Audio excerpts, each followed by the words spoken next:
Good evening, everyone. I welcome you to this October meeting of the Oberon Council. This meeting will be live streamed via Teams webinar facilities. I would ask everyone to turn their phones off or put on the flight mode and silent, please, so that we're not disturbed by phones during the meeting. Recordings of council meetings or parts thereof cannot be copied, recorded, reproduced, reused or transmitted without the prior written consent of the General Manager. This meeting is being recorded and will be made publicly available on Council's website. Persons attending the meeting should refrain from making any defamatory comments. Council acknowledges the meeting is being held on the traditional lands of the Wiradjuri, Gundungurra and Darug peoples and respects elders past and present. Someone like to give a prayer, as I know it's probably a continuous issue tonight. Thank you. All stand, please, for prayer. Let us pray. Our Father in heaven, hallowed be your name. Your kingdom come, your will be done on earth as in heaven. Give us this day our daily bread, and forgive us our sins, as we forgive those who sin against us. Save us from the time of trial, and deliver us from evil. For the kingdom, the power, and the glory are yours, now and forever. Amen. Well, Father, I'm here tonight to pray for these councillors. Father, they've put their names forward and have been voted in as councillors to serve the Oberon community. And Father, I'd just like to thank you tonight, particularly that they're here. Thank you for their service, and thank you for that they've given up their time, effort, their talents, and I just pray that they will serve this council, this Oberon community well. And Father, I'd just like to acknowledge that these councillors, it's not an easy job of what they're doing. They come here giving up their time, and we pray that and we thank you, Father, that they do give up that time for us, the Oberon people. And Father, I know it's a hard job, and they have to put up with lots of criticism that's undeserved quite a lot of the time.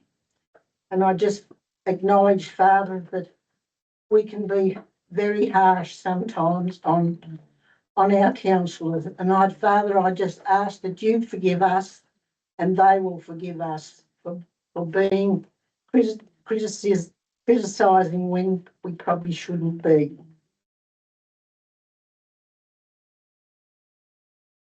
And Father, I'd just like to ask that these councillors might acknowledge you and seek your wisdom, your honesty and integrity as they endeavour to serve us, the people of Oberon. Father, I ask your blessing upon these councillors, that you might grant them wisdom, yes, honesty and integrity as they endeavour to serve us, the people of Oberon. And Father, I thank you. I thank them all for their service. And I just ask, Father, that you be with them, encourage them in whatever they're doing. And I just pray this in Jesus' name. Amen. Amen. Thank you very much. Excellent attendance. I note that all councillors are present in the nil leave of absence. 5 declarations of interest. Councillors, are there any pecuniary or non-pecuniary declarations of interest? Deputy Mayor Graham, thank you. Mr. Mayor, I've got a non-pecuniary less than significant interest in item 16.1. Confidential. Thank you very much. Any other declarations of interest, councillors? So we move to presentations. There are no presentations and 7 questions from the public. Public gallery is open to members of the community. The community is to be given the opportunity to ask questions at the commencement of the council meeting. And as the mayor, those You would ask questions from the gallery through me prior to the commencement of the ordinary meeting. Members of the public wishing to address council are permitted to do so, provided the following guidelines are adhered to. 1, the person asking the question at the council meeting must clearly state their name and what capacity they are acting. 2, if the person asking the question is acting on another person or organisation's behalf or as an agent, they must advise council if they have their prior consent and authority. Questions from the public is not an opportunity for debate with elected representatives and staff. It's an opportunity for the community to ask a question in relation to an issue or put a point of view relating to an issue that may be causing interest or concern. Due to time constraints, a time frame of 3 minutes per speaker is allocated.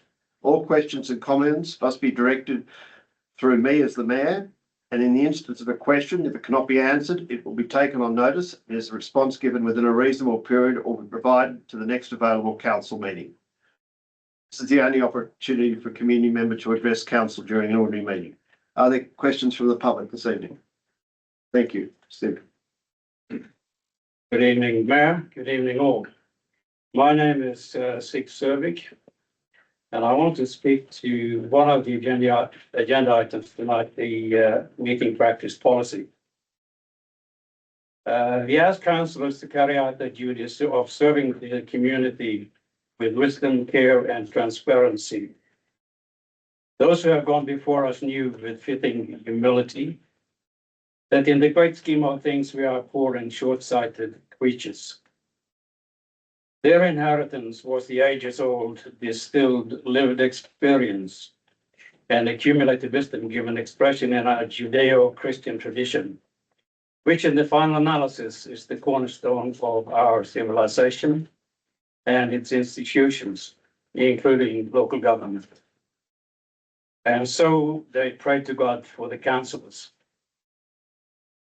With the many issues facing council going forward, from serious financial challenges to 300 wind towers in the planning, we are still in need of prayers for wisdom and judgment. Local ordained and lay preachers come here to offer prayers. It is one strand in the relationships that council maintains with congregations and the wider community. By far, the largest group of people in Oberon think of themselves as Christians. Nearly everybody here live as if they were. Now the council proposes that welcome to country belongs in council and that prayers do not. I find this objectionable. If there are people present in the chamber, as the council puts it, who do not wish to be present during prayers, policy apparently needs to be made that they be allowed to leave the chamber. Justice will then require the same policy rights for those who object to welcome to country. The proposed changes will create further community discord. A minute of silence be reserved for our fallen. The public forums will be found unsuitable for prayers. Prayers belong in the council meeting proper. The policy draft should so be amended. Thank you. Thank you. Obviously it's 13.6 you're addressing, isn't it? Model Code of Meeting Practice. Meeting practice policy. Other questions, please? Thank you. Mayor, councillors and members of the community, good evening. My name is Eugene Gramelis and I wish to say a few words in support of item 13.9 on the agenda, which is a development application seeking approval to build a dwelling on 173 Abney Road, Essington. My wife, Maria Gramelis, and I are the owners of that parcel of land. I have my wife's consent and authority to also speak on her behalf, a rare privilege and one not granted lightly nor often. She could be watching, so I better not muck this up. When we purchased this property in 2021, it was neglected land, unused and all but forgotten. But we saw something in it. During the past 4 years in which we have owned this parcel, my wife and I and our 3 children have developed not just a connection to the land, but to the wider Oberon community. We've come to care deeply for this place and hope to make it our permanent home. The development application is for a modest 3-bedroom dwelling, a home for our family that sits light on the land and respects the rural setting. The reason this application is before you today is due to a request for variation to the setback requirements in Council's DCP, which if granted would allow the balance of the DA to be determined under delegated authority. The variation is necessary because of the unique features of the land. The site is not part of a subdivision. It's an older rural parcel surrounded by Crown Reserve. There is no visual to any neighbouring houses, and the buffer to any neighbouring agricultural activities is substantial. Its shape and size is also unique, some 2 acres, just over 8,000 square metres. The variation requested is minor. On-site effluent disposal has been addressed, and we've come up with a compliant system. The variation not granted, it would render the parcel of land essentially undevelopable. The Crown Lands considers the proposed conditions of the DA satisfactory, as does the RFS.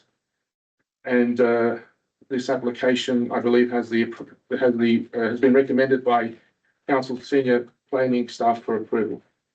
My family and I have approached this process with care, diligence and patience over a number of years, and have worked closely with Council's planning staff to arrive at a proposal that can be supported by Council. In those circumstances, my wife and I respectfully ask that the application be approved, and we thank you all for your time and consideration this evening. Thank you very much, Mr. Gross. Other questions from the public? Yes, thank you.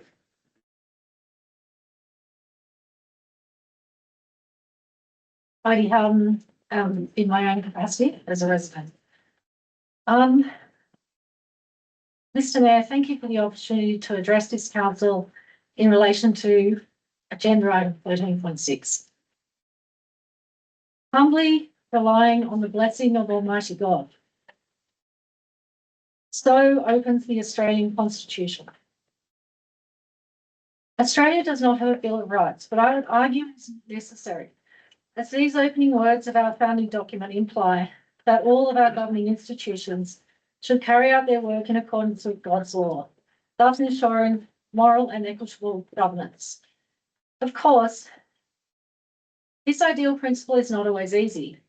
Cashed-up vested interests are constantly seeking to have decisions go their way, and so we must offer our prayers for those who serve and govern us.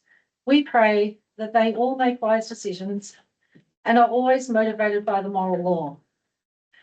Jesus, the Logos incarnate, told us to love our neighbour and offered us all a path to redemption whenever we fall short. No one can walk the difficult path this earthly life puts before us alone. In the August meeting, Father Owen gave a beautiful prayer to this council and Janet today. I can only echo their words and hope that they always stand as our community's support for this council. May God bless all of our representatives at every level of government in Australia. Thank you. Thank you.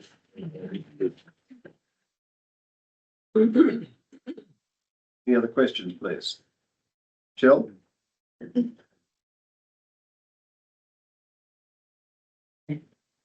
My name is Michelle Swan. I'm from Black Springs.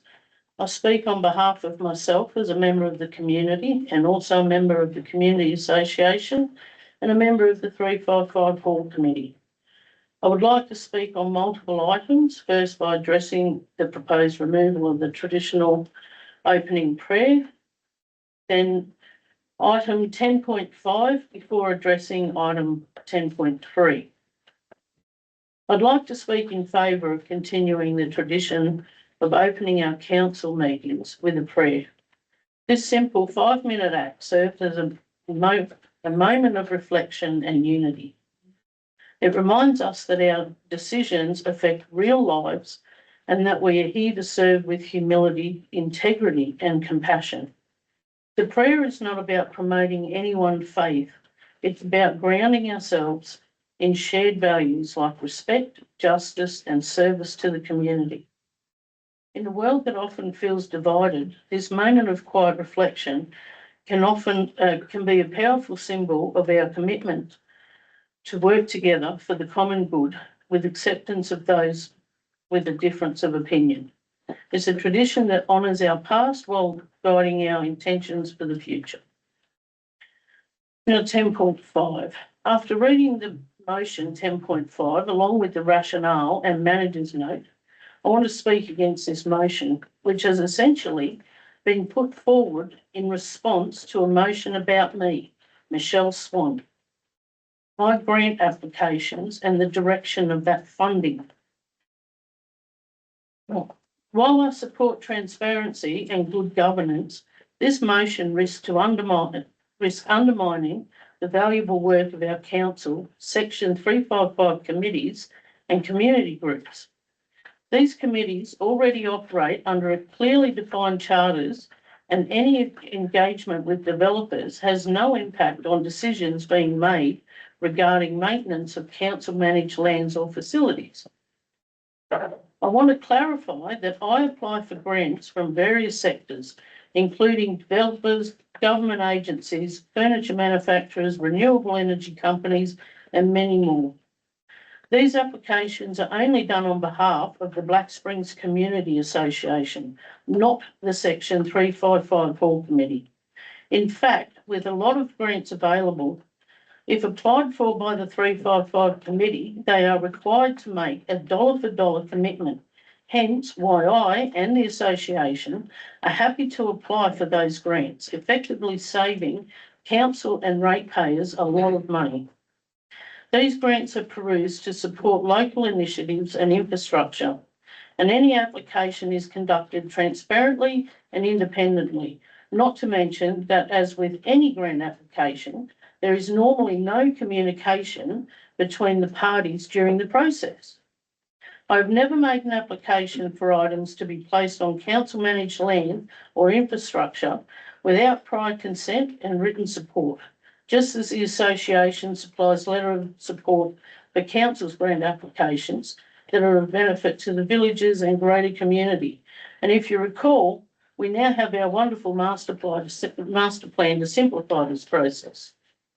Over the last 12 months, the association has applied for approximately 10 grants and secured just under $30,000 worth of funding for various projects, including necessary updates to council managed facilities, funding that the council is unable to supply. Michelle, we're getting 3 minutes. I get the 3 minutes extra. Sorry. Want to move extra? A second. Okay. We're always exploring ways to finance improvements for our village, including through activities such as catering, raffles, heritage events, dances, dinners. The question must be asked just how far this will be taken. How would it work if generated funds from these activities and if we generate funds from these activities and wish to direct those funds towards village projects? How can we determine the precise amount contributed by a developer? For example, if someone's affiliated with the energy developer, purchases a raffle ticket, and those proceeds are still eligible to support items on are they still eligible to support items on the master plan? Similarly, since our catering equipment was obtained through the community sponsorship, does this restrict us from using proceeds from catering events towards council managed property or infrastructure upgrades? I'll skip the next bit, but we've just had $13,600 of security screens installed on the Black Screens Hall through funding that the association has obtained. And then, with all due respect, this motion appears to be driven by councillors who have consistently and openly opposed the proposed energy development. It seems specifically designated to prevent myself and other community groups from accessing funding through their early community support program, purely because they feel that no one should be accepting money. Funding that is available during the investigation stage and intended to benefit the community by taking advantage of this funding in no way means that I or the association is for or against the project. Trying to restrict councillors and 355 committee members from engaging with developers would effectively prevent them from attending community consultation sessions and other informative meetings. This would deny them access to critical information about potential impacts, both positive and negative, on our community. That's not transparency, that's obstruction and dictatorship. Which leads me to item 10.3. In fact, when consultation meetings have taken place, these same councillors have actively organised protesters to attend and disrupt sessions. This has created intimidating I think, environment. be very careful on those comments, please, Michelle. Yep, And you're up to 6 minutes now. okay. Well, I find there's been moments where children have been videoed without consent. People You have- attending a video without consent. I need to finish. You're allowed to continue. Okay. No. Finish. I move that she continues. Okay, The mayor's spoken. Do you have a seconder? okay. What do councillors think? Those in favour of extending? She wants to speak to. Okay. That's all right. Thank you. I think I got my point across. You've got your point. Just remember, treat others as you want them to treat you. Thank you. Other questions from the public gallery, please? Yes. 3 minutes. Miles Stevens, and I'm speaking on behalf of the meeting procedures. You have to speak up, Elizabeth. 1326, I think it is. 13.6. I'm not big, let's, it's a bit, there's a microphone in front of you. The reason that Australia is a great country is because of the Christian culture and values, the caring, tolerant and respectful society.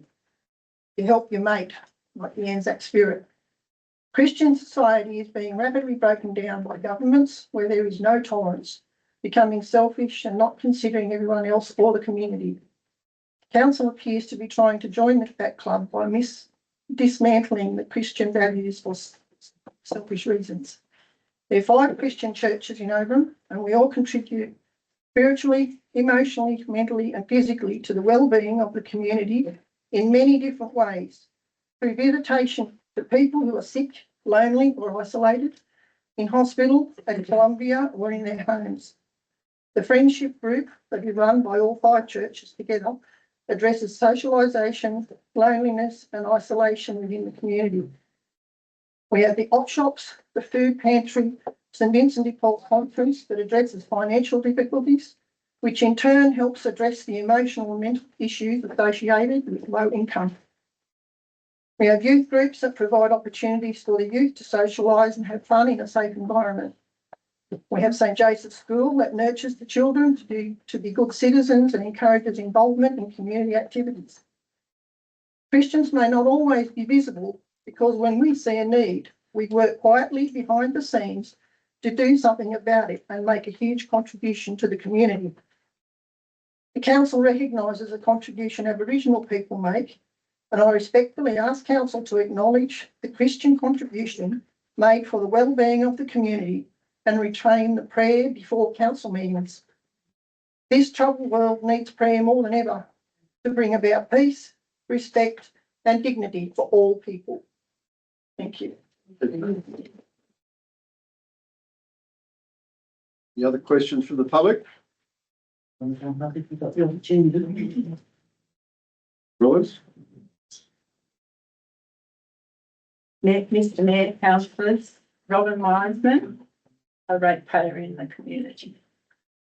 I assuming that I'm in subject to the 14, section 14H in response to last week's answers.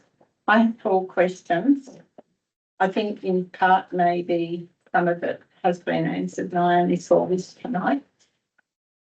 The first question, why would council consider putting FRT, which is the facial recognition technology, in a library where children daily congregate, where facial recognition technology exposes children who come in without parental protection that will be recorded?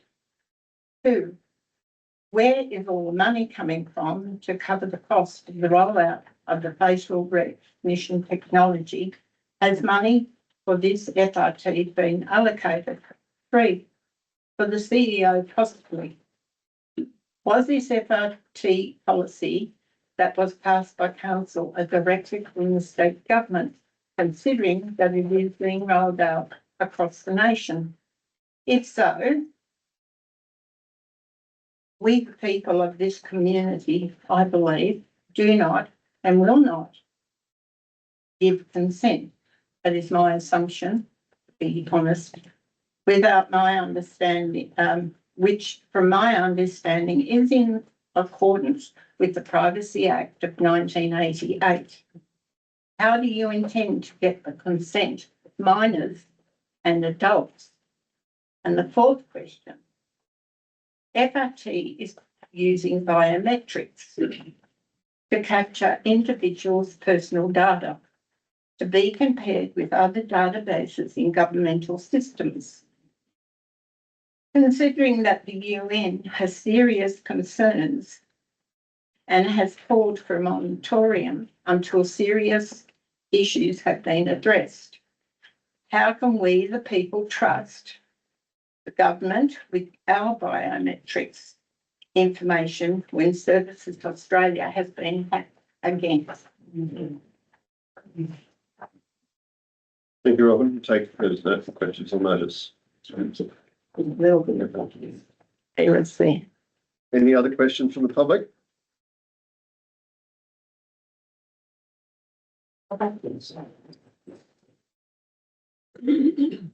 Hi, my name is Rachel Sinclair. I am a Oberon resident and I wish to address agenda item 13.6. And I am speaking on behalf of Living Hope Church, Eden, where 20 souls regularly attend, and I have received their prior consent. So we wish to affirm Council's traditional opening prayer. We echo and stand in agreement with all the voices that have presented the affirmative to keep Council's opening prayer. But I'd also like to add, we would like to keep this prayer as an acknowledgement of our Christian roots and ongoing Christian values at a local through to federal level. To keep the prayer as a time of humble reflection. And also, it's also an opportunity to offer a prayer of blessing over our councillors, the agenda, and all the proceedings that will happen. So thank you. Thank you very much, Rachel. Any other questions from the public? Good. That's it. We move to item 8, which is confirmation of minutes. 8.1 is the ordinary meeting, 16th September 2025. The recommendation is that the minutes of the ordinary meeting held on 16th September 2025 be confirmed. Can I move it, please? Thank you, Councillor Hayden. As per the recommendation. Second, please. Councillor McCarthy. Yes, Councillor Hayden. Councillor Cullen. I've put several comments through to Sharon, so there were just maybe typos and a couple of issues. One of them was there was an issue with one of the resolutions. It was the same as the amendment, so that's been changed. So apart from feeling council are happy with that, or do you want me to go through that? That's fine. That's fine. I think there are 3 items. All right. Any other discussion? If not, I put the motion as per the recommendation. All in favour? Carried unanimously. Thank you. Go to item 9, the mayoral minute. The recommendations of report item 9.01 is received as information. I just note that in A under meetings, the 16th of October 2025 meeting was cancelled of the Burrigan District Community Association, so that can be removed. Thank you. I'll move the motion, or a second, please. Thank you, Councillor Cott. Any discussion from anyone? Any questions? Yes, Councillor Hayden. Just around the letter of support, well, your letter of support to T4. I think I'll discuss it further in the general manager's report because there was some conflicting dates that was needed. That's all. All right. Yes, that item is raised, one of the confidential items. So I think it's appropriate if you're happy to raise it in the confidential. Oh, the date's just mentioned in the report. So. Okay. All right. There's no other No other discussion. I put the motion as per the recommendation that report item 9.01 is received information. All in favour? Carried unanimously. Now, I think it'd be a good idea with a number of people in the gallery to bring item 13.6, which is the model code of meeting practice forward. Correct? Yeah. Could I have someone to move that we move that forward? Councillor Connor, Councillor Levis, is that you seconded? All in favour?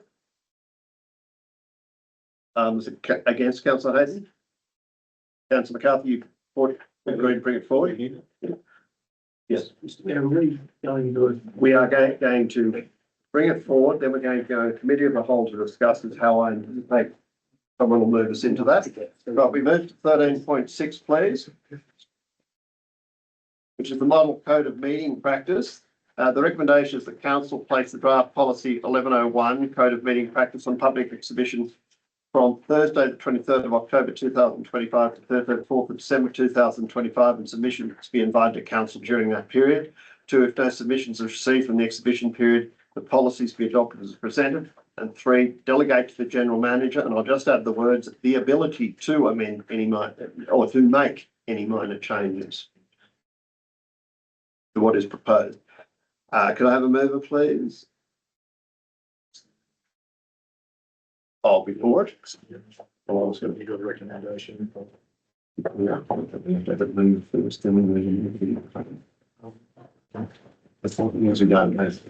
what I'm anticipating is we'll move this, second it, discussion. In that discussion, we'll move into committee of the whole, discuss it. We'll come out with model code of meeting practice, and that is the one that's going, just to go through the process as to how I see it working. The council's happy with that? Yeah. All right, so can I have someone to move motion as per the recommendation? Seconder? Councillor Graham, thank you. Would you like to discuss it or move us into a committee of the whole? I'd like to move All right. council. All right, well, okay, so you've moved? I was just, he's already moved. Yes, first. I'll move Councillor Hayden, that. do you move us into a committee? Yes. Yes, okay. thank you. Do the whole seconder, please. Councillor Leverett, thank you. All in favour that we go into committee of the whole? Very unanimous. Right. So I think if we go to page 4, key considerations for council, which and we go through each of those and discuss them in this committee of the whole. So the first item is timing for ordinary council meetings. Is it good email? Yes, Councillor Hayden. I would like to propose that we keep the same time at 5:30. Seconded. But we're in a committee of the whole, so we have a discussion. Yeah, opinion? So I think 5:30 is justified because people are working through the day. People have to get kids organised or they're in their workplace. And I think 5:30 gives a better time frame for people to be able to attend the meeting or Zoom in or get home. Councillors that are working have an opportunity then to get home from their job and so on and so forth. That's my reasoning. Councillor McCarthy? I feel the same way. We had those people down Mutton Falls that had an issue. They didn't lose any time. They completed their day's work and come along and were able to address council. And that's why this time was chosen to facilitate the people out there. Like, I'll go around the room. Councillor Graham? I think a little earlier better. We end up being so late some nights that I'm not sure that we can make really good decisions at 11 o'clock at night. Have you got a time you're suggesting? Start early, maybe 4 o'clock.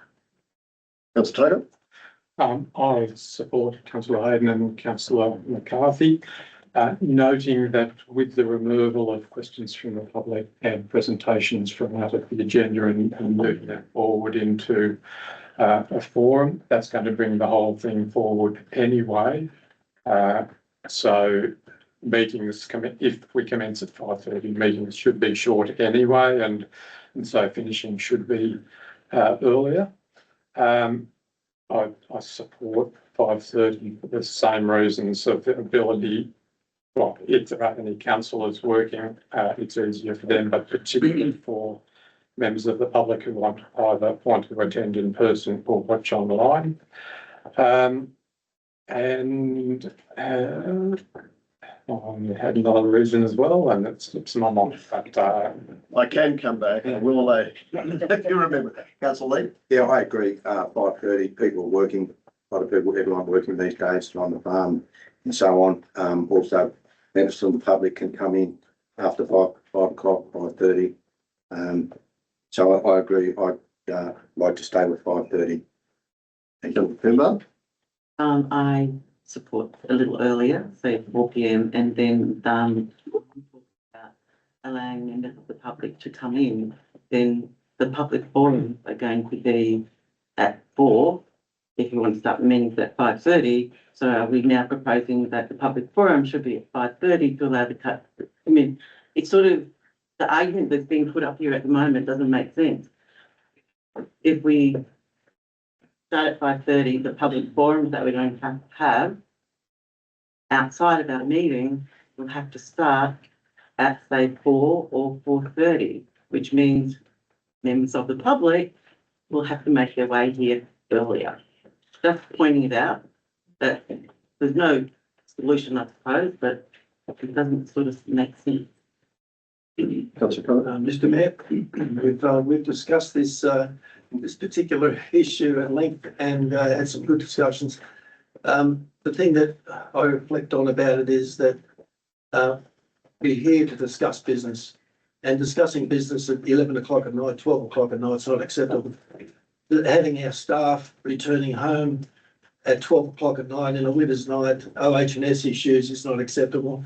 There has to be a compromise, and I think we really do need to look at bringing it forward. I would suggest we have a trial period, because I think once we have a trial period, we'll probably all realise it was a great idea to bring it forward, because this disruption is minimal in terms of the staff are happier. We need happy staff. The councils are happier, and we're getting home, and there's the OH&S issues aren't as risky. So I would support Councillor Graham's time of 4 on a trial basis, say 6 months. Councillor Lewis. I'm not really fussed what time you have it, but I do concur with the 5:30. It just makes more logical for our constituents to actually see what we're saying at a reasonable time after work. Mr. Mayor? I'm just going to ask Councillor Tucker because he's remembered what he forgot. Yes, I remembered that I'd forgotten. Thank you, Mr. Mayor. I was going to comment on the principle that work expands to fill the time available, and I'm concerned that the more we bring the starting time forward, the longer we're going to spend talking, and we might end up very close to the same finishing time of the year. Well, I think at this stage we've got 5 for 5:30. Yeah, fine. So, all right. We move to public forums. What's the decision that you're noting? Yes, sir. The 5:30? Yeah, 5:30. So that's, I'll read these out when we Yeah. come back into, just before we do the motion as per the recommendations. Right, public forums. We've had discussions on how these to be held. The best way to address these is basically questions from the public. It's now mandatory provisions, and we are able to determine the rules under which we hold these forums. So the first one I would suggest is, What part of business? 4.1. Thank you. Well, I've just got, we're going to go through this. So the first one is, it's proposed they be held on the 3rd Tuesday of each month, commencing 30 minutes prior to the commencement of the ordinary council meeting and limited to a total duration of 30 minutes. So that means that if we determine 5:30, we would start the public forum at 5 o'clock. So start with, you agree, or how do you feel with that one? I have no issue with Or- it. It's the way it's got to be done. Yeah. I was just pointing out sort of timing. But yeah, I think 5 o'clock is the 5:30 meeting. So maybe I should ask, is there anyone who disagrees with that concept? No. No, right. So you go tick for that one. Oh, really? Yeah, Sorry. still comments. Oh, sorry. All right. Sorry. I think Councillor. It's at the 30 minutes. Yes. Yeah, well, I just had a couple of questions. So presentations are included in the 30 minutes? Is that correct? So we might have a Yeah. telecom presentation that might last 20 minutes it may well push. And don't forget, the members of the public have to put a submission in the day The before. day before. So that's a new rule. So do we juggle both presentations and? Well, it says in the next one, we're proposing the presentation be restricted to 15 minutes to allow questions. If you want, I suppose what we're saying in 4.11 is that if a lot of issues, if there are going to be a number of presentations, then we need to have the ability, is what you're saying, to extend the period for questions or the public forums, I reckon. Or push that presentation earlier, because it's up to you, Mr. Mayor. Well, it's up to all of us how we do it. So are you saying that we should have Some flexibility. some flexibility instead of making a total duration of 30 minutes? Yeah. It'd be 30 minutes or such longer period as may be determined by the general manager. That's right. You happy with that? Yes, right? Because I do understand what councillor O'Connor is. We have a contentious issue and there are a whole lot of people wanting to do presentations, then we could need an hour and a half.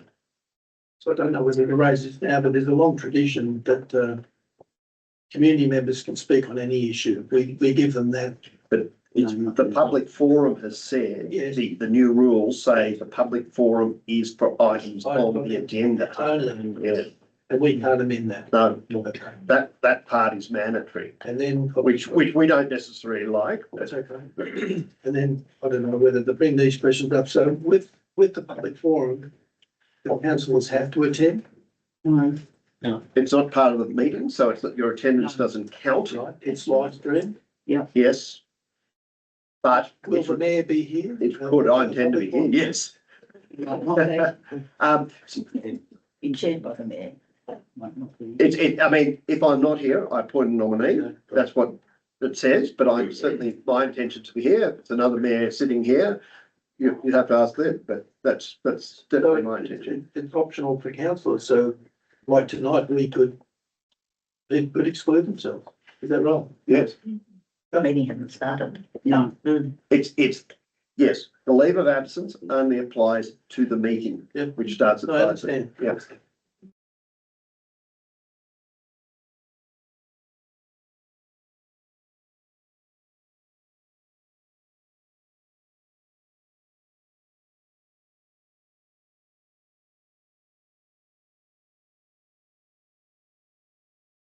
Sorry, Thank you. any other discussions? Sorry, councillor Hayden. Councillor, we're going around the table. Yes, that's fine. Councillor Levers, a lot of people said they didn't want to speak, but yeah. Yeah, you go. Do you want to speak? No, I was just going to say, I just concur we started earlier, that's all. So, yeah, half an hour will subject to So- what the content is in the actual. Yeah, well, we could put that, but I've given it to the discretion of the general manager. And the general manager, we assume that if we have a contentious issue and we believe there's going to be a lot of presentations, Yeah. he'll notify us as councils, we need to start at 4:45 or something. Yeah. Like we may not know till the day before because that's, yes. Not just that, but then the general public will be told that the meeting is started early, Well, it's not the meetings, the public. the public forum, so that would have to be advised. Well, it will, but it's, as the rules say, people only have to give us notice of questions or presentations, I believe, the day before. It makes it very difficult for us to. Oh, I know, I'm just pointing out that a notice will then have to go out to say the public forum, due to the number of. Yeah, we'll have to put it on the website. That's all we can do on Facebook. Yeah. That's how you see it going, General Manager? Yeah, thank you. I mean, we will know if it's a contentious issue. You know, if we know there's a contentious issue up, you can sometimes predict that maybe. He was going to answer you. So, Just through the chair, given the ability that questions have to now go through a process whereby you ring up and register under the public forum, it then does give staff a little bit of an idea to see at what time the public forum would start. So that gives us a bit of an idea that isn't ideal, I admit, but it gives us an idea. We can notify on the website, though, so we can just refer to the website. And through the chair, the other thing is we notify those people who lodge their interest in the submission, say your question will be taken at this point in time, so they can also rally the troops should that be required. And we don't have the ability to change the applications to speak at a public forum must be received 4 p.m. the day before. Are we able to alter that? Is that mandatory? Through the chair, no, it's not mandatory, but it gives this very question and this very problem an answer. Yes, but do we need longer? Should we say 4 p.m. on the Friday before the date? Through the chair, given that reading the agenda. Oh, that's right. We only have business, but yeah. Yeah, right. Councillor Hague? Yeah, I don't have any issue with the public forum being 5 p.m. If there is a situation where there's going to be some speakers and a presentation, a 15-minute presentation, and then there's 5 minutes allocated to say 3 speakers. It's very rare that we get 5 or 10 people wanting to speak at a question, let alone a public forum. So I don't see it as going to be an issue. Thank you. Councillor Carthy, you want to say? Yeah, I think it also should go on the notice board outside.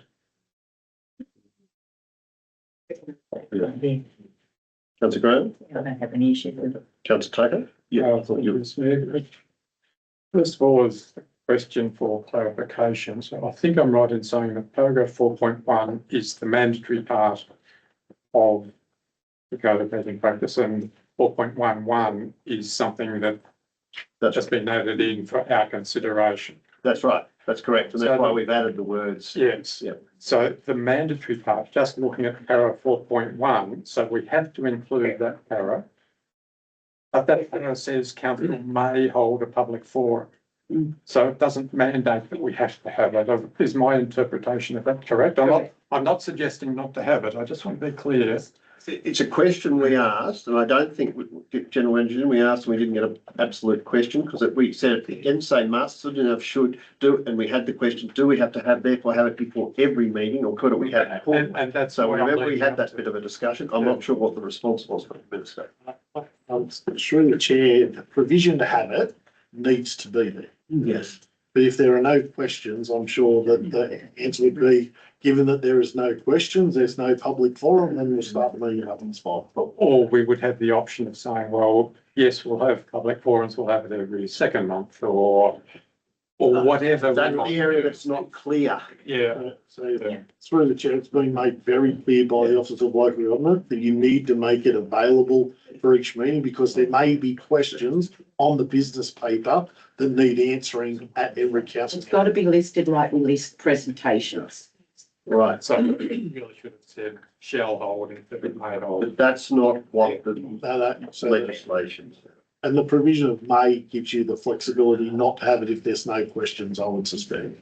My next question is about if there are a lot of speakers registering who want to come and either speak or ask a question on matters on the business paper. And it's been suggested that we would have the option of having a longer forum on those occasions. But am I right in my understanding of the earlier answer that if that happens, the start time would be brought forward? There's no option to extend past 5:30 when the formal meeting was going to start. We believe that's the case, yes, because you have to put out the date for the time for the meeting.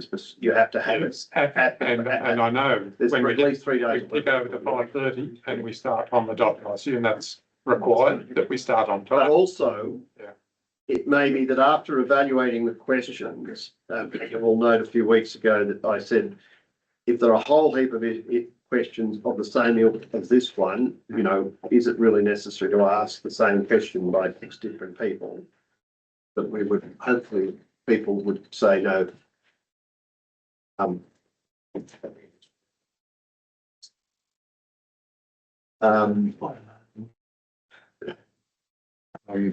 think we've passed 5:30.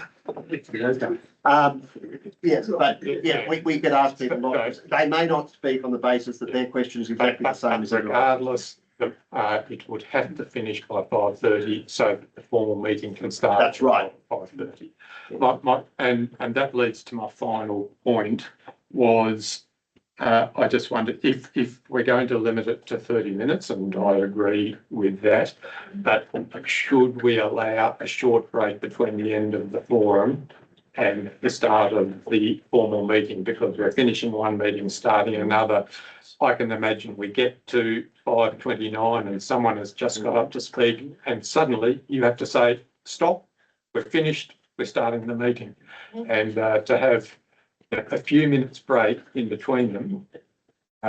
And so people can go to the toilet, get a drink, have a chat with someone who had just spoken, whatever, I think would be beneficial to avoid that, having to cut people off.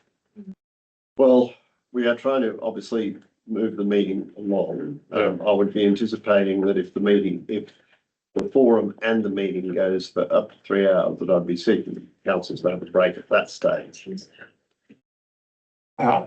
Yes, but that's only part of the point. I realise that you were saying. If the awkwardness of having to cut people off because we're about to tick over to 5:30. But what do council?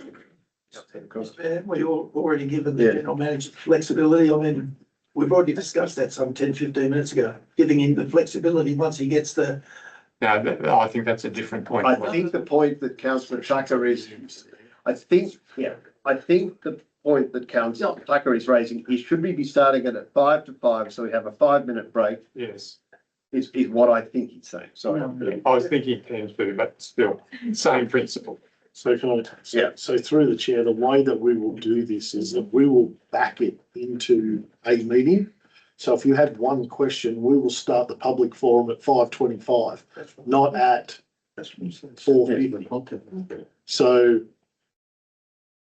the question that council would need to get some response to is if you want to end the public forum at 5:25 to give you that 5 minutes, then you would probably start your questioning from 5:20.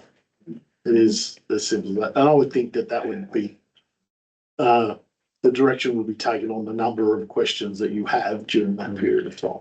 So I'm just going back to 4.1 run. The minute reads, public forum is to be held the third Tuesday of each month, commencing 30 minutes prior to the commencement of the ordinary council meeting, with limited total duration of 30 minutes. Or such, it should say, or starting at such other time and for such other period as determined by the general manager. Is that what you're saying? I disagree. Just keep it as it is and change it in if it needs being down the track. You don't need to change that. Well, you do, because at the moment it's still saying it's commencing 30 minutes before. Yep. Through the chair, if I make a comment. Yes, I agree with the 5 o'clock. I think if the public register the night or 2 nights before, they say they're speaking for 5 minutes, 10 minutes, and that will run into the 5:30, or if you want to have a break. So you've got, you know how many people are going to speak, for how long, and then you can start your meeting at 5:30. So maybe it might be regimented to be, 5 minutes. And then you can have, if not, people aren't coming, well, you know that they may be able to speak longer or not at all, and you start the meeting at 5:30. Not just, So I tend to agree that we just start at 5 because people get familiar with that there is a public forum on. They may wish to just pop in and listen to what someone else in the community might want to say, and they just become familiar with that time. Debating what if, it's like just let's just start the meeting at 5. but if we haven't got any questions. Because at the end of the day with all of this, we know if people are going to be here, and if it's 5:20, we can say, guys, there's 5 minutes. If you need to say anything, get it out now. 5:25, we're shutting off because we have to start our meeting, and it's simple. But then if there are a lot of questions, it might have to start 4:30. Which is what I said as well. But we're going to know that prior to the Yes, we're going to know before the meeting. That's why I put in the meeting, or there, Can we just say? or commencing at such other time, or and extending for such other period determined by the general manager, because Mr Mayor, Don't allow- 6:30, can we move on to the next point perhaps, because we are going to be here till 7:30. well, we still haven't got this wording right. Oh, yeah, are you happy with those words so that we've got some flexibility? Need to have complete All right. flexibility. So is there any other item in 4.2?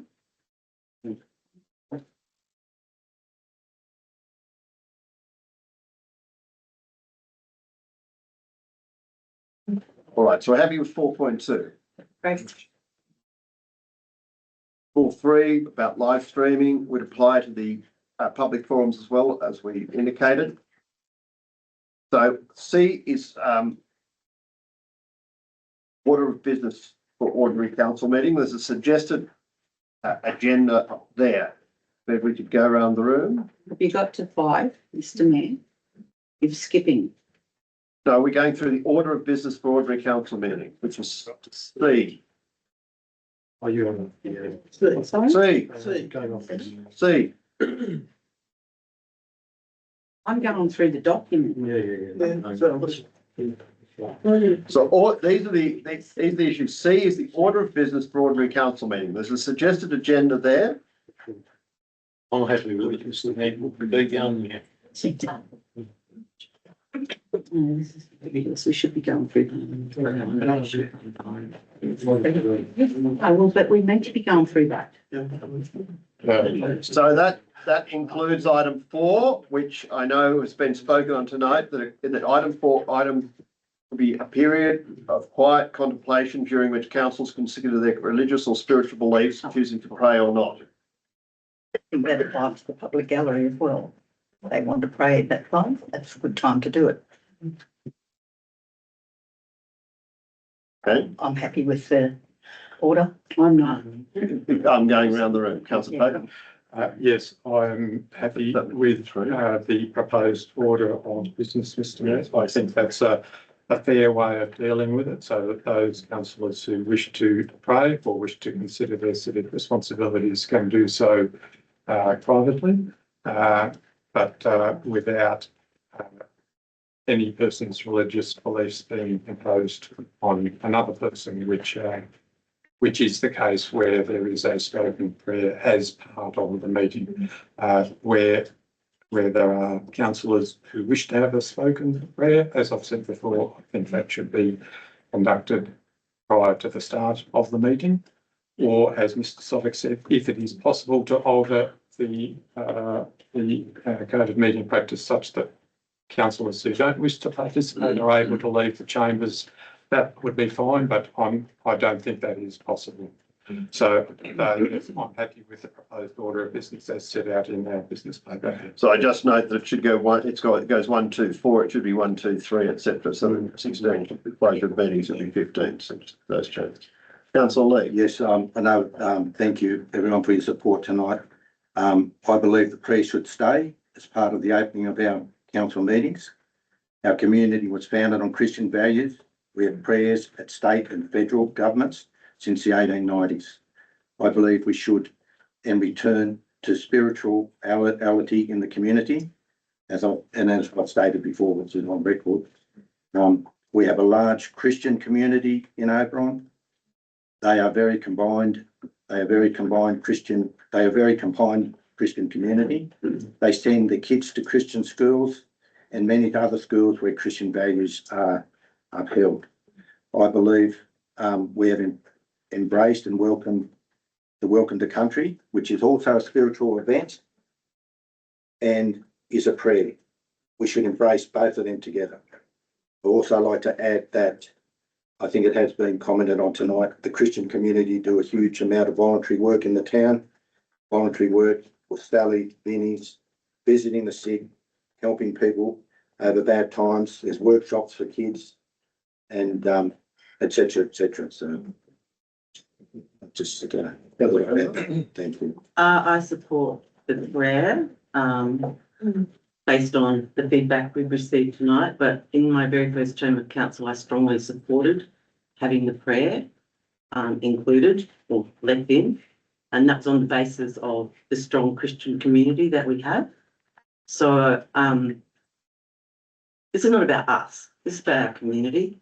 So there are things in life that we have to do sometimes that we don't particularly like, but it's 30 seconds of your time in this chamber. So I think to respect our community's wishes, that we retain the press. Thank you, councillor Cole. Thank you, Mr Mayor. Thanks for the community turning up tonight, and I too support the prayer.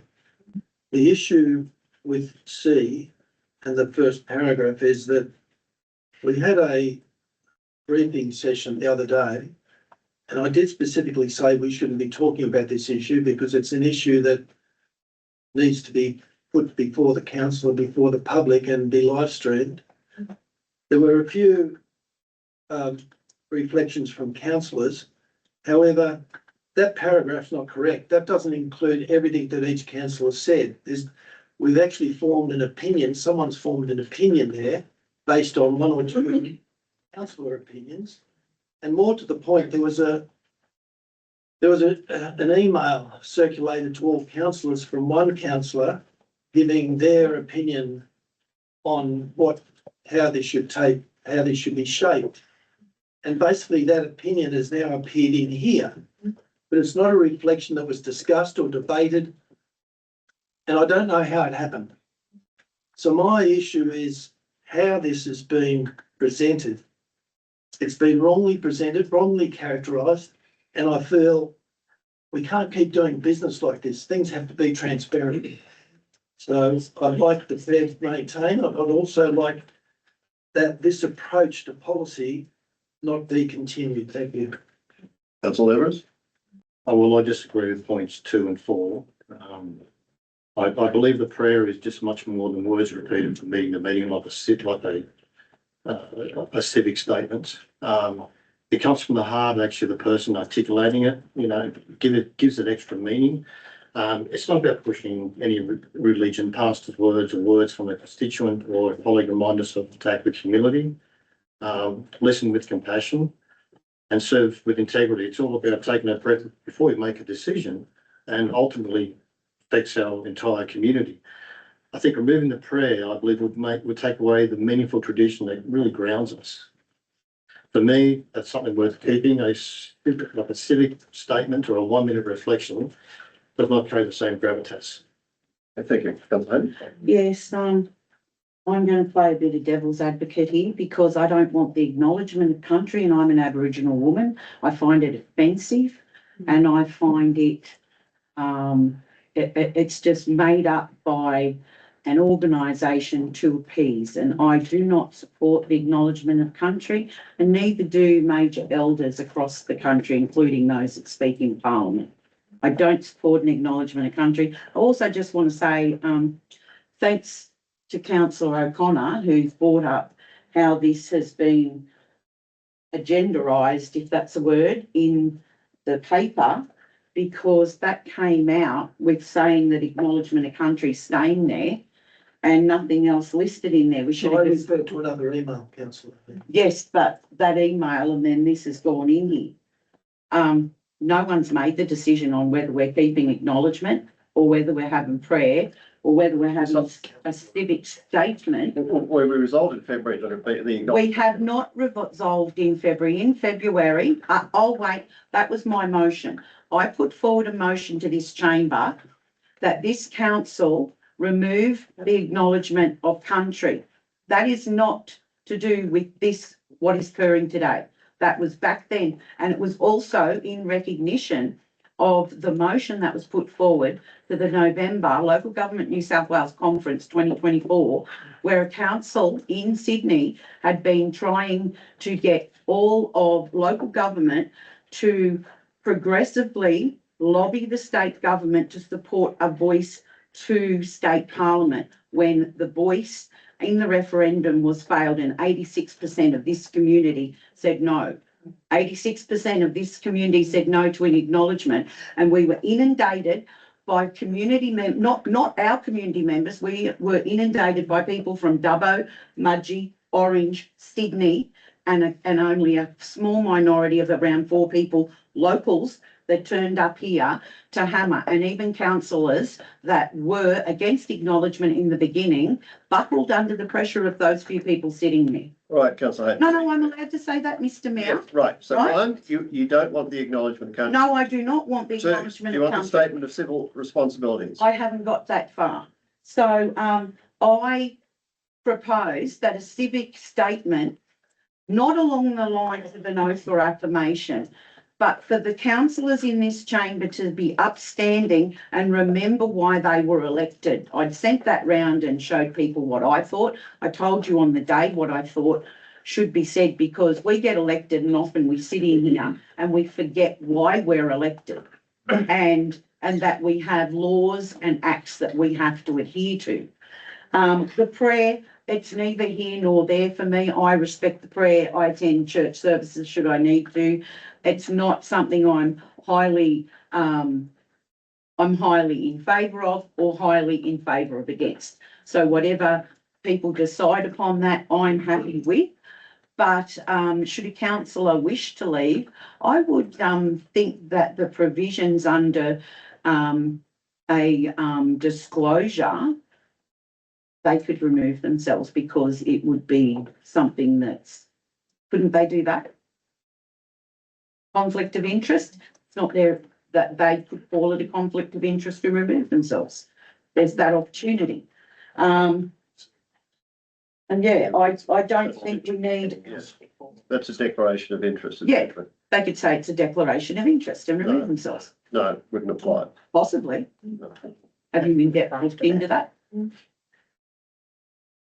Okay, so at the moment, let's go to. Can I make a comment through the chair? Yes. Just on the welcome to the country, just.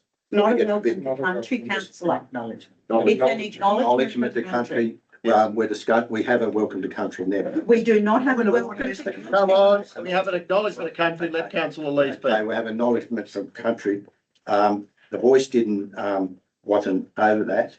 And I can also say that I've had detailed discussions with Aboriginal people over the weekend, and the welcome to acknowledge the country that's been going on for thousands of years. No, it has As not. the tribe, Has not. what mob are you from? Come on, councillor Hayden, let councillor leave speak. Can I ask, what mob are you from? Anyway. Adamant? Heroin. And IW. Okay, well, I'll get that checked out to see that the Adamant people never had any acknowledgement No, they didn't. or over thousands of years coming from one country to the other. None So did. you're saying that, okay, well, I'm None did. saying that can be challenged Anyway, this is outside the meeting. outside. I'm just saying the acknowledgement has been going on for thousands of years. No, it and we hasn't. should respect it. Right. It hasn't. As far as I'm concerned, on the acknowledgement of country, a decision was made to keep it in, not omit it, in February, so that it remains in the agenda.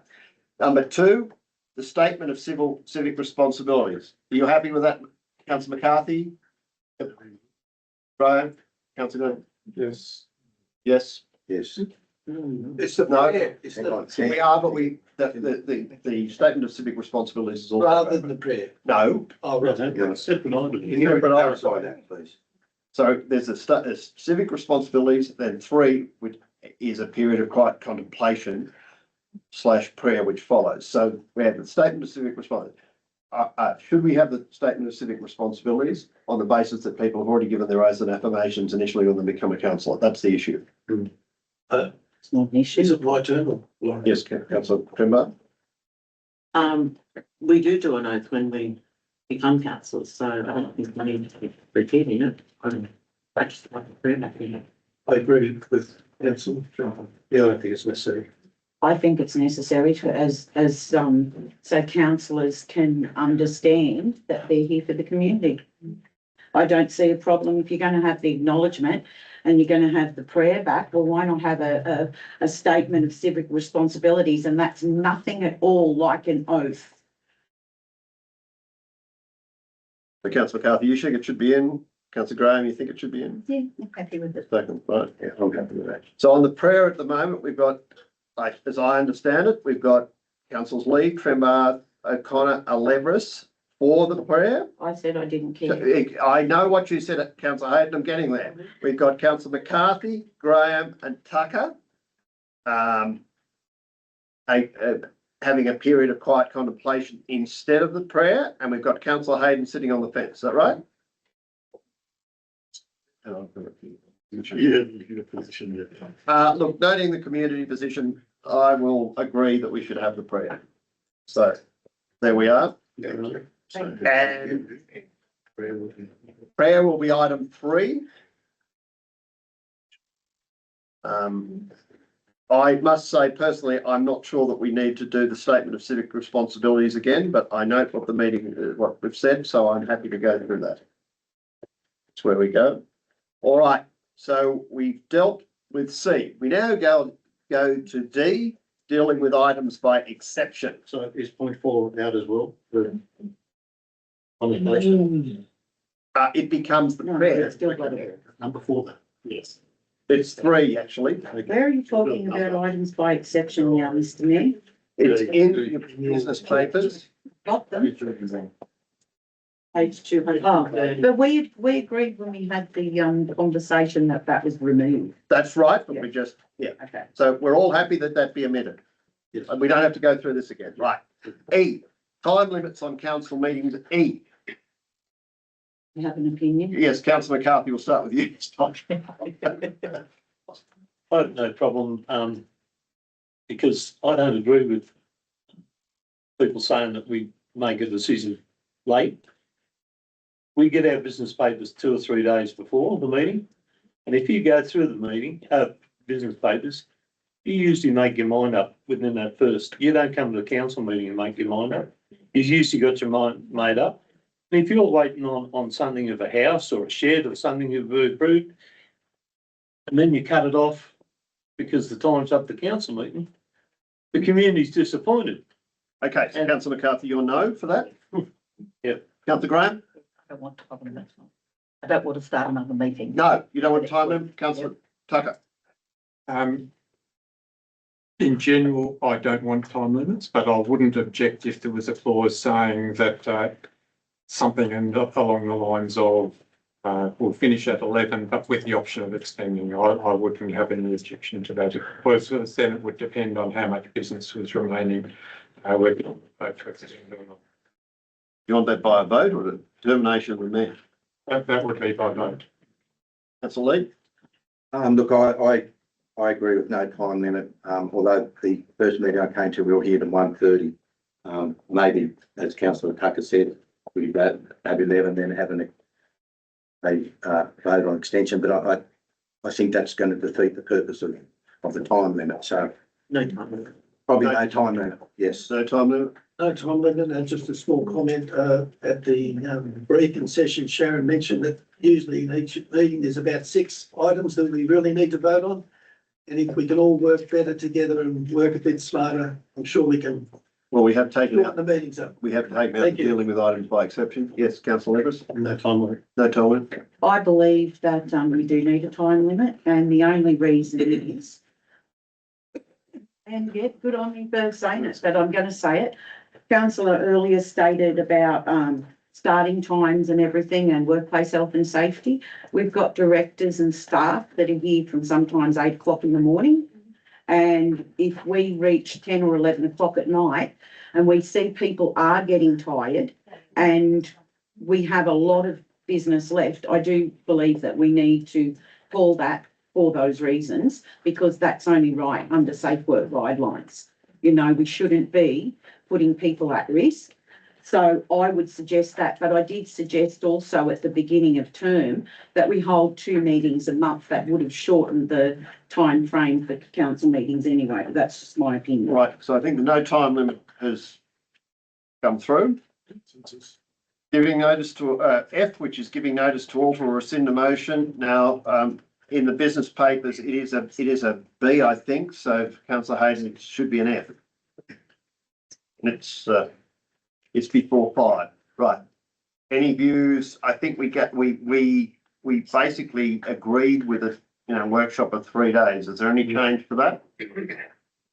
If not, That's it, isn't it? They're the clues. Okay, so can someone move?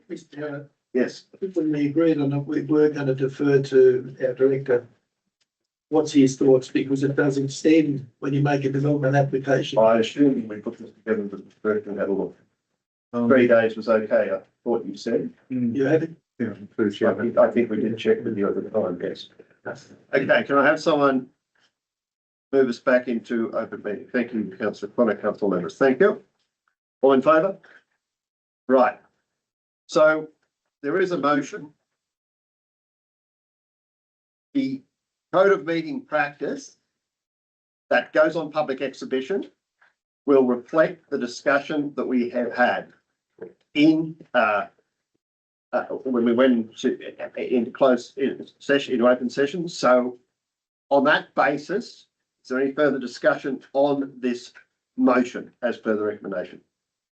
If not, I put the motion. All in favour? Thank you, councillors. That's item 13.6 dealt with.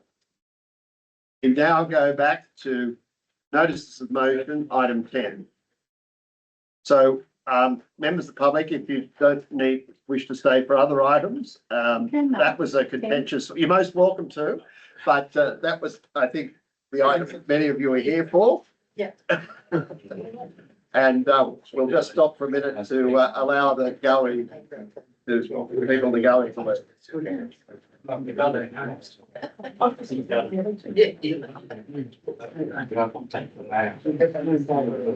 Mr. Mayor. Hearing is out. Speak. What did you say? Who did you say? What did you say? Come and give me a get out of hell.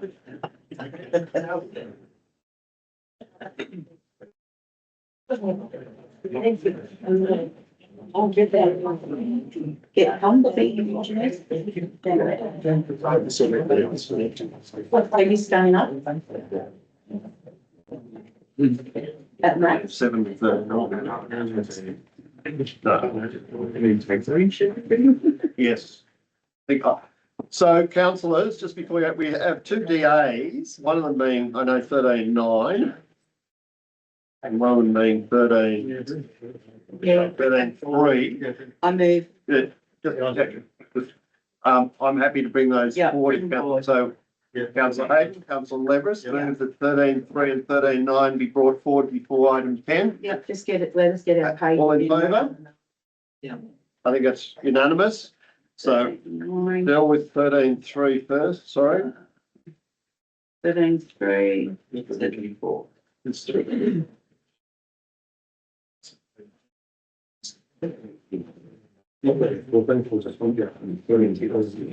Yeah, 13.3. Yeah. So 13.3 is DA 2025.043 development application for ongoing use of radio transmitters, mast and antennae, sorry, plural.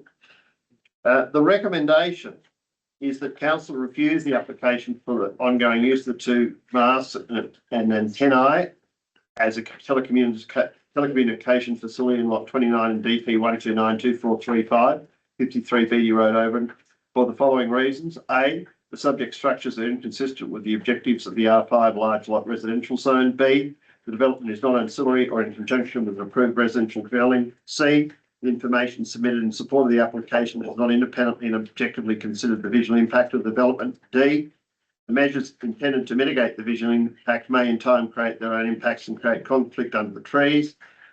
Bracket dispute between neighbours, bracket Act 2006. E, the information submitted has not independently or objectively demonstrated that the electromagnetic emissions generated by the development meet the minimum standards for telecommunications facilities. F, the scale of development is out of character with the residential precinct. 2, proceed to issue the development control order to demolish or remove the structures pursuant to Schedule 5, Part 1 of the EP and A Act 1979. 3, that a division be called in accordance with Section 375A of the Local Government Act 1993. Do I have a motion, councillors? Councillor Hayden. Yes, happy to move the recommendation as it is in the papers. Seconder, councillor O'Connor. Same, no further comment. Further discussion, councillors? Yes, Mr. Mayor. Yes, you're the mover. Speak to it. Yes. I support the staff recommendation to refuse an issue this control order, the control order as well. The proponent argues that this is permissible with consent. Even so, permissible with consent does not mean lawful without consent. Consent must be obtained first, then the proposal assessed on its merits. Here the masts were erected without approval. If they knew the rules well enough to rely on them in the late correspondence that we received, they also knew consent was required before construction. I also want to be clear, it is not appropriate for anyone who has carried out unlawful works to then privately lobby councillors to sway a decision. Decisions belong on the public record via proper submissions and staff present processes. This is about planning integrity and fairness. Residents across our LGA need to hear the same message. Apply first, build later. Retrospective approvals should be rare exceptions, not a backdoor. I hope members of our community understand that doing works without approval is an expensive gamble. In this case, council is recommending a control order requiring removal at the proponent's cost and remediation. For the record, unlawful works don't just risk refusal or a control order. They can also attract a penalty infringement notice, further fines for non-compliance and recovery of council's compliance and investigation costs. Sometimes the harm from unlawful works cannot be undone, and there is no guarantee a later DA would be approved. On the merits, staff have identified character and amenity impacts, that the structures are not ancillary to a dwelling, and evidentiary gaps remain. Even aside from process, the proposal doesn't stack up. I won't reward a build then ask approach, and I'm happy to refuse this. Councillor O'Connor. No further comment. For the councils, Councillor McCarthy. Yes, I've been out and had a look on 73-year-old, and several years ago, when I go back 20 years, these structures were in our backyards because we put them in the backyards to get TV reception. I don't think it's all that onerous. It's camouflaged by the row of pine trees out there. I understand that the person hasn't done things by the book. I say the shed out there is probably illegal in respect that you've got to build a dwelling entitlement first. But where it sits there with the landscape and those trees that are there, I don't think it's warrants taken down. I think it should be approved on its merit. And like I say, years ago, we had them in our backyards everywhere. Same height, same thing, to get better TV reception. Anyway, that's my thought. I think it should stay. Other views, discussion, councillors? Councillor Trimble. I support the recommendation on the basis that councillor Hayden has outlined. In particular, you can't build and then ask for forgiveness. We don't actually have people in the field who are able to be aware of activity builds that are happening. We have to rely on the community to bring that to the planning department's attention. So I just agree with the recommendation.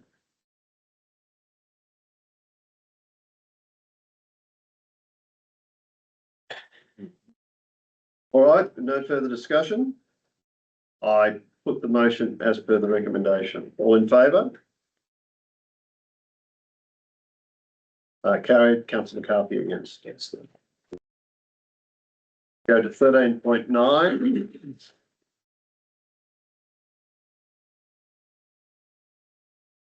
DA 10.2020.10.1 new dwelling 173 Appeney Road, Essington. Mr. Mayor, do you have your page number there for that one? I've only got the bridge version of 49. Sorry?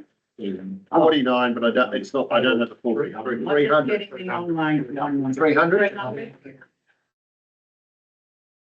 Okay, thank you. Sorry.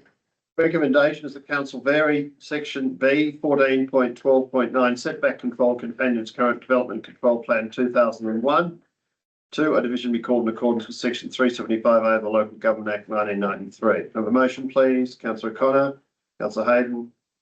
Thank you, Mr. Mayor. As per the recommendation. As per the recommendation, I'd like to thank our Director of Planning. It's a very comprehensive report and I support. Thank you. Hayden, Yes, I'm happy to second the recommendation as it stands. I don't see it as being a significant issue and it is, already has its past historical approvals. Thank you. any other discussion on this matter? Yes, Councillor Can't Phelps. see this lane being used with the shortage of housing. Well, look at it. No, I put the motion, all in favour? Carried unanimously, thank you. We now go back to item 10. That's the motion. Thank you all. Thank you, member of the public. Thank you. 10.1, artificial intelligence AI policy. The motion is that council one, request the general manager to prepare a draft artificial intelligence policy for council within the next 6 months, setting out principles for safe, responsible use of AI in administration and work. Two, request the general manager to identify and pursue grant opportunities, state and federal, that support council AI projects. Three, approve the general manager to investigate pilot AI programs such as meeting transcription, document summarisation, asset management, planning assistance, or customer service automation. Report back to council with possible outcomes and recommendation. Councillor Everest, are you moving this? You have a seconder? Councillor Hayden. Thank you, Councillor Forbes. Okay, well, this motion is predominantly about laying the initial pathway, preparing our council's future. It's about providing support from us councillors to the general manager and staff to assist them implementing the right AI tools to augment people's productivity. So everyone council can stay strong, efficient, and future ready in the challenging times ahead. More importantly, it isn't about handing control of our council to an outside company. Any AI system adopted by Oberon Council should remain fully contained with its own IT ecosystem, operating on council secured servers or maybe a cloud-based service, Australian cloud-based service. So keeping all data decision-making under council's control. Technology is not linear, it's actually exponential. Almost overnight, we went from telex and fax to instant email. That single leap revolutionised communication across every industry, making it faster, more accurate, and more connected. Our mobile phones are another example. Now we face the next shift, which is artificial intelligence. But on the flip side, however, the public perception remains cautious about AI.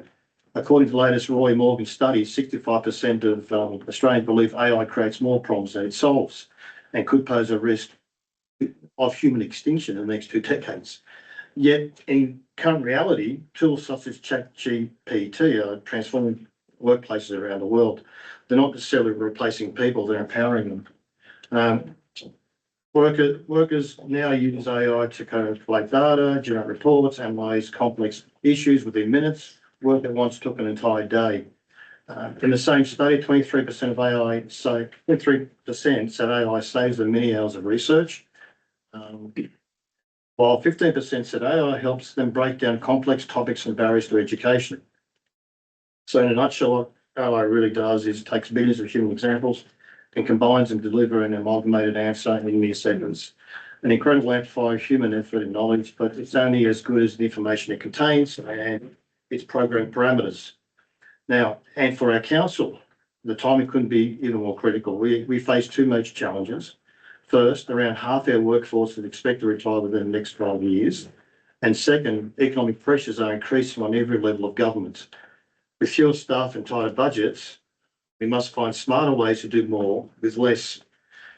In council's recent staff study, feedback showed a 45% negative sentiment, highlighting, among other issues, resource shortages.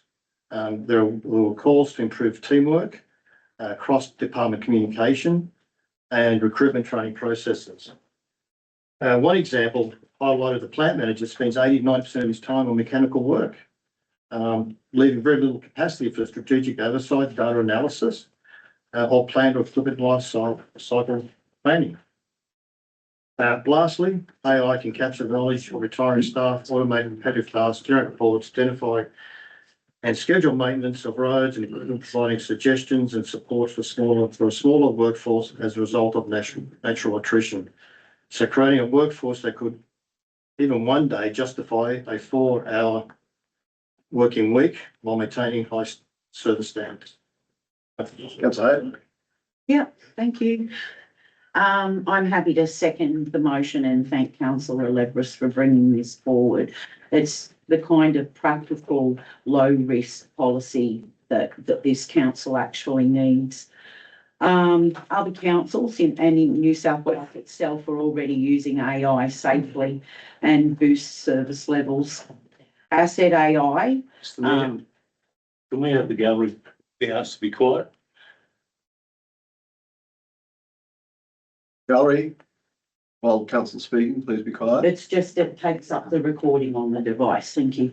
Okay, so Asset AI is a program that has been initiated and some councils are actually using it to detect road defects from regular fleet vehicles and prioritise maintenance.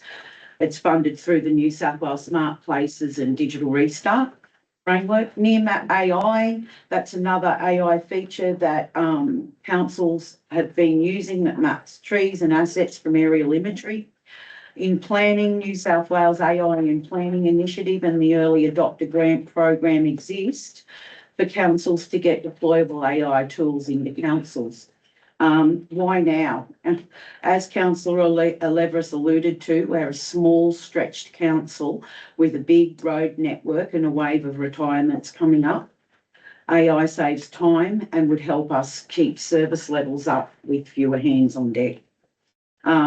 It means faster pothole fixes if we were to incorporate something like Asset AI, quicker answers for residents.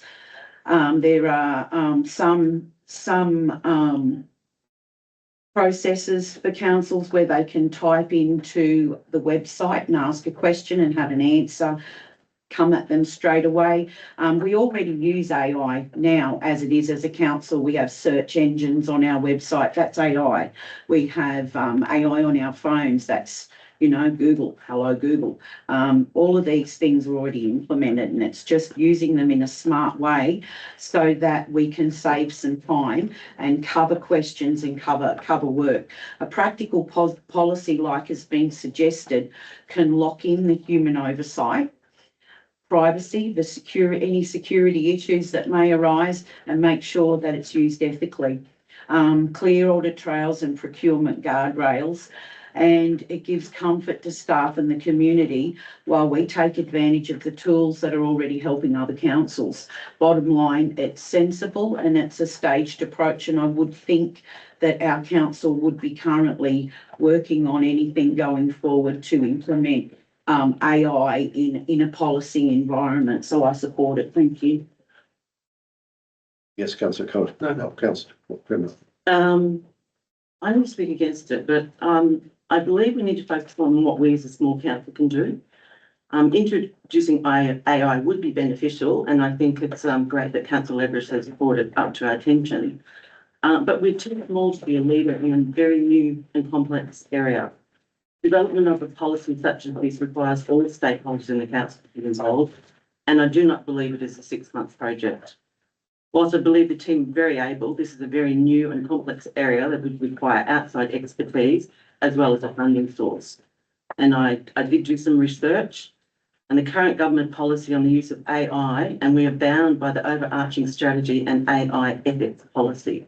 In New South Wales, Jihad Dib is heading up the new Office for AI and said it will not only lead New South Wales' use of AI, but will set the roadmap on how to safely and responsibly incorporate and manage emerging technologies for more effective delivery of government services in the future. And the ethics policy, and I suggest you probably read it, it talks about community benefit, fairness, privacy and security, transparency and accountability. They're all very key considerations when you talk about the use of AI. And what must be considered is AI is not free. We can't be using free sources and dumping some of our data into it, because then we run into the issue of privacy, and there's very strong principles around the protection of data. Our data sources are probably in various places, so you've got to be able to bring that all together to fully respond to any AI. So it exposes our data, privacy laws and our data sources would be limited. And like I said, presuming in a number of locations require not only a pilot program, but training of staff.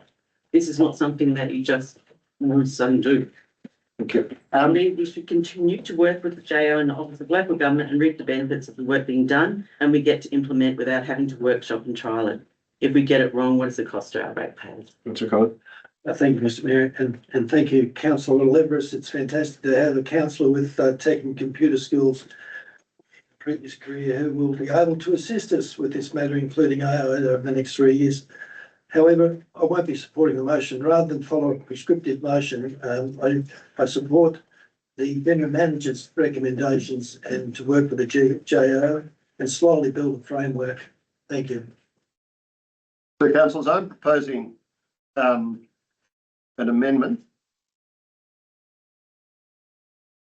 So one would be request the general manager to investigate through the joint organisation possibilities for the use of AI that provide economic and operational advantages to this council, and then come back to council with potential AI opportunities and timeframes for implementation. I have no problem with the section 2, request the general manager to identify and pursue grant opportunities.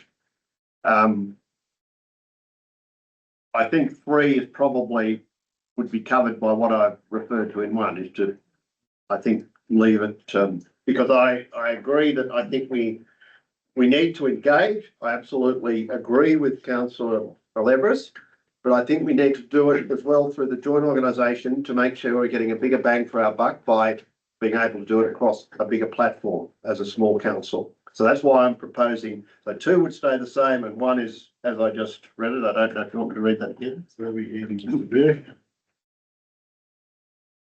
Request the general manager to investigate with the joint organisation possibilities for the use of artificial intelligence that provide economic and operational advantages to council. And if you like, and to report back to council on those investigations. Have a second? No, I don't believe, I think it will, I know, do I have a seconder? Yes. Councillor Graham. So I do know the JA is looking at this. I do know that they're looking at the asset management. Some councils have found it quite good, because I think it was at the Country Mayors Association, there was a presentation. But some are also finding that for small council, it's very expensive to bring. But if we can bring it so that we have a wider, so that the whole JO introduces it, it provides the economies of scale that will allow us to implement it more in a better Can I way. foreshadow before we go any further, and the seconder hasn't spoken to the amendment? Right. Seconder, Councillor Graham. Yes, I agree. I think the timeframe needs to move out because there's an awful lot of investigation. And I think making use of the JO's resources for research is a very good idea. There's 11, 14 councils in that JO. So we can all learn from each other, I think. I think that's a really good idea. Can I foreshadow the original, please? Yes. Thank you. Councillor Levin. Thank you, Mr Mayor. Can I, through the chair, ask General Manager? Yes. No, the Corporate Services Director on his opinion? Yes. Through the chair, AI is in all elements of our business in some respects potentially already. Anything from low-level applications such as Word and things like that. So broad AI is already in some respects within. There's an organic adoption happening with staff, already. So it was very clear during the recent audit, the audit office have already undertaken some questioning on council about our AI policies and frameworks. So it's definitely something that's coming. That will be an audit requirement, I'm sure. Some of the bigger projects, asset AI, we know that if we are looking at a partnership with Asset AI, and that potentially will filter down to council through our RMCC work. So I agree that adoption and some frameworks around it will be really key for us in the short to medium term. So how we do that through learning from the JO would be a good step as well, in conjunction with the audit office requirements. But it is happening on a very low level, organic level already. That would be my opinion. Councillor Hayden? Yes, I don't support your recommendation at number 1, Mr. Mayor, my apologies. Yes. I was happy with the previous one because it is all around having that internal discussion to create a policy around what is currently happening within that AI framework. So this council need a current policy. Talking to the JO, that's great, about perhaps implementation of like AI pilots. That's okay, we can talk to the councils then.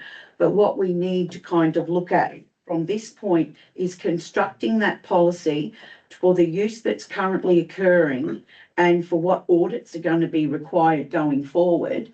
And I think, as the original motion was, that it's more specific to getting that policy draft happening currently.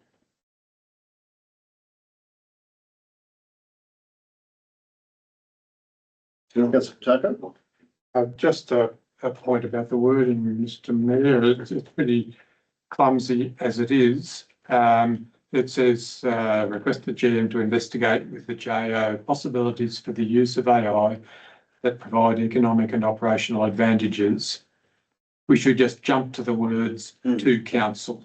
Yeah. Yep. Maybe. So after the word advantages, remove the words of the use of AI. Yep. So it's just repetitive and. Yep. Agree with that. That's my only comment, Mr. Mayor. I'll make a comment through the chair. Yes, Councillor. I'd like to commend Councillor Alvarez for his initiative. Councillors? Councillor Leeds speaking. I think he's done a very good job. I'm sort of on the fence with it all, but I think maybe we could, I know we're using it, I use it for work and everything all the time. But for council and for this sort of large group, maybe just slow up. That I do commend him on his initiative, but maybe just slow it up as per your recommendation. So that's. So can I ask you, General Manager, or the Director of Corporate Services, do we believe that we're in a position to draft an artificial intelligence policy with what we know in the next 6 months? That seems to be the question. So through the chair, I'll, with the changing in the way that it is, That's what I'm reluctant to give you a positive answer in that regard because we just aren't at that point in time. But that's my opinion. I mean, we've got the two questions. We've got the policy, we've got the uptake of AI and its implementation. So they are, I acknowledge what's been said to you. Through the chair, I think it'll be mandated by the state as to what you do. That's my hearing in this regard. So a policy might totally agree with the framework around how and what. A policy direction, I think we're going to be mandated in some point in time.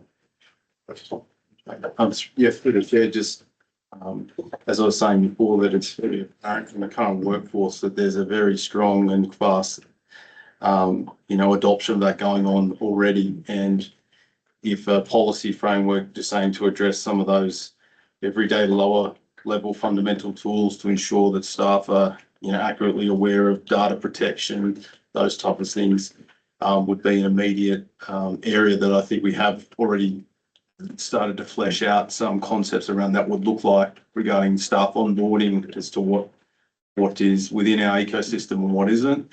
Some of the bigger opportunities with assets and things like that, they definitely can come because you need economies of scale for equipment and things like that. But it's very apparent that we do need to put something around that now through, our staff onboarding and things like that, because there are models that are supported or not. So do you think it's too early to draft a policy? I suppose the question in the next 6 months. No. Through the chair, we've looked at some concepts stuff already. So, and I think within the next 6 months, a lower level policy would be something that would be required.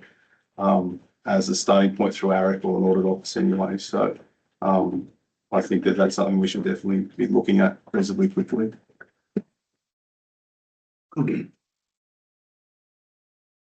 Councillor Can Hogan. I add an amendment to your amendment?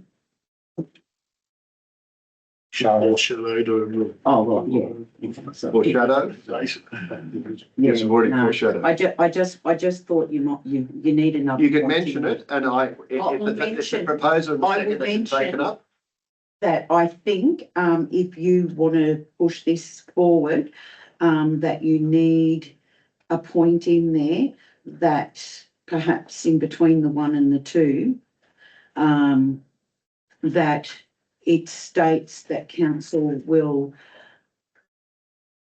work on drafting a policy around what is currently within our which is currently being used within our framework in regards to AI.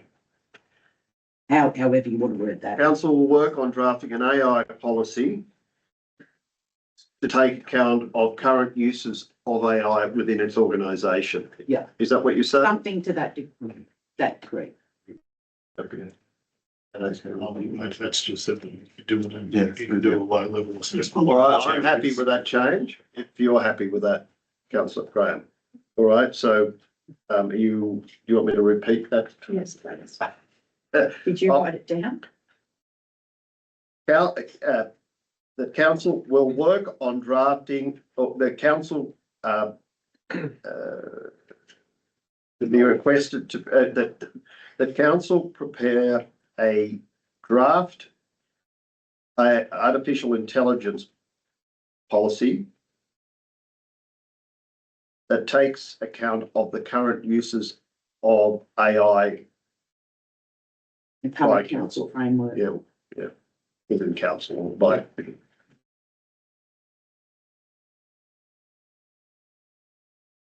Or the current and any that are, any that come into being prior to the policy being put into place. Oh, don't confuse it. Don't That's confuse it. confusing. Just say current. Yeah, how council currently works within that framework.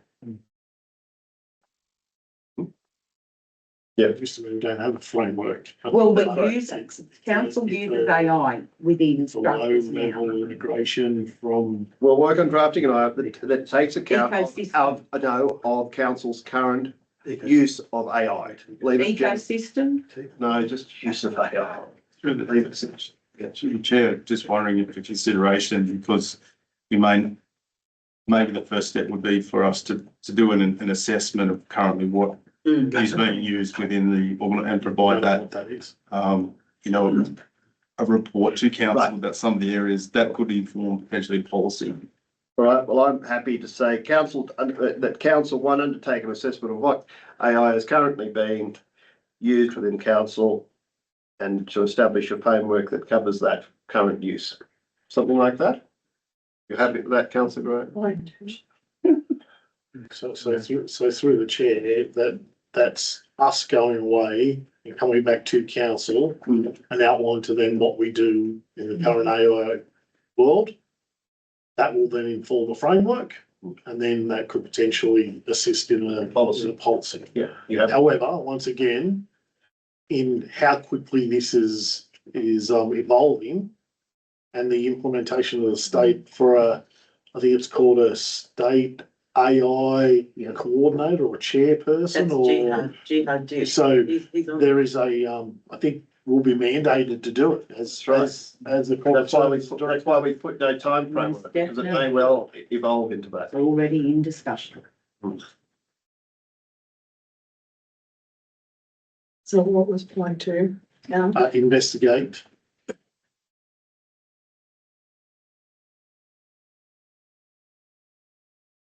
Current Uses of AI. practices.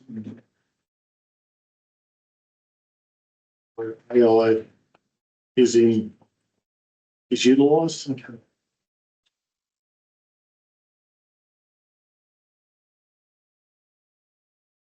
And provide a report to council outlining A possible policy framework. That will guide it. That will guide it. Yeah, that will guide it. That will guide it. Yeah, lots. There you go. And then if the state comes up with something in the interim, we'll obviously have to take it.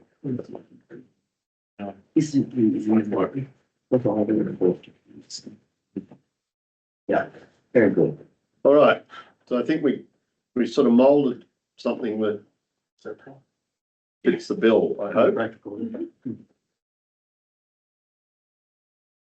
And as I think a number of councillors have said, thank you, Councillor Everest, for raising this, because I think it is very important.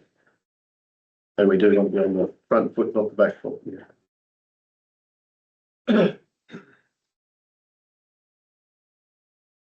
So, the motion is on the screen. The amendment. The amendment is on the screen. I put, no further discussion, I put the amendment. All in favour? Councillor McCarthy against? I'm against. Right, I take the value that councillor Everest took the opportunity to submit it, and you've done another one on us. You've modified it, so I'm voting against it. okay.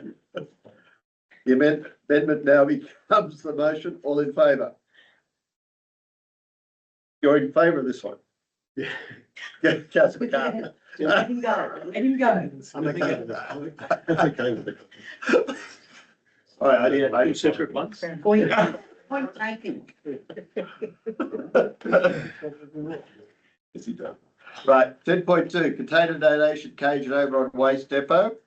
The motion is that Oberon Council, 1, approve a 6-month trial of container donation cage for eligible return and earn containers at the Oberon CRC. 2, invite Can Assist Oberon branch to participate as a collection partner.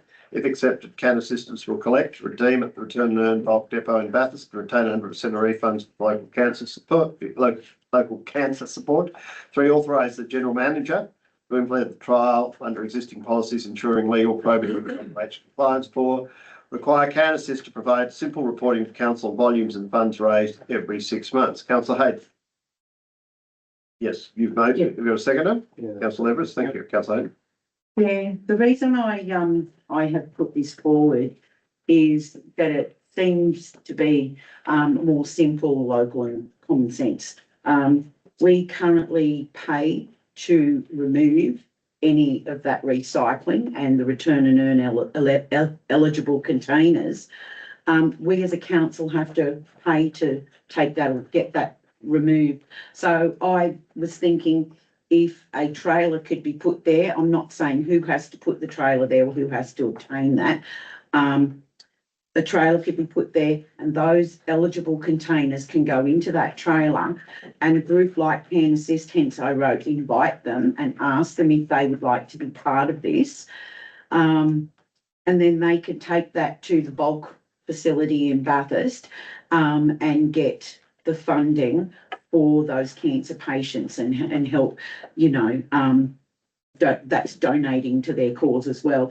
So another thing on the reporting that I've got in here to council, as part of our waste strategy, we need to know our volumes of what's going in and going out of the tip. So that was around making sure that if they do take the containers in, we have a volumetric type basis that we can refer to for waste and recycling down the track. So it kind of speaks for itself. I don't want to rattle on too much about it, but it's just a way of providing funds for that group if that group wants to come on board.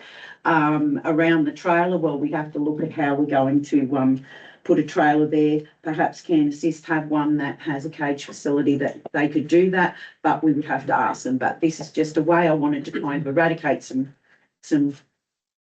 containers that could raise some funds. Thank you. Councillor. Thanks, Mayor. I think it's a good initiative. It's worthwhile. Basically. Anyone else? Councillor.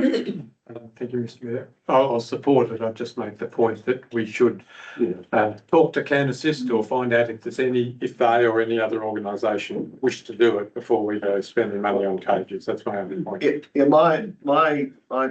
I support it in principle. My only thing is, if we have an investigator with Can Assist, it's a little bit the motion's a little bit prescriptive if we haven't investigated how we're going to do it with Can Assist. I fully Yeah. understand. I did choose them because, because of that cancer fundraising. I don't have a problem with using Can Assist, but we have to go to them, see No, if they're prepared to do it. That's what it states in the motion. Yeah, but you've got the trial coming up first. The first thing is you've got to. Yeah, because I'd like a trial of a container to do that and then invite Can Assist as second. But it's to agree whether we do a trial to do that is one. Two, invite Can Assist if they want to be part of that. And then the 3 and 4, as they are. So don't we have to have, how can we have one without two? Because we can just approve a trial of a container donation cage. If someone has that and wants to provide it, they might provide it, but it's talking about the trial process of it. If you want to change it, No. you're good at it. Councillor Connor? Thanks, Mr. Mayor, through you. I've just got a couple of questions. The general manager, so we go through the weighbridge, say someone's extreme and got 2 wheelie bins full of bottles. They're effectively going to be paying for their donation. So we don't want to make this too complicated. Then secondly, No, they won't. They don't. no, what I'm saying is they'll take it in and be paying for the weight. No, they don't. So recycle's free. Okay, but how they weigh the vehicle, if they've got mixed rubbish, just say they've got bins with rubbish on it. That's why we adopted the itemized fees to enable mixed loads. So if they've got recyclables and say, I've got 2 garbage bags, Okay. whatever, they can So you take do it it out that and itemize it. Okay, so as long as that works out, and then I think we might just be putting the cart before the horse. I think we really need to do it properly, approach the analysis first. Yes.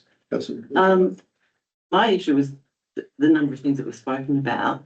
There's no identified source of funding. Can Assist has not been contacted. And there's no detail on how they will manage the pick up and return of the cage and when.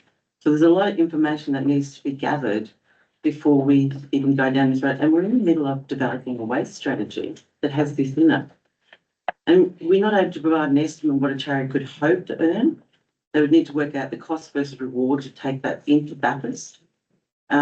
Keeping in mind that return and earn requires the eligible containers to be uncrushed, not broken, empty, visible barcode and lids on where possible.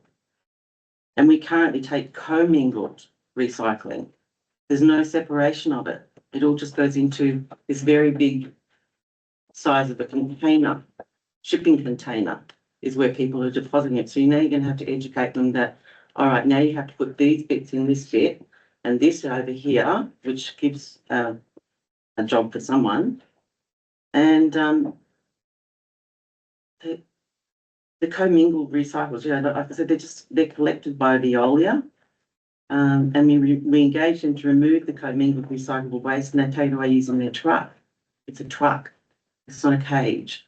So I think as an idea, but it probably needed to come back to us with Can Assist coming to us and saying, we would like to do this. And they would have to go to the tip and have a look and understand, well, maybe we're going to get a few dollars, or maybe the cost of taking it into Bathurst is going to cost us more than the reward. So Councillor Hayden, just a quick one. Would it be appropriate that this be referred to the Waste Working Party to assess the possibility of working with Can Assist on the return and earn system whereby Can Assist will reap the benefits of the return and earn system for cancer support or something like that? No, you're right. That's right. The reason, Mr. Mayor, is why I've done this. We can talk about how Viola come and pick this up and whatever. It costs our council money for the recycling that goes to our tip.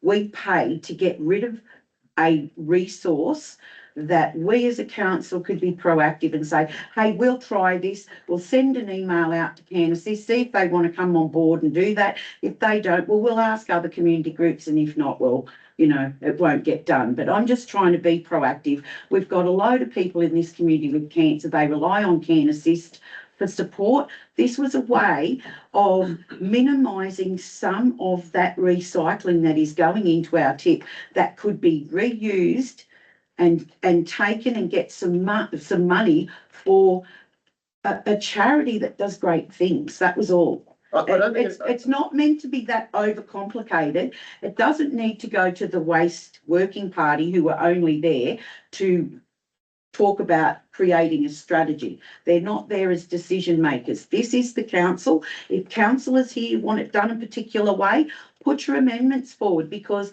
I just want a charity in this town to benefit from some of the waste that goes to our tip that we have to pay to get rid of. That is all. Okay, so do you want the do you want something from the waste fund to pay Mr. Mayor, for someone has their okay, I'm hand. asking a question, Sorry? councillor Hayden. Yes? Do you want the waste fund to pay for the cage? No. Where's the cage? So, as Councillor McCarthy had said to me in a private conversation, Can Assist have a trailer, or someone who is with Can Assist has a trailer. Someone might have a trailer out there and be willing to either put on a wall pack or put on, a caged facility. We can ask of the person if they have a cage to bring it on a trailer. It's not that hard. Councillor Lee, were you going to talk? Yeah, I think it's a great initiative, councillor Hayden, but I just think we've just got to investigate a little bit more. I'm 100% all for recycling, whole life's been that. I think, as councillor Trembath said, it's just going to take a little bit of organising, because they can put, I know they can chuck stuff in it's not sorted when they put it in the cage, and they've got to sort it. They actually are sorted. They're sorted by colours, bottles, glass bottles of this. Wait on, councillors. Like a container, and then and it works like that. If you can approach them through a state government, the same as what they've got in Bathurst, go for it. Where you put all your bottles separate, like it probably do. Be done over there. Yeah, I think that's a good idea if we can approach them like that. But it is Councillor Trembath said, it's fair bit involved. That's all I'm saying, but a great initiative. Councillor McCarthy. I have a small cage if you want to give it a trial. It's off the back of Trent Chute. And it's been there for 5 years. I think it's mine now. And if you want to use it, that'll solve one problem. But I think you should give it a go and see how it pans out. And Mr. Harvey and Don Miller, I think they're doing a run now. So they're actively in. Sorry, I could help you with that one. Yeah. They've stopped doing it. They've stopped. But somebody else at the golf club is doing it. Okay. They take all the bottles and cans and they give all the money to Can Assist. Right, so maybe we can ask them to. So, yeah. All right. Any further discussion? I put the motion. All in favour? Councillor Graham, O'Connor and Trembath against. Councillor McCarthy, you for it? Yep. Yep, right. Okay, motion passed. Go to 10.3. TV screen.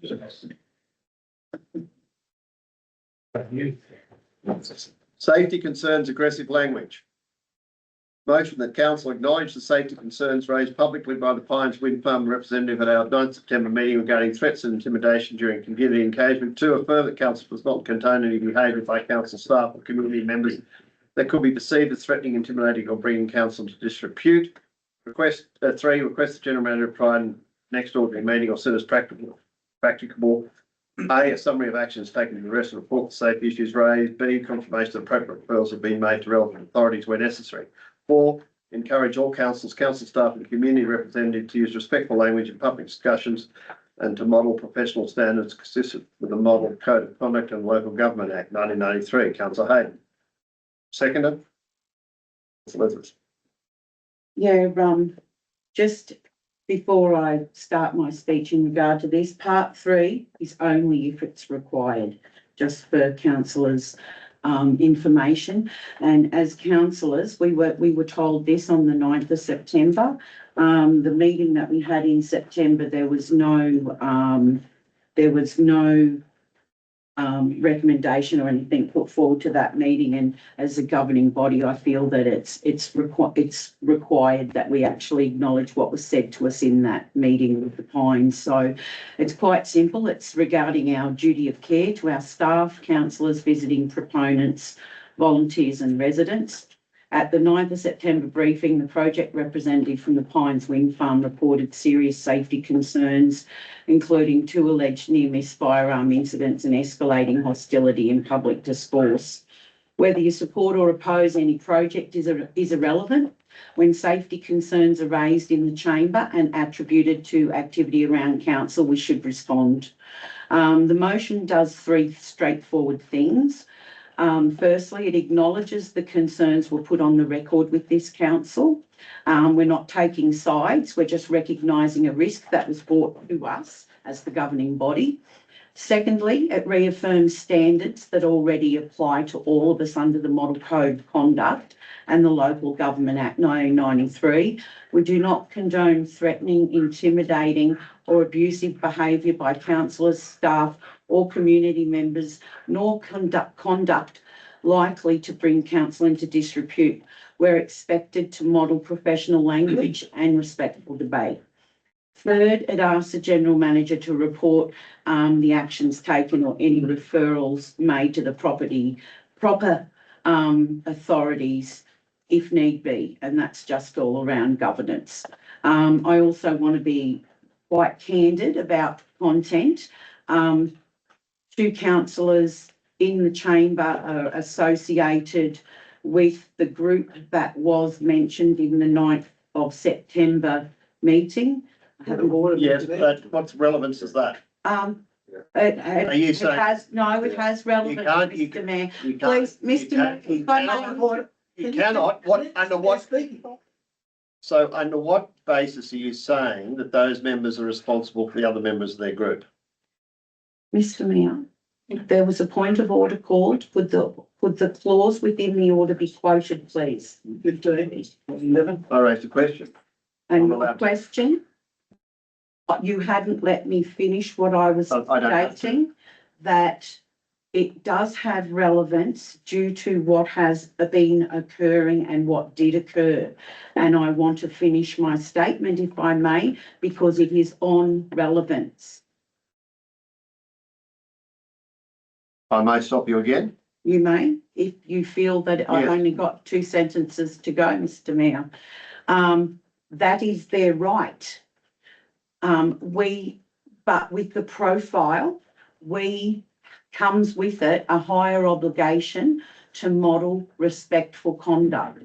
We've all seen or heard public commentary and a recent media event at Black Springs where language drifted into hostility. Point of order. Hold on.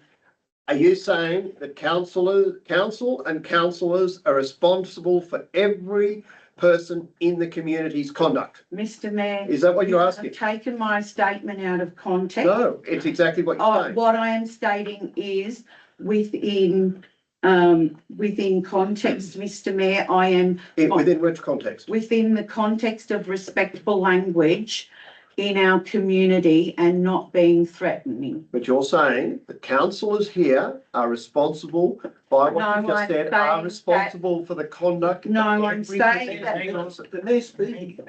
Every community, we're responsible for the conduct of every community person. Mr Mayor, the particular councillor was there doing that. Yes, that person. Point of order. What point of order? Are you saying the councillor was abusing people? No, that councillor was there with that when that occurred, doing that. Doing what? Can you name these people? Just publicly name? No, I'm not allowed to. Why not? Because I'm not allowed to. Well, I'm But you sorry. can't make allegations. I'm not making an allegation. It is a statement, Mr Mayor, that language did drift into hostility. What is your point of order? So the language, all right, you're saying language, right. But how do you attribute it to a member of this council? Because that member of the council was there. But did they make the statement? Yes. What?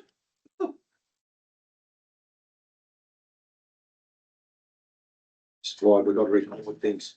I would like to finish and I will omit mentioning that section. Mm. Thank you, Mr Mayor. That's not a good reflection on our area, and it does not help the many locals who simply want to feel safe, heard and respected. The motion is content neutral. It applies equally to every councillor, every community group, every proponent, including myself.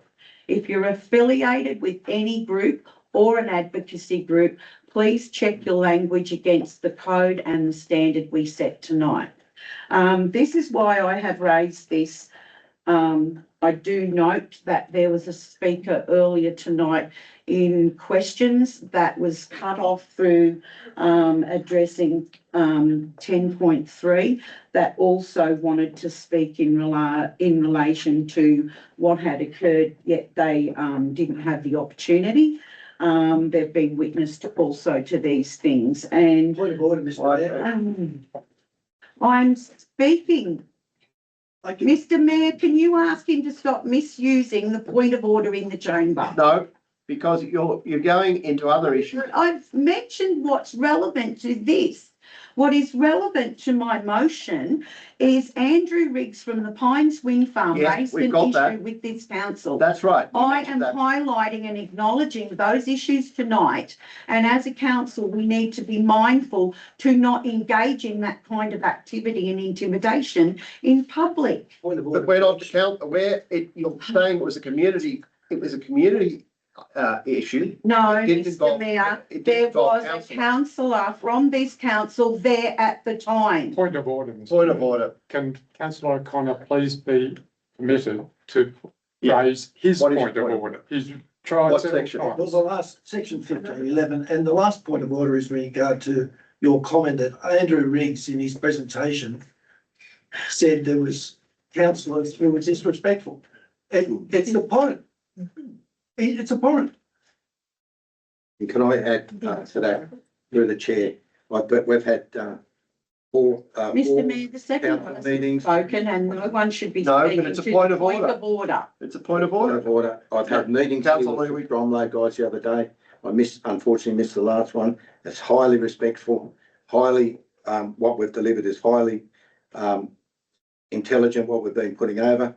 I have never, or any of our groups, or any of our councillors, have ever been involved in anything what you say here. And I would ask, if you would just, I'd like you to name the people. Wait on, you talk to me. Yeah. I'd like you to name the people who No. are involved, and have you told the police? So Councillor Lee.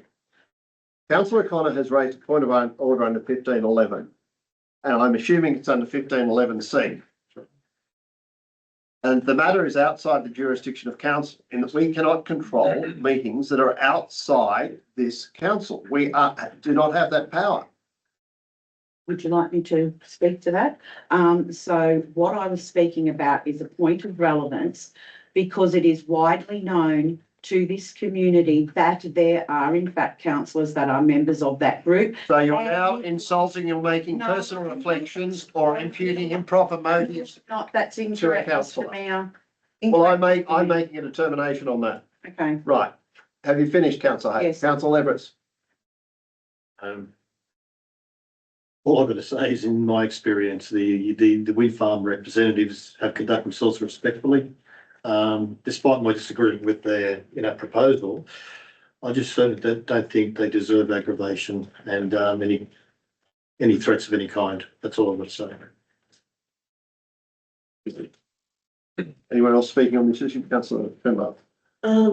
Yeah, I don't want to support the motion. One, our Remitty's roads, rates and rubbish and the Pines have available to them. They can get security.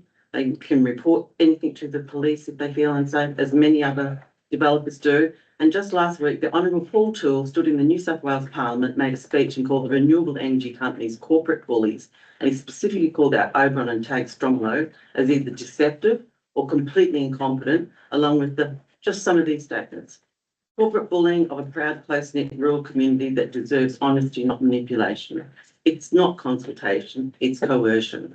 It's not partnership, it's a threat disguised as consultation. No transparency, no proper process, no accountability, and continue to fight loud and proud. Are we going to censor our local member for what he says, it starts to get out of control. We can't control what the community does. It's not our remit. Councillor Con. Thank you, Mr Mayor. I'll try to be as brief as I can. Thank you, councillor Hayden, for showing concern for aggressive language and bullying. During the past 2 years, personally, I've yet to witness any language bullying towards wind farm developers. There's been 3 community meetings, 400 to 500 people, and there's been no disrespect or dissension at any of those meetings. Recently, we held a meeting here in our chamber with GPG, and we had 60 to 80 community members, highly respectful. And if one thing, I always commend our community for being so respectful. There's been instances, however, when wind farm signs are being torn off, trees are being poisoned, also inappropriate social media posts. Both our local members, Paul Toolan and Andrew G, have spoken publicly about the problems wind farm developers are causing to our community and the angst and anxiety they're causing. This is a matter of concerning free speech. It is very hard when the community is confronted by a developer with significant financial clout. Free speech is sometimes all the community has, and we can't suffocate that. Thank you. Councillor Taylor, did you put your hand up? Yes, thank you, Mr Mayor. I've got no problems with numbers 1, 2 and 4. Number 1, acknowledge the concerns. 2, affirm that council doesn't condone that behaviour. 4, and encourage use of respectful language. My problem is with number 3, as was mentioned earlier, as being outside council's jurisdiction, because it relates to meetings between TAG and community members, nothing to do with council. Council had no involvement. It's not practicable to ask the GM to report on the actions taken by somebody else, and it's not up to council to take any such actions. But what we can do is ask TAG next time we have a quarterly meeting to provide an update. So I'm proposing an amendment which would consist of parts 1, 2 and 4 and delete number 3. Happy with that. Do you have a second for your amendment? Does the mover and seconder accept that change? I accept the change. I'll accept that, yeah.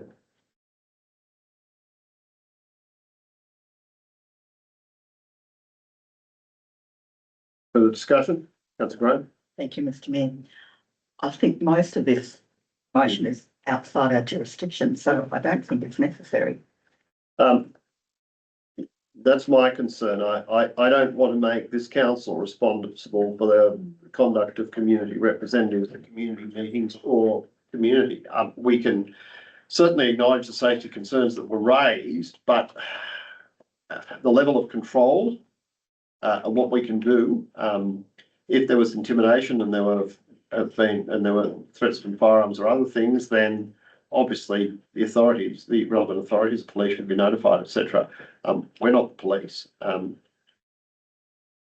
We have a model code of conduct for councillors, but the ambit of our jurisdiction to control community meetings and community organisations, and in fact meetings organised by Stromlo TAG, we're not able to.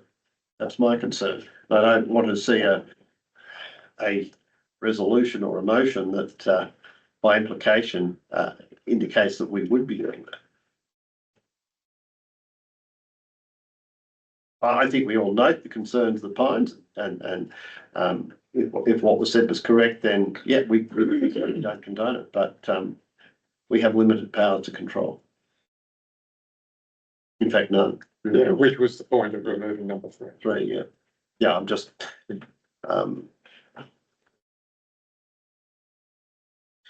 Mr Mayor. yes. You would like to reply? Reply, please. I'm happy with removing that, as councillor Tucker had put, and this is all about acknowledging what was brought to us as a council. So this is part of governance. Someone brings something to us, then we should acknowledge that. We are acknowledging it, and we're stating that we don't condone it. And that's all I have to say on it, Mr Mayor. Thank you.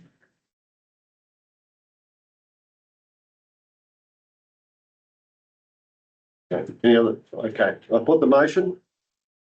All in favour? Councillors Olivris, Hayden and Tucker. Against? Other councillors? Two, lost. Go to 10.4 correspondence processes. Motion is that Oberon Council implement a simple process requiring any email or written correspondence from councils, general manager, directors or staff be acknowledged by reply email confirming receipt within one business day or the next business day if sent after hours. Councillor Hayden? Yep. Good. Councillor Leveris, are you seconding or Councillor O'Connor? Okay. Councillor O'Connor, yes. Mr. Mayor, this is just a simple motion that I've put forward. I don't expect. Wait on, please, Councillor Trembath, Councillor Hayden speak. You know, Well, I think No, you can't. that's okay. Yeah, Councillor Hayden. so.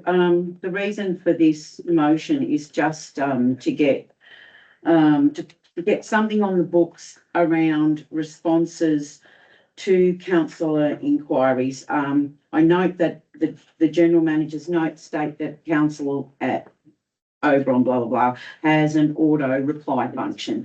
I would just like that same auto reply function to councillor emails. I note myself, there's been incidents where I've sent emails and I've sat there and I thought, wonder if they've got it right, send another email. And I get into that anxiety moment where I've got to send an email. Did you get that email? I don't know. I have a look. And I'm sending emails to find out if people have got emails.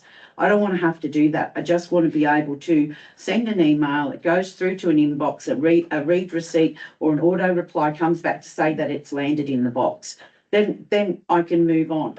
And I'm happy with that. I do note that last week it was only one of our directors sent me an email and said, did I actually get something? And I've said, no, I didn't get that. So, you know, I think it's just common courtesy. It's happening to a few of us and I would prefer just to get, and just wondering if the system can be set up for councillors to just get those acknowledging receipts that our emails have landed.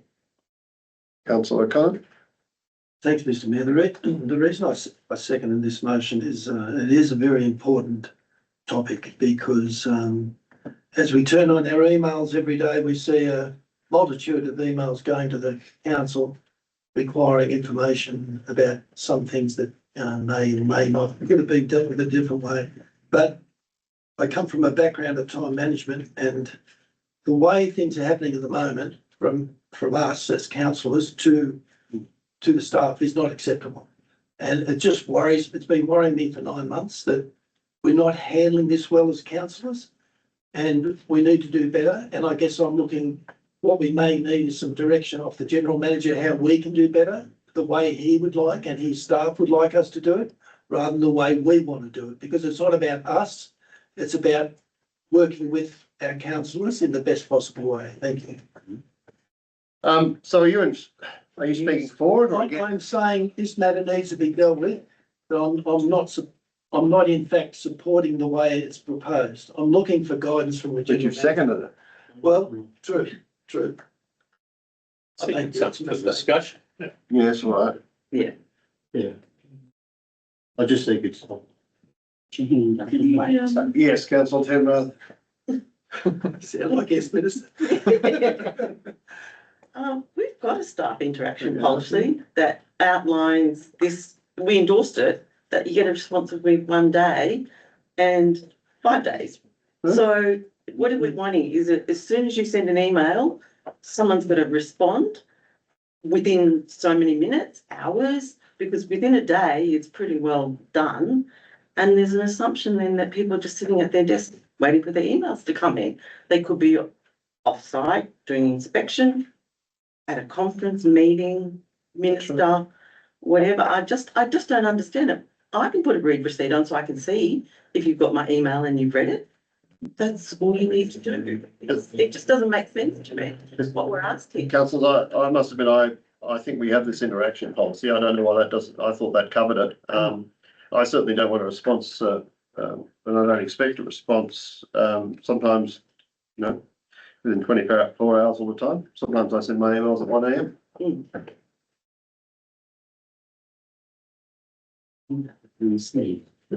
He was going to speak. Councillor Evers, are you speaking? I'm gonna have to now, Mr. Mayor, thank you. I just think it's just common email etiquette, you know, when someone sends you an email, if you've got the time, respond to it, you know, doesn't be straight away, it can be a little bit later on. But you said if you've got the time. So, Not straight away, but maybe a little bit later on. but that's on the interaction policy, isn't it? Yes. It's in the staff interaction policy that we endorsed. But sometimes we get no response. There you go. Yeah. Through the chair, if you get no response, please forward it to me. Any other discussion on this? Right reply? Yeah, I'll have my right of reply. I do not expect people to sit there and type a response. I want an auto acknowledgement thing. If staff are going on a vacation or having days off, they can set an auto response that the email's gone to their inbox. We can see that. All I want is something set up, and I've been saying this for a year.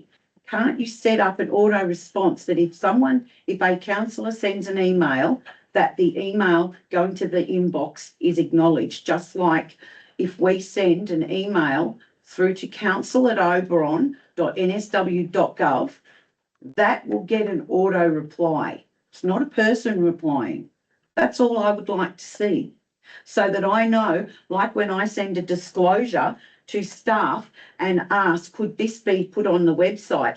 I don't even get an acknowledgement that they've received it. I look up and then I see it's been put on there afterwards, but there's no acknowledgement that anything is being received. That's all I'm asking. Okay, Thank you. put the motion. All in favour? Councillor Leverist and Councillor Hayden. All other councillors against? All other councillors. Thank you. Motion carries. 10.5, Councillor Committee Engagement with Developers. Motion is that Corporate Services Director bring back to the November 2025 Council meeting report on how Section 355 committees engage with developers, including those committees that include councillor assets. Councillor Tremba. Yes. And you have a seconder? Councillor O'Connor, thank you. As I said at the last meeting, we're entering new territory with the renewable energy developers and their community funds that they're making available through the community sponsorship program. All I'm asking is for a review of the 355 committee charters and include guidelines about community sponsorship if it relates directly to council assets. And the one that got my attention was the Black Springs Hall. And it should not require a 355 committee to come to the Corporate Services Director for approval. The guidelines should be clear. So that's all I'm asking for is, can we go through all the charters, have a look at how, if a council asset is involved, then the sponsorship money is not to be used to do something to our asset. I think it's quite straightforward. I've asked the Corporate Services Director, is November doable? And he said it would, and it's just a report back. It's not making any changes. It's just understanding and being very clear how 355 committees engage with renewable. They're developers, and I don't know why people seem to want to treat them differently. It's just throwing money at the council. They can do anything with the community groups they wish. I have no issues with that. They're doing it all the time, and there's very many happy community groups here in Oberon who are benefiting from it. But when it comes to our council assets, I do have a problem with it, and it's new, and we need to address it now. Thanks, Mr. Mayor. Yeah, I think there was a question from the public earlier, and I think it's just my opinion. I think it was a little bit. It's a bit confused in terms of what this motion is trying to achieve and whether there's going to be restrictions on any community organisations. I think what we're all only trying to do here is specifically say, well, this is a developer, and in this case, a wind farm or renewable energy, they're very, very significant developers. So whether it's someone wanting to build a house or a wind farm or a solar panel, they're developers, and therefore when they're making contributions to 355 committees and they involve council assets, surely we have to just have a bit of a rethink about it and just have a policy. So I agree with Councillor Trimble.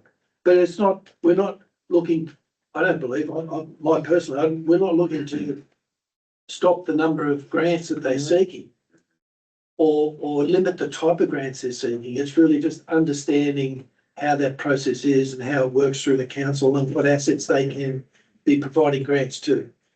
Just a minute, so I've got a question here. From what I understood from the question from the public earlier this evening, was that what happens if a community group, rather than a section 355 committee, seeks a grant from a developer, and then that money is used and put to use on a council asset. That's not covered by this, and that's what I think what the direction was from the question this evening was. Well, that needs to be covered as well. Well, I don't know if it needs to be covered. It's a community group seeking a grant. It's not a section 355 committee. And that's why I think the question. But it's a council asset. We're not in a committee of the whole, Mr. Mayor.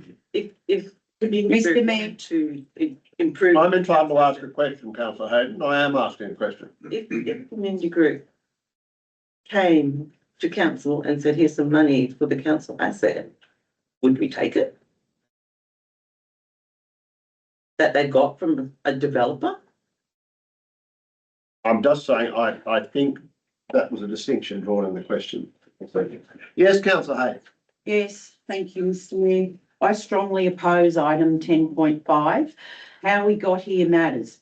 At last month's meeting, the mover sought to block developer-sourced grants, specifically naming renewable energy developers from being applied to council. This is not directed. This is directly. No, it is direct with this motion. Mr. Mayor, can you just let me finish, please? I don't see the relevance. It is relevant because that is where this motion came from. It's not the matter No, at hand. not the matter at hand. It is on relevance as to how this motion has came about. And the mover even mentioned the relevance of what I'm speaking to when she moved the motion. Thank you. Right, specifically naming renewable energy developers from being applied to council assets, as well as stating we do not as a council take grant funds for council assets. The discussion explicitly referenced wind proponents, the Pines, GPG, anyone coming to town to develop. Tonight's motion continues the same theme by asserting that developers should not be engaging with council or councillors, and that engagement only happens after approval. That is wrong in principle and wrong in practice. And let's call out the contradiction plainly. The same council has previously encouraged regular proponent briefings. Councillor, to council. you're being defamatory. No, Point of order. You are. Being defamatory.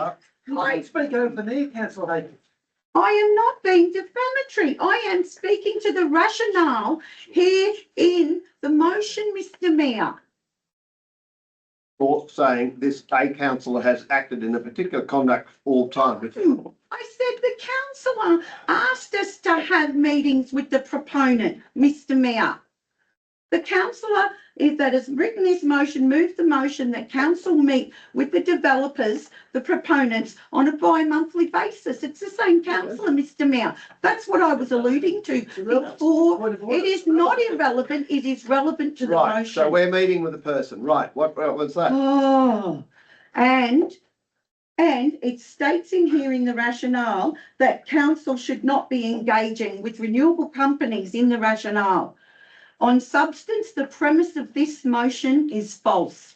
Early engagement done transparently helps surface issues and protect communities and avoid surprises. New South Wales planning practice expects pre-lodgement contact and early consultation for significant proposals. Pretending engagement. What has that got to do with this? We're talking about Mr. Mayor, a report on how section 355 committees engage with developers. Don't But laugh at me. you're talking about planning decisions. No, Mr Mayor, I am talking on the relevance to the motion at hand and why I'm speaking Right. against it. The motion that is written here states that the Corporate Services Director bring back to the November Council meeting a report on how Section 355 committees engage with developers, including those committees that have council assets. That is on relevance. That is on relevance, and it states in the rationale, renewable energy companies are developers and should not be engaging with council or councillors. I am speaking as to why any group can talk to developers and why. And if you please let me just finish reading what I've written. You're interrupting me on my points of relevance, Mr Mayor, and they are relevant to why I'm talking against this discriminatory motion.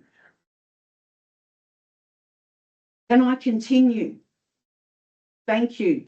I really would like to get to the end and then I will shut up. So,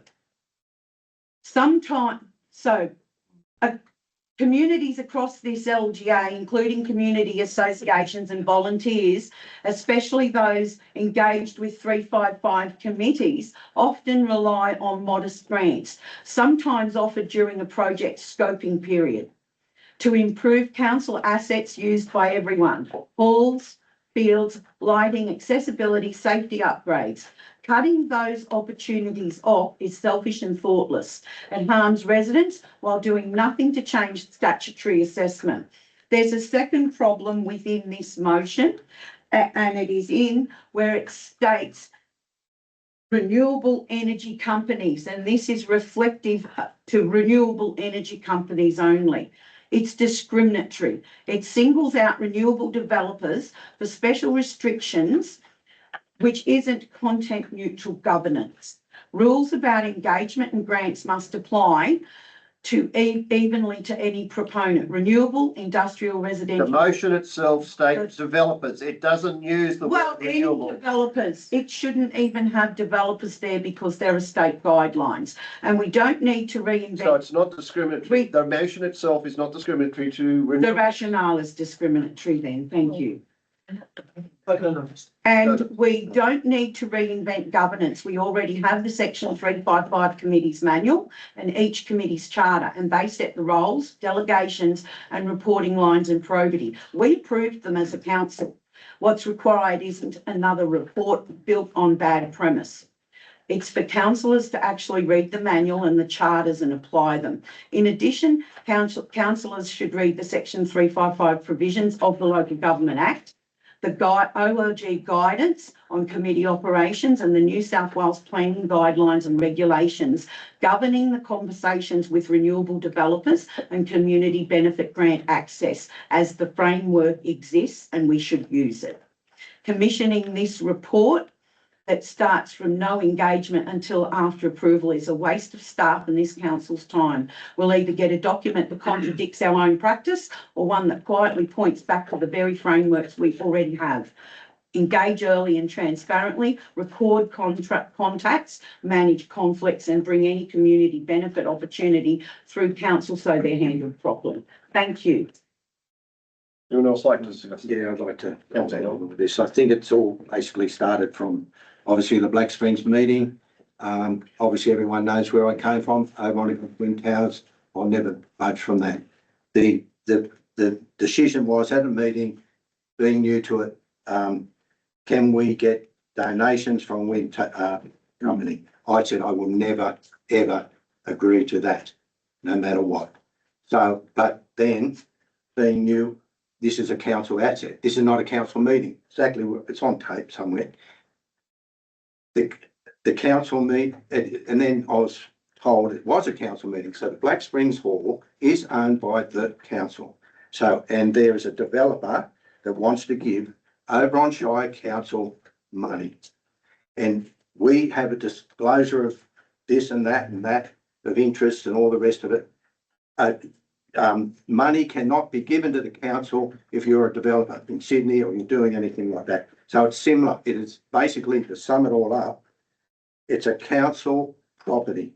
we cannot take money from a developer that's having proposing a development. And the other things that take money, they might take money, but they're not, a lot of times they're not council assets, and a lot of times there's no development application to fix up a soccer shed or something. So the reality is, I will never change my view. I think this is where this has come from. And it's a council asset, so we cannot take money. The same as you're building a house and then they come and say, oh, we'll give you $500, for the, something. It's the same thing. You cannot take money from developers if it's council owned. Okay, I'll just get some clarification from the general manager or the director of planning. Is there anything in the Local Government Act that actually precludes us have receiving money from a developer in relation to a council asset, however that money comes, whether it's through a community group or through a Section 355 committee? Do you want to go first?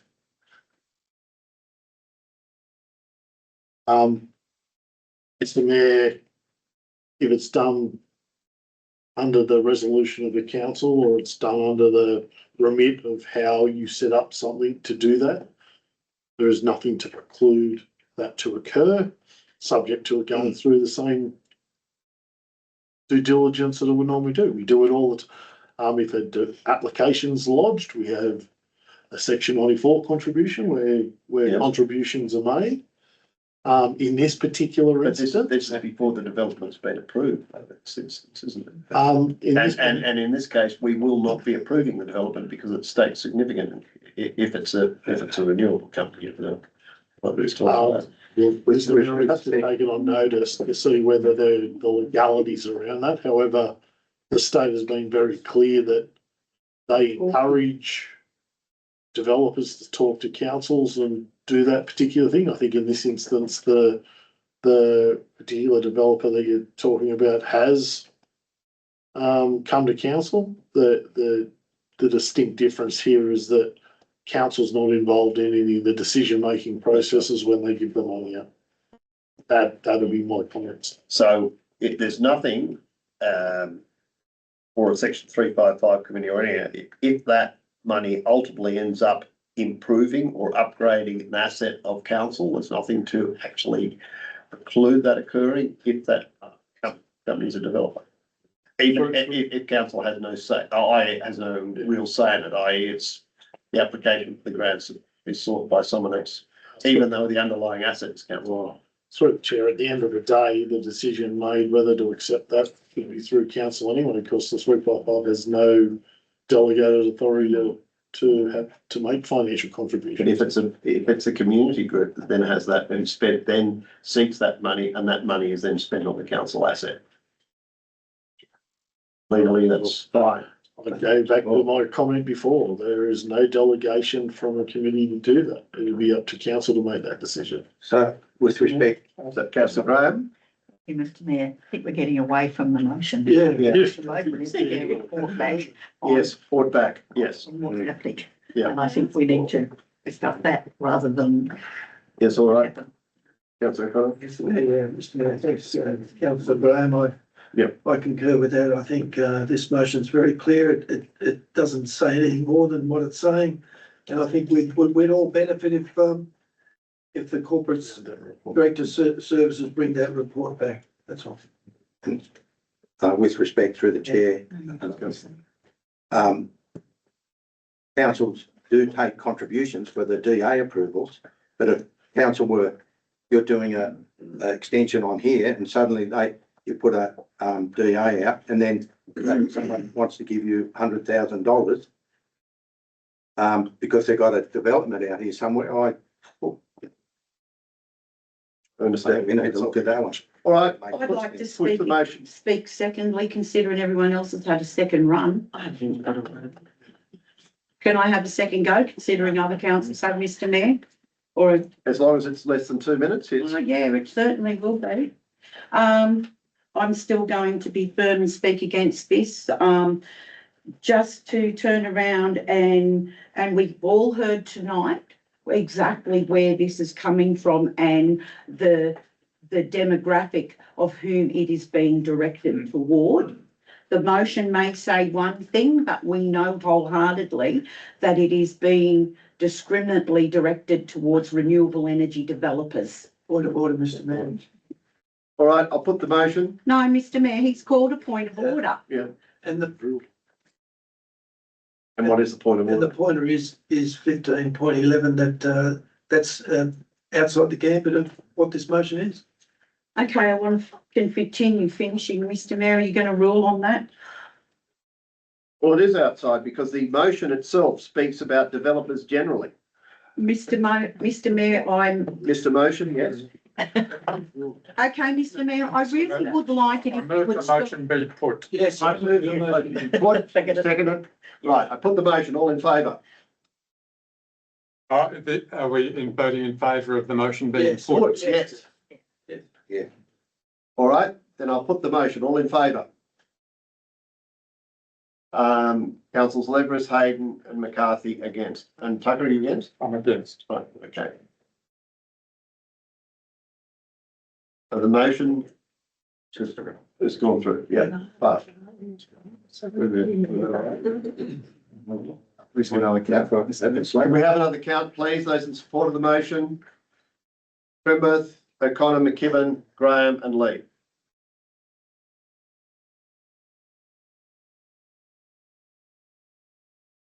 Go to 11, councillor and delegates reports. There are none. 12, committee reports.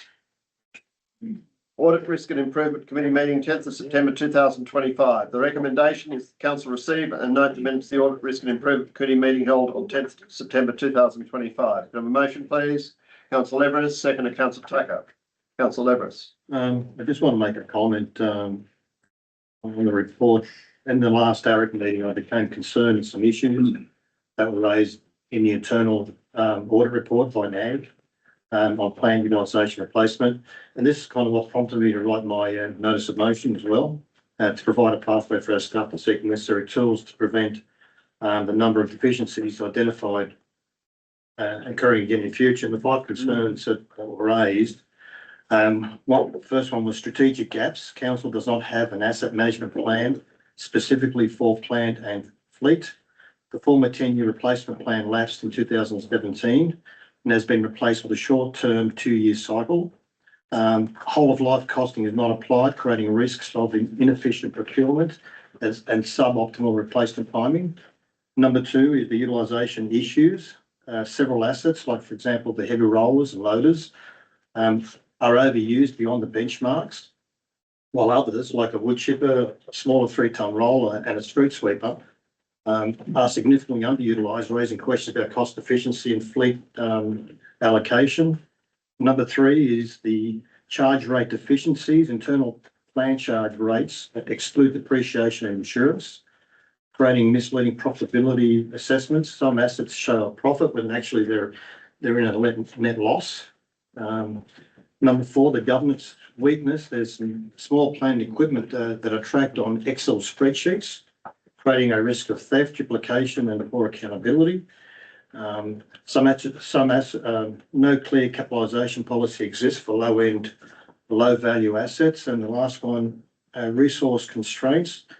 The plant manager spends 89% of his time on mechanical work, leaving little capacity for strategic oversight, life cycle planning and data analysis.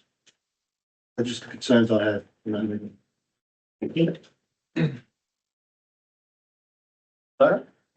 you, Mr. Mayor. The minutes themselves are an accurate reflection of the meeting. My particular interest at the meeting, like Councillor Leveris, was in the plant replacement of plant utilisation audit.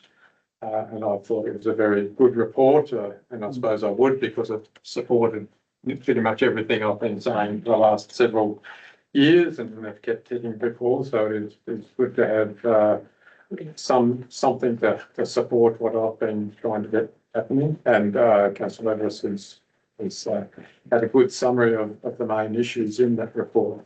So my questions are, now that we have that audit report and ARIC has looked at it, is it going to be considered by council at some stage, and I'm suggesting that it go onto the agenda at the next working party. That's my first question. All right, General Manager, what normally would have, or if, Director Corporate Services, that report intend to come to council itself, doesn't it? Or it goes to work? That's through the chair. Eric assessed a number, including a confidential internal report, which has been otherwise highlighted. Within that, Eric outlined a number of recommendations that supported what council does. It acknowledged a number of things within that report as to the shortfalls in funds and the ability for all these programs to be implemented, and outlined a number of recommendations that we'll be looking to implement. Now, they are short, medium, and long-term recommendations, and I would suspect the recommendations may come back to the working party, but that is where we would sit in the space. Unless that's got any other comments to make. No, through the chair, that was an internal confidential report, and there's recommendations that we're working towards. I agree with the comments from the General Manager. So you're saying that Eric can see it, but council can't even discuss it, or on. This is just, I'm totally lost as to the status of that report. If our Eric commissions it and we pay for it, we're not even allowed to discuss it. It's ridiculous. I thought it was discussed initially, Director, that the report would ultimately come to council after it had been seen by. Yes, and if it comes to confidential, that's fine. I thought that was what we were told initially. So through the chair, the report was discussed at this ARIC. The recommendations, the 17 are being progressed by the asset management working group, which has been tasked with a number of recommendations to flow. And we would be guided by the internal audit charter and with the ARIC. So that would be how we'd be guided as to how this flows up to council, which has been resolved by council and ARIC. I was certainly of the opinion that this report, once it had been viewed by ARIC, was going to come up to council in a confidential meeting. But anyway. And I agree with you, Mr. Mayor. That's exactly what was said. And so it should, because it's an important aspect of our operations. It costs a lot of money, and it seems once again we can't even look at it or have any input into it. It's ridiculous. It's through the chair. Once again, I'll make it very clear. The recommendations have been highlighted, will be tabled and implemented in exactly the same way they were done with the Morrison Lowe report. Morrison Lowe report came to council. Through the chair, not originally, but I won't go into that. But it should come to council. That's what I'm saying. We should have the opportunity to discuss it, particularly the stuff about underutilised land, if my suggestion of the working party was inappropriate because that's open, yeah, bring it to a confidential. But we need to have a look at it. And I don't know if other councillors, apart from yourself and Councillor Everest, and I may not have even seen it. Is it on the portal? No, I don't believe it is. Yeah. So that's all I want to say, Mr. Minute. Councillor Hayden. Yeah, I went through the report. I'm just highlighting some of these issues. I recall. Am I interrupting? Yes, just can you hold it? Give him that.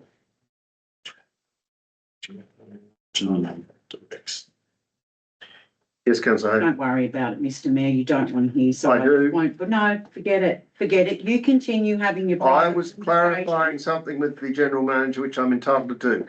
That's okay, but you always seem to do it when someone gets to say something. Forget it.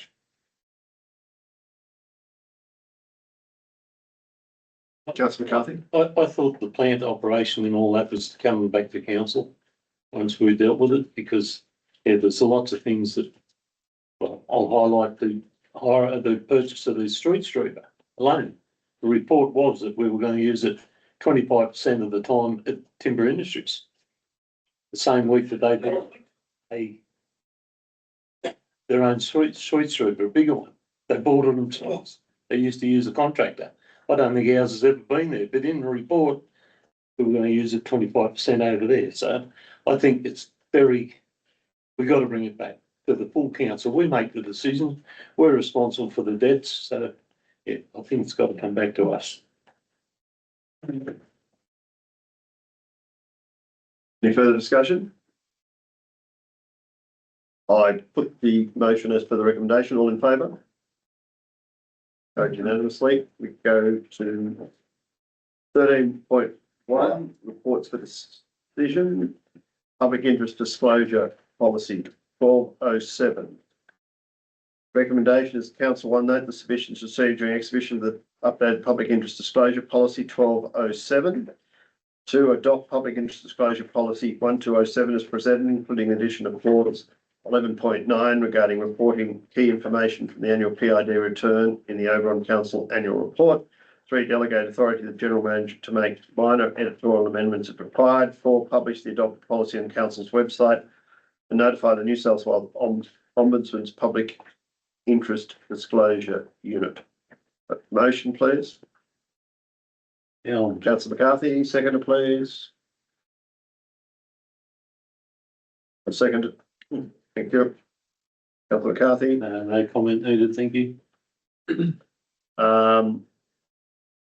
No, I make my comment. I note Councillor Tucker's submissions and the responses to that.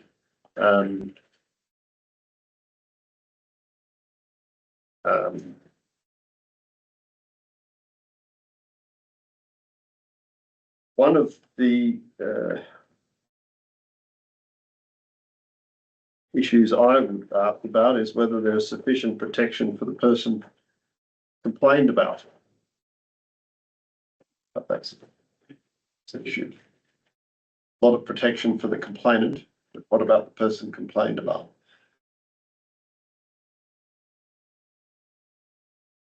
Was the chair, are you asking me that question? Yes, I am. I think that's a question you have to take up with the minister. The minister, yeah. All right, thank you. Any other discussion? Yes, Councillor Hayden? Yes, in here with Councillor Tucker's questions and the answers that were in here, we've just got to be mindful that even that identification in a small workforce can be obvious. And this does include councillors as well. And I think that we need to be very mindful of that. As you mentioned, Mr. Mayor, about PID protections, they're there for specific reasons. So if someone's complaining about someone, they're not going to get any information, but the person that has serious issues needs to make sure, and that's why there is a policy to put protections in there so that no one can have any comeuppance or be picking on that person for those reasons. So it's an important policy. Thank you. Mr. Tucker? Very brief comment, Mr. Mayor. I don't agree with you that there's a lot of protection for the complainant. That's all I want to say.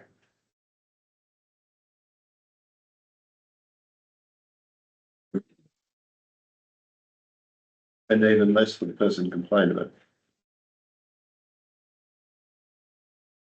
I'm not sure if I'm not commenting on that bit, but I'm disagreeing with your comment about the complainant. Okay, any further discussion on this matter? Well, I put motion as per the recommendation. All in favour? Councillor Connor is against? No, sorry. Who else is against? Anyone? No. No, passed unanimously. All right. 13.2, communications working party. Recommendation is a council note. Sorry, Councillor Hayden, do you have something to say? I said, seriously lost it tonight. That's it. talking to myself. Problem?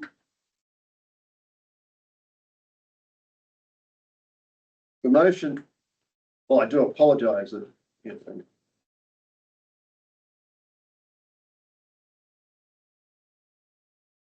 the recommendation is the council note the findings of the Communications Working Party as outlined in the report. 2, continue with the fortnightly partnership with the Village Voice, ensuring ongoing liaison and collaboration to support community engagement, content development, and improved distribution. 3, endorse the Communications Working Party for a further 6 months with a progress report to be brought back to council at that time. Can I have a motion, please? Councillor O'Connor and Councillor Graham. Thank you. Councillor O'Connor. Thank you, Mr Mayor. The Communication Working Party is a very enjoyable working party to be part of, and they've welcomed me very friendly, even though I lack experience. It's been very joyful actually, and they're collaborative. They work well together. I have missed one of the meetings. In summary, the Village Voice option is a work in progress with content paper quality improving over time. Proprietary is connected, and hopefully it looks like it may be going to work out to a good alternative. Thank you. Thank you, Mr Mayor. It's definitely a work in progress. So getting it for another 6 months will be good. Yes, Councillor. Yes, I note the findings in there. I do question around point 3. It seems that it's the same as it was prior to the working party for the communications. The issue that's been had in the community is getting the information to the residents. So there are residents that get information online, but there are residents that are not getting anything delivered to the homes. So that's where the issue arises. To the home is the fact that it is the problem. And reading through it, I was just wondering why no one had put forward within that working group around the quarterly rate notices that go out to residents, and how there could be an opportunity in that to include a newsletter about events and important meetings that are going to be on within that quarterly period. It's okay to say that the Village Voice is doing one thing or another, but it's only available at particular locations, and if people don't have those don't have any way to get to those locations, they're still not getting the information that they needed, that's needed for the community out there. So anyway, that's all I have to say on the matter. Thank you. Good. I put the motion in for the recommendation. All in favour? Carried unanimously. Thank you. We go to 13.4, having dealt with 13.3. Councils want a break? We've been going through hours. Yes, please. All right. You could stop the recording and have a break, please. To Item 13.4, Old Stockyard, Lowsmount Road. what page number? Recommendation is that Council 1, write to New South Wales Rail Authority outlining the current of the old trucks / stockyards and seek information from them as to the long-term future of the yard. 2, commit to tidy the front stockyards so as they are in a clean and tidy state pending response from the Rail Authority. 3, seek legal advice as to validity of the licence issued to Oberon Council in 1981. Can I have a motion, please? I'll give an alternative. I'll give an alternative and give it to Sharon. Right. We write to the Rail Authority and offer the lease back. Offer the licence back. Licence back. End of story. Offer it back to the state. That what you mean? We'll have to terminate the licence when we participate. Yeah.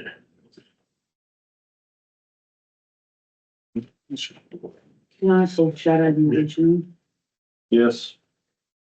Have you got a second? I'll second it. So what is the actual wording? Right to the New South Wales Rail Authority, indicating that Oberon Council wishes to terminate the lease, the licence. That's it. You don't like me putting the words up there. And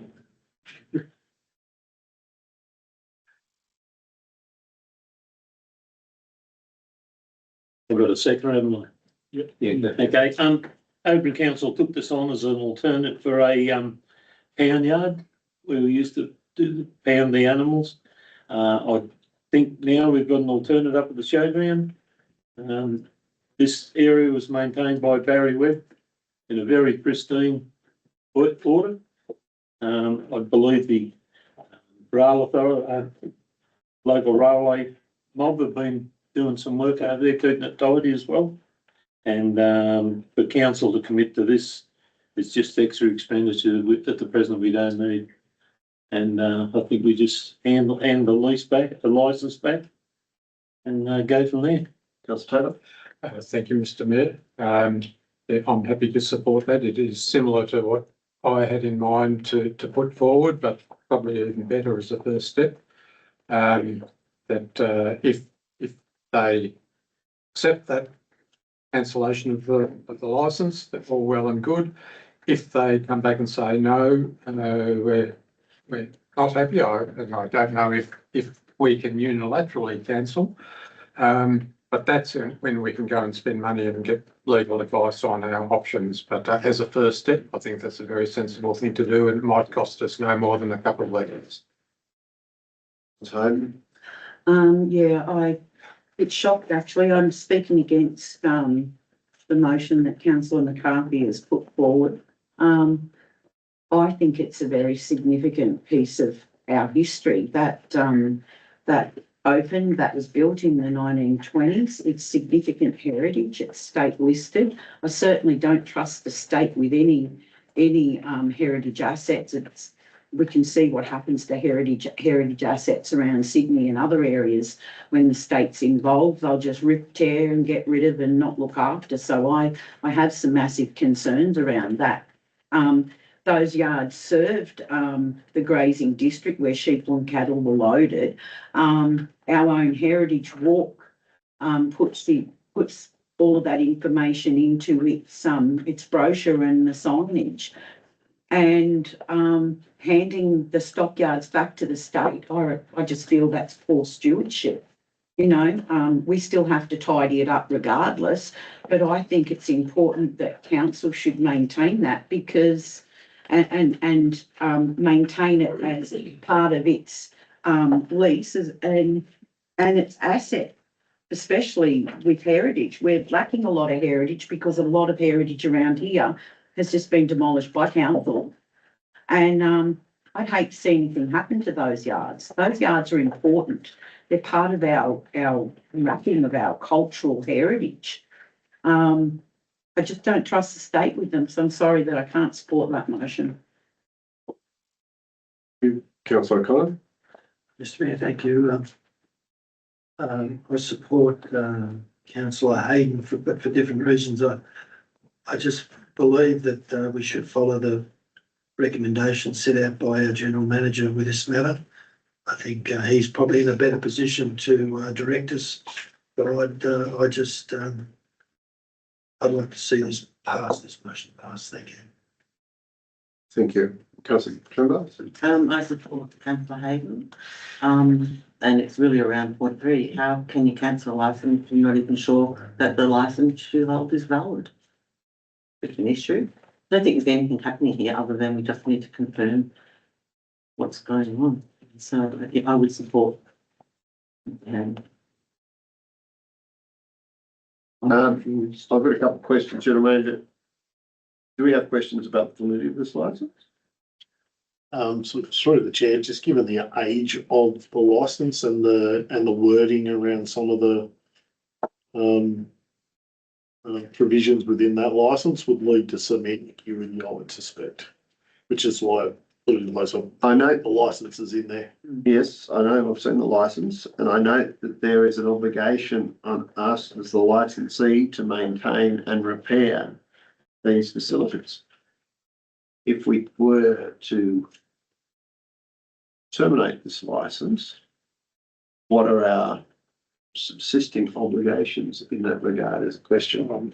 Through the chair, under the terms of the licence, I think the wording is clean and tidy is the word that they use. They also use repair and maintain throughout the course of the licence. Yeah, for what purpose? I'm not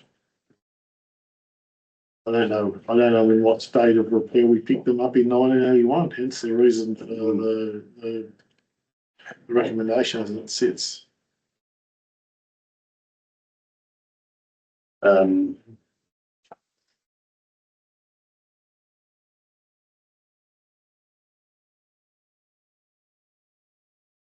Okay. So at the moment we have third motion, council right to New South Wales. Any further discussion on this matter? I put. Deputy Mayor has a question. Sorry, councillor Graham. Thank you, Mr. Mayor. I think it's a pity in the amendment that we're not committing to tidying up the yards. I think that's probably pretty important. If we're going to get rid of it or whatever, we need to make sure they're in a reasonable condition.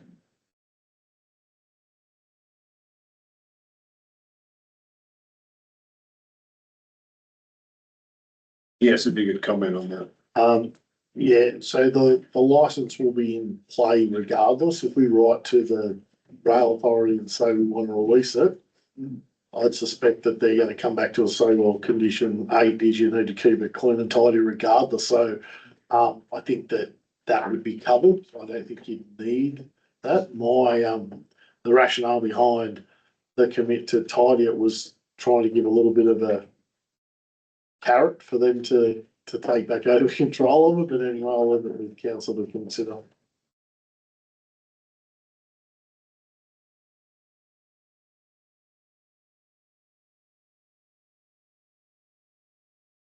Okay, let's take a moment.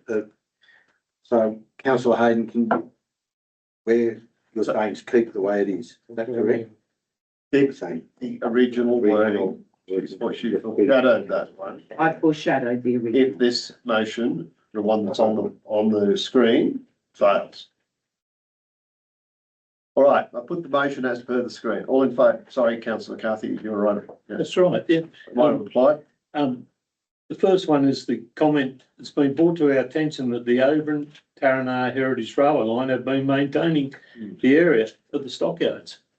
And I take offence to the comment that Oberon Council aren't supportive of heritage items. We put the roof on Little Cream Barn and we were the instigators of getting the first reports down there. So this council has been well aware and well supportive of heritage items in Oberon. Anyway, thank you. Okay, I put the motion. All in favour? Councillor O'Connor, Alevris, McCarthy, Tucker and Lee, so the motion passes.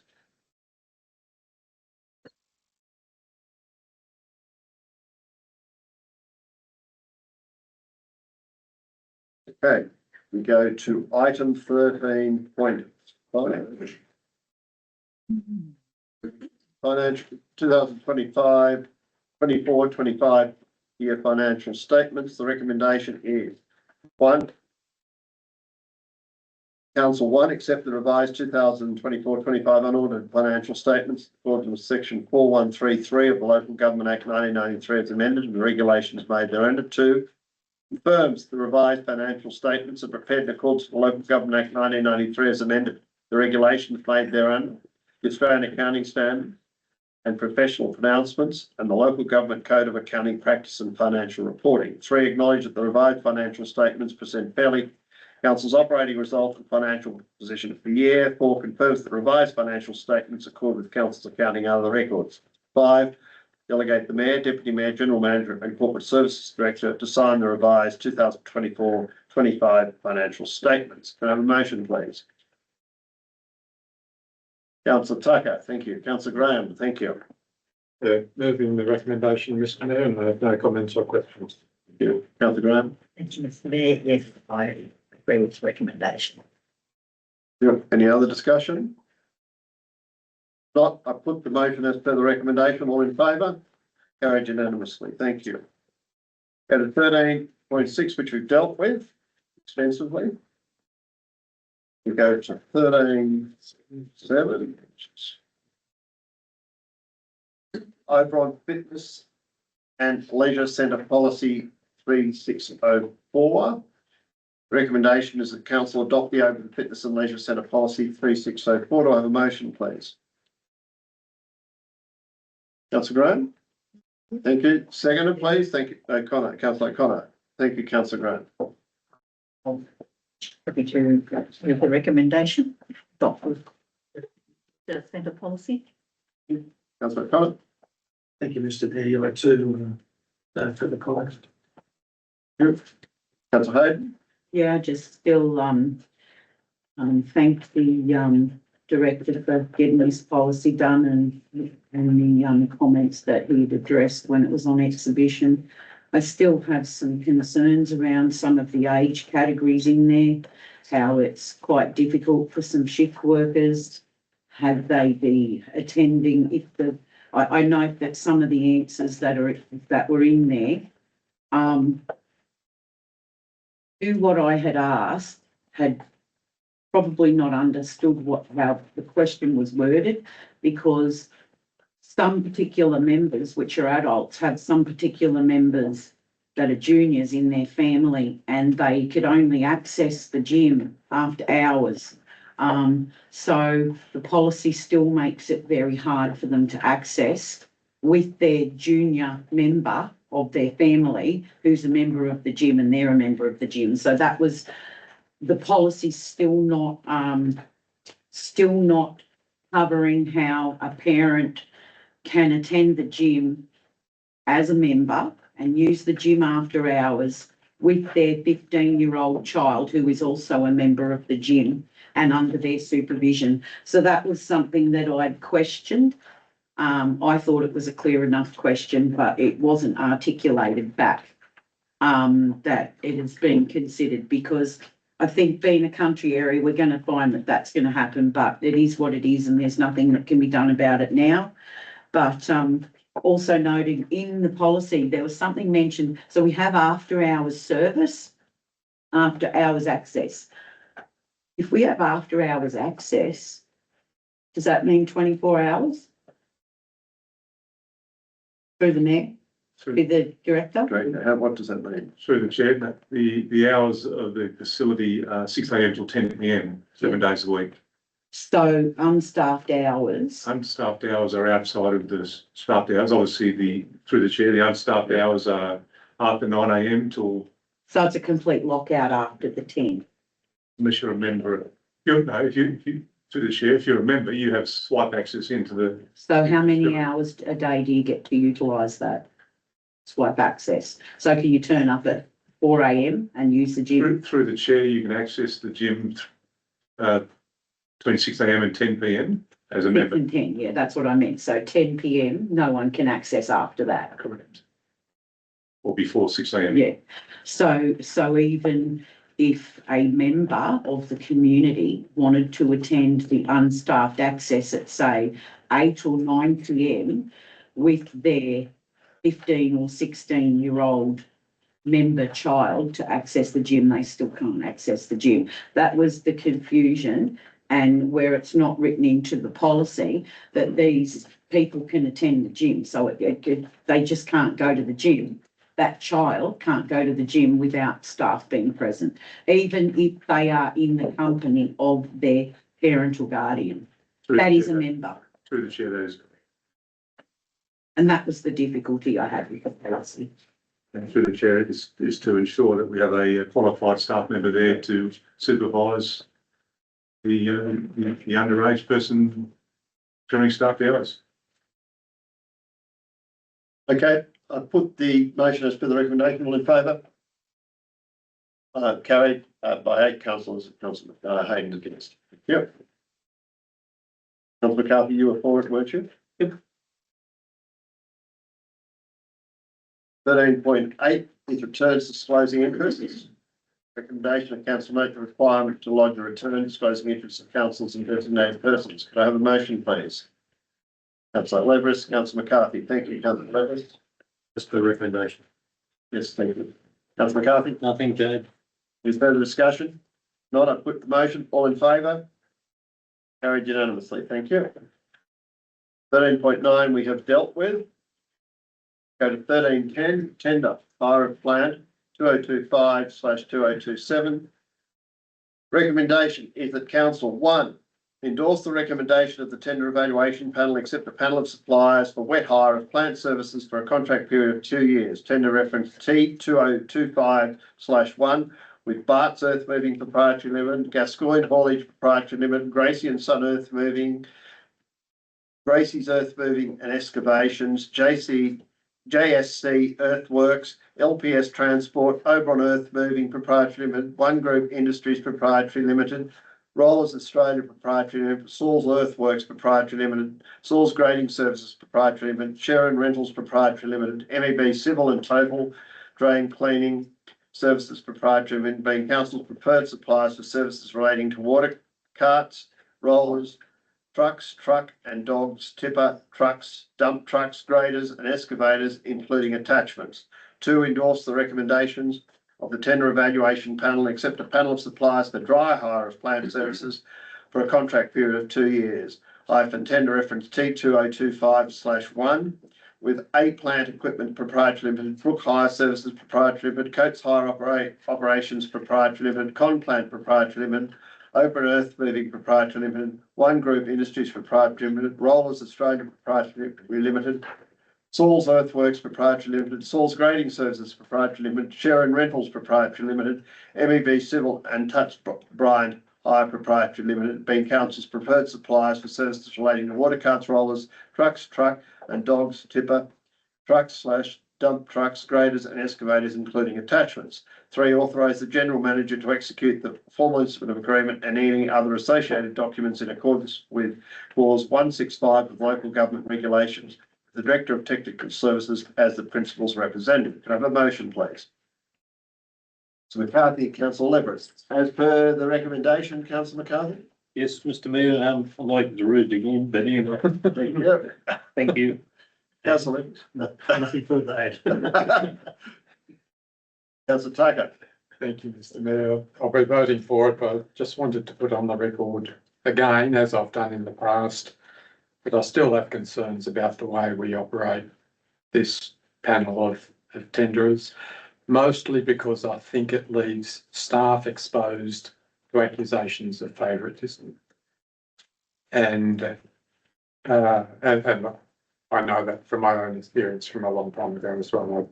I just think there is a better way of doing it, but I hope what I hear never happens, but I just wanted to record that. So are you saying because it's a standing offer arrangement with each of these? A bit because it is then left to staff to choose which of the panel to use, and that leaves them open to saying, well, you always choose him and you never choose me. That was all, thank you. Okay, any other discussion? If not, I put the motion as per the recommendation. All in favour? Carried unanimously. Thank you. We go to 14, reports for information. 14.1 is the monthly activity report, General Manager, October 2025. The recommendations report item 14.1 received information. Motion, please. Councillor Hayden. Second. Councillor Trembath, did you put your arm in the air? Or were you scratching your ear? I wasn't sure. Okay, well, you've now seconded. Councillor Hayden.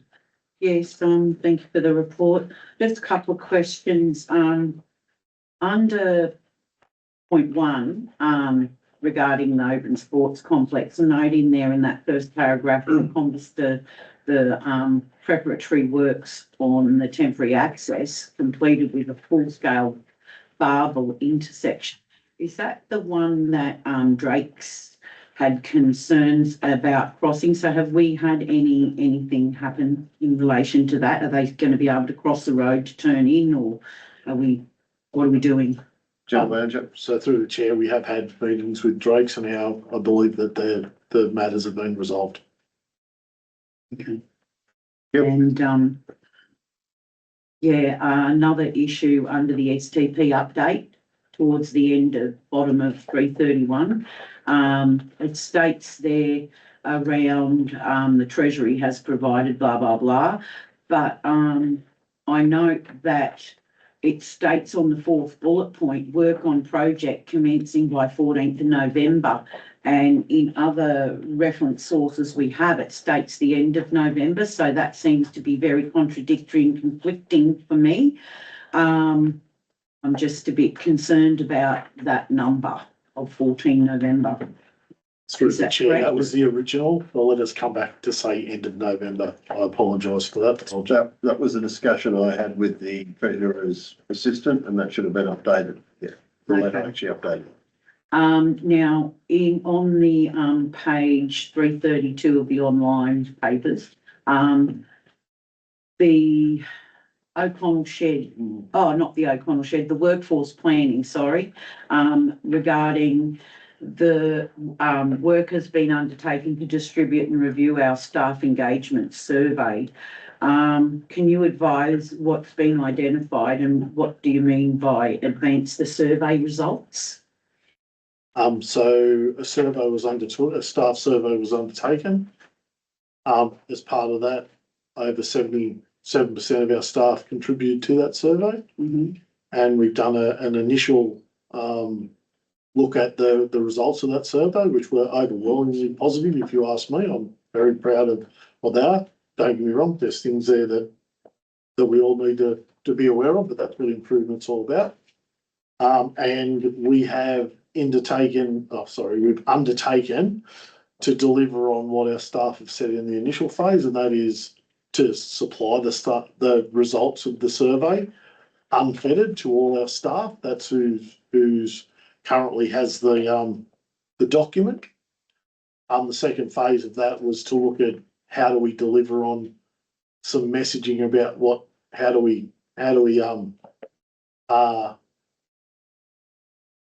do them easy wins, like the low hanging fruit. So we put a process in place in recognising staff in that regard, and we're working now to develop our values and mission statements that'll be a corporate base. Like we have WHS ones, so that's a work in progress to deliver on those milestones in that regard. So we're working with our staff to in fact deliver and develop our timeline and get back to doing what we do.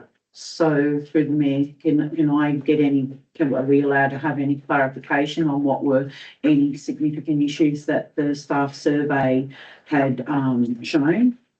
So the first three things I've just mentioned, like the first one was our staff were concerned that they've done this before, but they never see it. So as an executive, we said, well, we'll deliver on letting everyone see the results of the staff survey unfettered, which we did.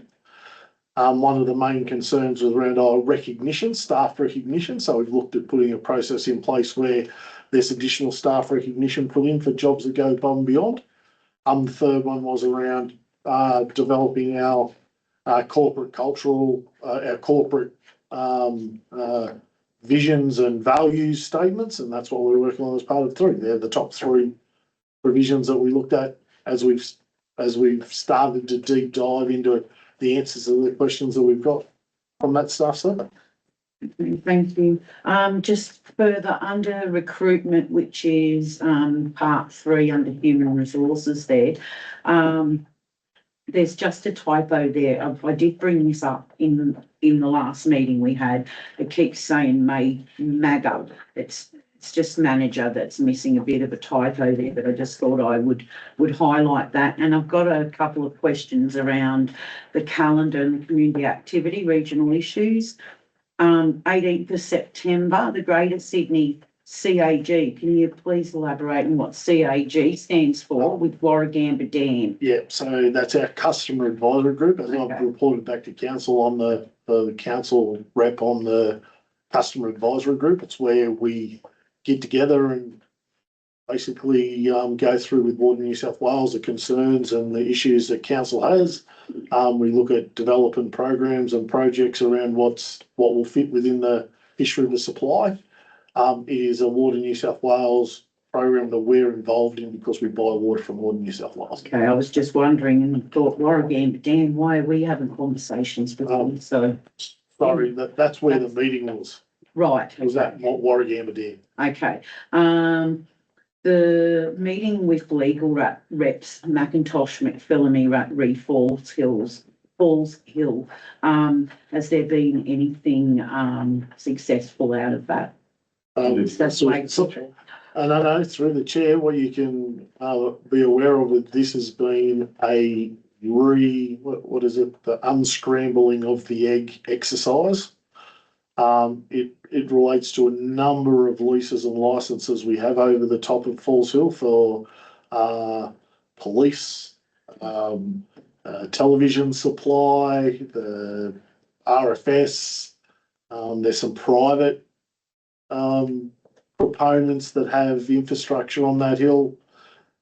We have a platform, like a viewing platform. We have a number of things there that we've had to look at really stripping that back and trying to rebuild it. And we're getting towards the end of that now. So it has been a huge exercise in trying to work out what we needed in that location. And who can pay? That forms part of the unscrambling the egg council, yes. Now, just wanted to highlight the 25th and the 29th of September. One says Oberon Sports Complex Working Party, review of the EOI, and the 29th EOI discussion. Did you have the two, like in those matter of days? Yes, we did. Right, okay. And 10th of October, is there anything that I can ask about the legals meeting? The leaders meeting related to a number of things. One of which was a whole heap of old roading issues that we're looking to try and resolve because of history and things that have occurred that we're trying to also get a handle on. Thank you. Councillor Trimmer. Yes, I did second it. I have nothing. Thank you. Anyone else? Yes, sorry, Councillor McCarthy. No, you're right. The water filling station down O'Connell, back in order. What That's in Gary's report. I believe so, yes. Back in action. I believe so, yes. Thank you. What about the one at Black Springs? The one at Black Springs is there's some issues with the electrical. There was some issues with the electrical that they were looking at. I'd have to take that on notice to see whether that's been resolved. Okay, thank you. Just on the Oberon Sports Complex. When do we anticipate that the full access will be completed, and when do we anticipate practical completion occupation certificate will be issued? Through the chair, the practical occupation certificate's already been issued. Yes, right. The only outstanding item is the full access, which has been negotiated through the contract. Yep. We have sign off from Transport for New South Wales for the temporary one that's currently there. The deliberations that you'll have when you move into confidential will go some way to setting a line in the sand on how that process will accelerate. And the O'Connell shared footpath, I note many is the meeting with Transport for New South Wales and local member, because I noticed the status report, I think said 27th, and then the grounds report said the week of the 20th, and your report says doesn't have a date. So is there going to be a meeting? Has it been scheduled, and is it the week of the 20th or the week of the 27th? So through the chair, when I can get the mayor together to assist in that meeting, where we'll have it, but the issue at this point in time is the local members in Parliament this week, and so they've said it's a lot easier if we do it in the week of the 27th. So we'll be looking to have that meeting then. Right. I've had a number of conversations with Transport for New South Wales about this particular matter, and I'm hopeful that we get a resolution once we all get around the table and have an appropriate conversation about the issues and certainly the resolutions that we can come from that meeting. Yep. Any other discussion? If not, I put the motion as per the recommendation. All in favour? Carried unanimously. Go to 14.2. Cheers. Monthly Monthly activity report, planning and development. The recommendation is that the report item 14.2 is received as information. Have a motion, please. Councillor Hayden, Councillor McCarthy, Councillor Hayden. Yeah, thank you for that. Thanks to the, planning director for the report. I have a question, it might be for Matt though later, around the planning. The DA checker on the website, is that still going ahead? Because it seems to be taking forever. I've had a couple of questions last week in relation to that again. Through the chair, it relates to when council can have the interaction with the New South Wales planning portal. And from that, the interaction then with the DA tracker will then go live. So they've both been reviewed in the background with another council, and then we'll be taking it on. But at this stage, I can't provide a date. My understanding it was going to be this month at some stage, but because I wouldn't have thought that that would have been such a big drama to have. I've just noticed a lot of the other smaller councils have got the DA tracker on their page, and it just seems like this has taken quite a while. Going through the chair, when we went from our old authority system to ReadyTech, it went offline. This basis it needs to come back online through the implementation with the planning portal.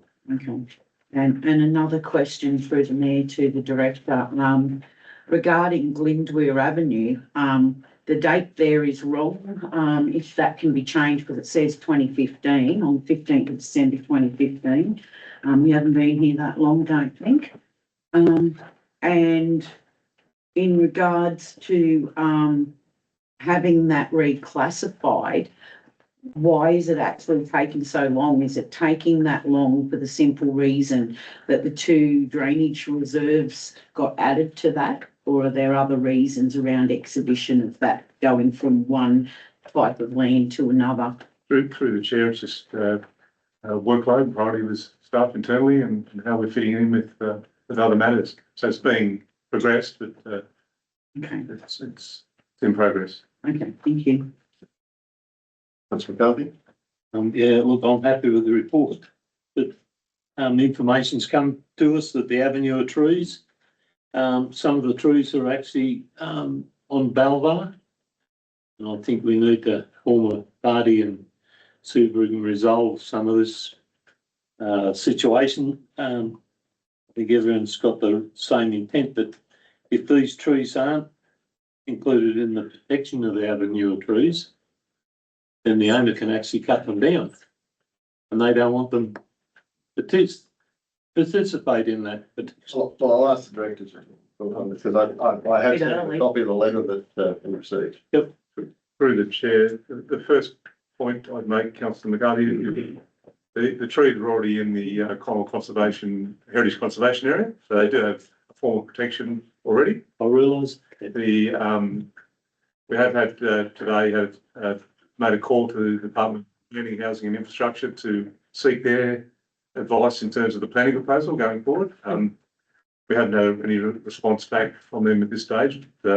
It's on exhibition until 24th, so it'd be considered as part of a report coming back to council. My understanding from our heritage advisor is that the subject trees that are being spoken about can be, instead of being a cadastral boundary adjustment, they can be a coordinate boundary adjustment, and it can be incorporated within the heritage item itself.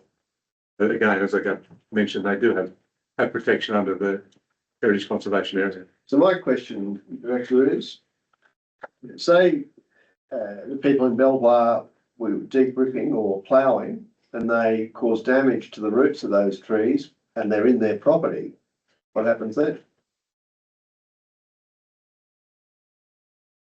They die. That's what I'm suggesting, if they were to be died, what happens then? Because there's no heritage classification over the roots, I take it, that go into an adjoining property. And it's always a possibility. through the chair, at this stage, they're under the draft heritage, planning proposal. Does that apply to the routes that go into a neighbouring property? But I'm just asking because it's, you know, quite potential that I've seen trees die when the roots have been severed and they've got because of that, they've got a disease in them usually. So it's through the chair, Mr. Mayor. Yes. They're also on the road reserve that's got big right. seal I on know, it. right, So yeah, the same rules apply. Yeah. Mr. Mayor, there might be a simple solution. If these trees are on the road, on the road reserve, the believed road reserve, actually on Balfour, if we look into it, then maybe we own the ground on the other side and Balfour are getting the benefit of the other side. But I honestly think we need, when the lady gets back from overseas, that some councillors should get together and see if we can't come up with some sort of resolution so that the trees stay in the road reserve and we don't get this conflict. Yeah, no, I think we're probably all in agreement on that. Just a quick question. How many trees are we talking about? That are in Belvoir? Yeah, potentially. Yes. Oh, I don't think it's a large number. Two or three, I think. I think we're only talking about a small number.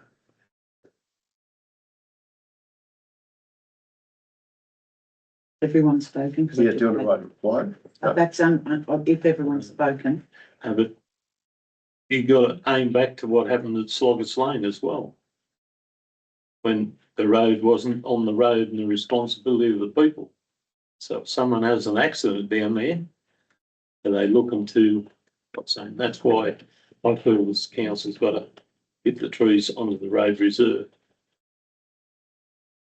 Right, yes, councillor Hayden. Yeah, sorry, Mr. Mayor, if I can just ask, the planning director around just these two DAs that have been sitting there on stop the clock since 2021 and 2023. I was just wanting to know, when was the date of the last correspondence from council to those applicants? Is it needing a concurrence there? Or can we, as a council, send a final information request and give 21 days notice and then withdraw them so they're not sitting there? Through the chair, I'd need to take that on notice, councillor Hayden, but that we can. Could you look into that if possible for the next meeting? Because, you know, that way we can remove them. These are things that community look at and go, oh, there's something sitting there, it's been there for so long. We as a council can actually request that you remove those and send that information. So could you bring, if it's possible, could you bring something back to the next meeting that we can actually go forward with that and have them removed if they can be? Thank you. Thank you. Any further discussion? If not, I put the motion. All in favour? Carried unanimously. Go to 14.3 monthly activity report, technical services, October 2025. Recommendation is that report 14.3 is received information. For motion, please. Councillor Hayden, seconder. Councillor O'Connor, thank you. Councillor Hayden. Yes, thank you very much for the report. I know some of that rainfall that we had, which was significant. I did want to ask if the signs on Mozart Road got collected. I haven't had a chance to go out this week to see, but they were just starting to get covered in dirt up on the side. So I'm hoping that they've been collected. And also note, and Councillor Tucker had brought this up about the timber barrier down at Hassel Park near the river. So when the barge had gone in there and there was some work done, bridge works under the bridge, the timber barrier that stops traffic driving from the park down to the waterway has been moved to the side and it has not been placed back. So I went down and I pulled up because there were two vehicles, looked like they were bogged, trying to get out of there, and I informed them they shouldn't be down there, that the barrier is meant to be there, but they were stuck down on the sand trying to get back out. They eventually did get back out. But I think if we can get that barrier, that big log put back across there, it's going to prevent these issues from occurring, because should someone get stuck down there in another flash flood, there's more cars we've got to get out of the river. So it kind of gives warning that people shouldn't be going down there right along the river. So that was just a couple of issues I just wanted to pull up, but thank you. Councillor Collins. Thanks, Mr Mayor, and thanks to Director of Technical Services, and a great report and some new schedules. Just got one question through you, Mr Mayor, to the Director. The taxi stand, we've sort of nearly coming up 12 months now, and I know it wasn't any fault of your department. The traffic committee seemed to have been slow on this. Is that progressing there? To the chair, yes, it is. Thank you. Thank you. Any other discussion? Councillor Taggart. Thank you, Mr Mayor. Firstly, just following on from Councillor Hayden mentioning that sort of park, I put in a councillor request. I got the impression you might, the director may not have seen it, but yes, it needs to happen. The reason that barrier went in originally was because we were getting conflict between people picnicking and fishing and other people deciding to drive along the riverbank, and yeah, it was getting quite dangerous. So that was the purpose of that barrier in the first place. Just two other questions for the director, if I may. The first is page 347 down the bottom, where it talks about the overflow at the sewage pump station. So do I understand correctly that it overflowed for long enough so it went into the overflow pond, and the pond itself then overflowed into the watercourse? All right, I'm just surprised. I think that's the first time it's happened since that pond was built. So, but that's what it's there for, of course. The other question is the next page, page 348, in relation to replacement of light vehicles. So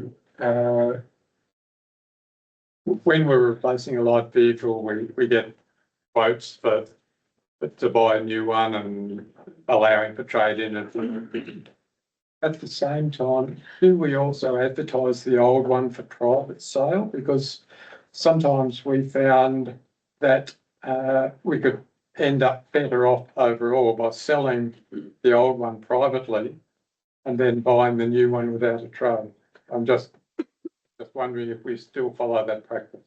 To the chair, I don't believe that we have advertised for private sale. It normally goes through a trade-in, and then we compare what we get for that trade-in price, and that's been quite beneficial as compared to, for example, pickers auctions or something like that. So we do at the same time get a trade-in price from the provider. I believe it would be quite intensive to actually advertise each plan for private sale. So the trade-in offers that we had were quite beneficial to the extent that for the last lot, I think the forecast benefit of we come out about 30 grand in front with regard to budget provision. So we compare, assess, and look at what's the budget, what's the trade-in value, what do we get, is it like for like, is there some improvements, do we get everything we want? And compared on the last 8 vehicles, we came in 30 grand in front, approximately. And we don't publicly advertise just Not to sell the old one. Okay, thank you. Yes, Councillor. If everyone's finished.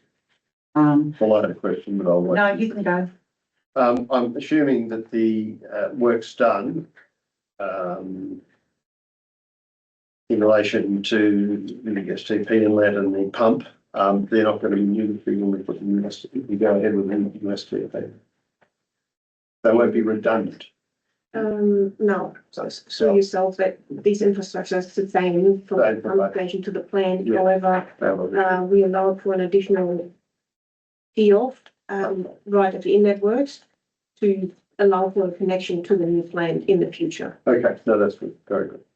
Yes, councillor Hayden. Yes, to the director, around the cemeteries, I notice it states in here, council continues to transfer all paper records into electronic records management system. I'm just wondering what happens with the paper documents and the paper records? And, will they be stored in council's archives or will they be going to a state archive? Through the chair, I believe our executive and governance manager can possibly provide a more adequate answer, but my understanding is that depending on the age of the record, it will potentially go to the state library. I will follow that up. Yeah, if the general manager could follow that up for me, because I am concerned about that. I would like to make sure that we have some paper records. And I'm also wondering how many backups do we do of the records in the management system? Is it just always online or we have an offline backup as well? I'm happy to take that off. I think that's a governance and records question or a technical services one, so happy to take that off. Because we don't want another rundown of when I mentioned something previously and then the whole world went off. Under number 6, parks and gardens, there's just a typo there to garden in the second line and the 7th line. Yeah, I've already raised those. Yep, okay, and I just had this question, and I'm sorry to bring it in late, but everyone else has had a chance to mention their stuff. I noticed that the Burriga Park and the town verges got mowed at Burriga, but they didn't on the return trip back to Oberon pull into Black Springs and mow Black Springs. So the grass out there at the minute is pretty unkempt and getting pretty long around the hall and around the rec grounded at the side. And I thought if they're going to do a trip out to Burriga just to do one park, wouldn't it make financial sense to call into Black Springs on the return and do some work there as well? That's To the chair, I can only assume that something else occurred why it didn't get done that way. Yeah, I can only assume I've done those circumstances. Thank you. All right, I'll put the recommendation that the report item 14.3 conceived information. All in favour? That's unanimously. We go to 14.4 monthly activity report corporate services October 2025. The recommendation of report item 14.4 is received information. We have a motion, please. Councillor Connor, Councillor Graham, thank you. Thanks for coming.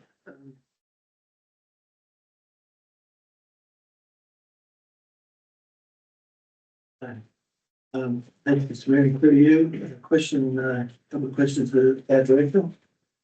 The minor one, records of our meeting, they're not on last 2 meetings or no, last 3 or 4 meetings aren't on the website, record of meeting.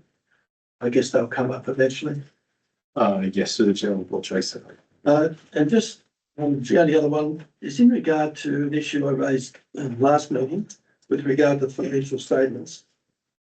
The audited financial statements that were also previously in an earlier item in the meeting still don't include a statement of performance. We've always had statement of performance under G5, but they're no longer in our financials. And if you please, I've gone through 4 or 5 other councils. They all have a statement of performance. They're very relevant for our councillors to track, compare, benchmark. And first question is, I'm wondering why they're not in the audited financials. And secondly, if they're not going to be, can we get a copy of those and circularize our councils, because it's a very important document. Thank you. Through the chair, the benchmarks that were in the financial statements have been, they're no longer required in the financial statements. So as we take direction from the audit office and how they like us, so we've not had them in the financial statements. But you may find in the coming weeks to the next quarterly budget review, the Office of Government made some major changes to that, and they are putting a lot more performance benchmarks through the quarterly budget review, which you'll see obviously quarterly. So that is where a lot of that will now fall through the new format of the quarterly budget review. Thank you. there was a standard format across all councils for these performance reports. And other councils for 25 years continued still to have them. And I feel a little bit, in terms of our councils, we really need them. And we really should continue to produce them and include them in our audited financials. Thank you. Any other active discussion? Yes. Second, just vote. Second, sorry, councillor Graham. I just want to add, thank you, Mr Mayor, that it looked like the library holiday activities went really well. Good pictures too. Councillor Hayden. Yes, thank you. Thank the Corporate Services Director for his report. One of the things, under for sale of land recovery update, staff have launched the expressions of interest for real estate and auctioneer services.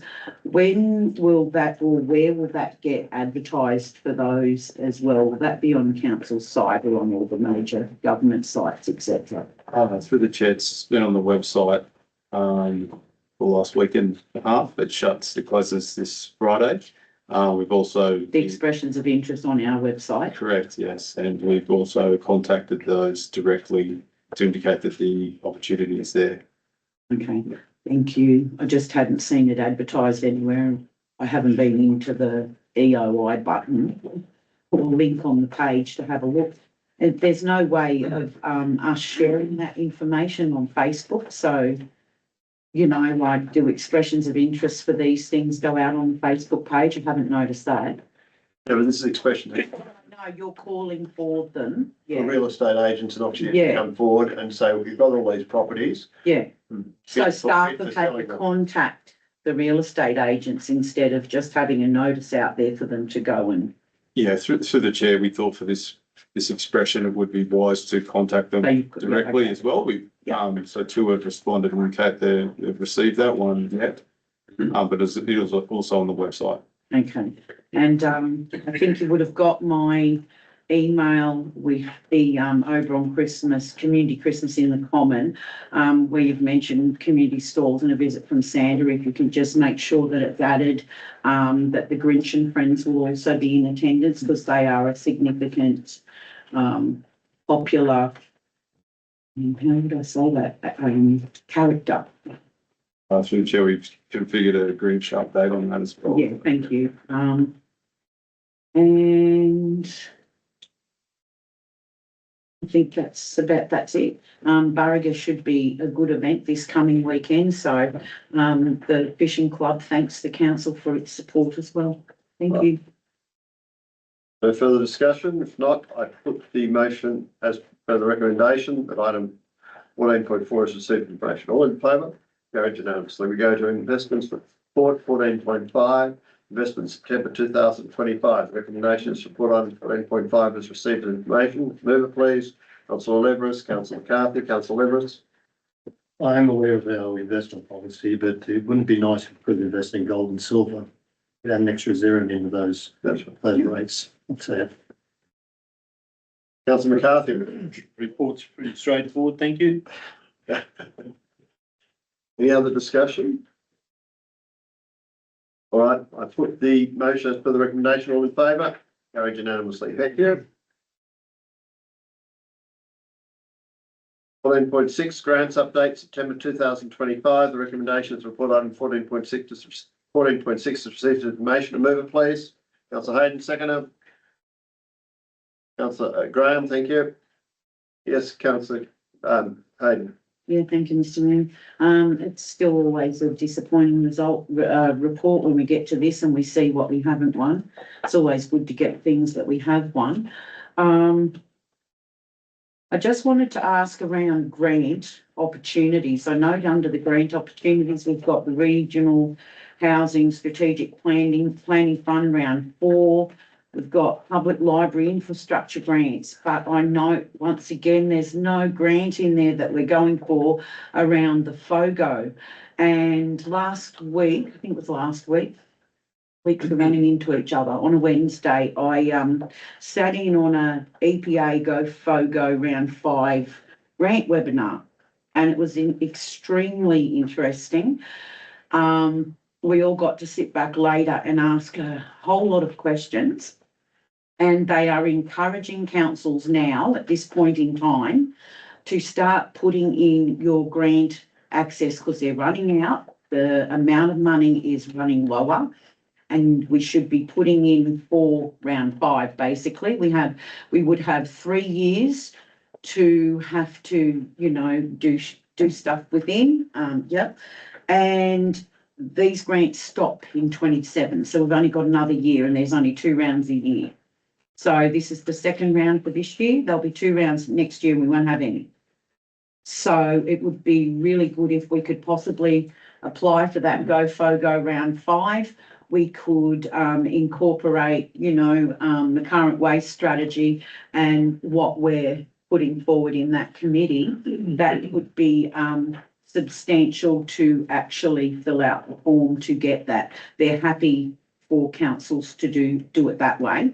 I had spoke to the girl Jess, and she's going to contact our council and speak to the general manager about this grant, and they are happy to actually come to council and meet with council and councillors. So it's extremely important that we get on the front foot with this, because it's going to give us an opportunity to have some funds to cover what we need to get done before these strategies are going to come along and impact us around waste. So that was just something I was just wondering if we could take on board and have a look at. And I do have all of my notes from that if council want a copy of them. That's a grant. I don't really have much further to add, except to say, well, at least we're getting a few small grants, even if we're not getting the big ones. Yeah. Any further discussion? Yes, Councillor McCarthy. Just a clarification, 88, page 88 of 89, upgrade Triangle Creek Bridge. Is that the one Councillor Tucker said's actually in Bathurst? Why I was going to ask this. why are we applying for the grant? Someone should apply for it, shouldn't they? No? We should have, well, we've already applied for it. So do we say now we don't want it? No, transfer it to a bridge in our, sure. Not sure we can. Yeah, but Yeah, through the chair, that bridge was identified in a joint organisation bridge project. So we did put that application forward based on that, but we have obviously noted the commentary around the location of that bridge and that kind of thing. So it is a pending application that currently sits, but if council wishes to pull that back or potentially redivert it, we could do so, but that bridge and the conditions fit the criteria for that particular grant at the time. So I might have to disclose a pecuniary interest because it, if it's upgraded, it may allow me to use bed doubles. a poppycock.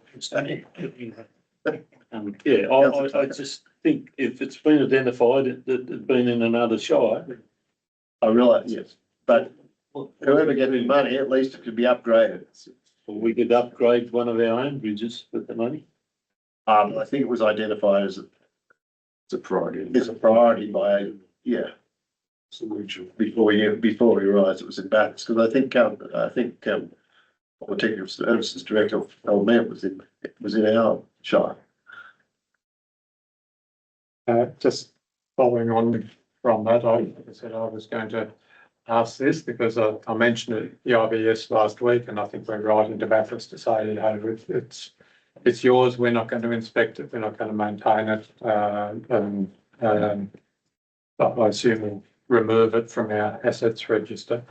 But yeah, the question is, if that's successful, what are we going to do? We're not allowed to do work outside our shire, is my understanding. Are we going to give the money to Bathurst?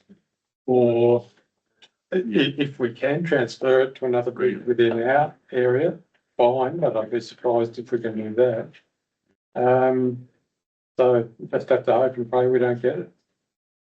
Well, hope and pray we get it. It's all part of a regional application anyway, so I don't think that's the. I don't think that's the issue. But Bathurst might have to do the work, not us. Yeah. I don't think it's worth saying we don't want it if we don't get it. I mean, that's ridiculous. No, that was a Because joke. it's a boundary, whatever way you look at it, it's a boundary bridge between Oberon and Bathurst, and it is a major route. I was joking about not wanting the money, but I'm just saying that if by chance it's successful, it'll probably have to be done by Bathurst, not us. Yeah, I think when it's successful, we then enter discussions, definitely. But I don't even know if that's possible. If we've put the grant in and the grant comes to us, are we allowed to transfer it? I don't know. So Mr. Mayor, I just hope and pray we don't talk about this again. This is about a second or third. I think it'd be a joint enterprise, wouldn't it? So Second or third time we've gone down this path and discussed it and debated it, and it's always the same conclusion. I hope we don't do this again in the next meeting. Thank you. Yeah, wait to see if we get the money and then worry about it. Okay. Any further discussion? Right, I put the item 1406. 1406, seven, all in favour? So, status report, October 2025, 14.7. The recommendation is 14.7 is received information. Mover, Councillor Hayden. Seconder, Councillor Connor. Councillor I Hayden. do have a couple of briefs in this. Around the Black Springs land, when put that resolution forward 19th of December 2023, I'm just wondering whether I should bring back a rescission motion to this council to remove that because it's no longer valid.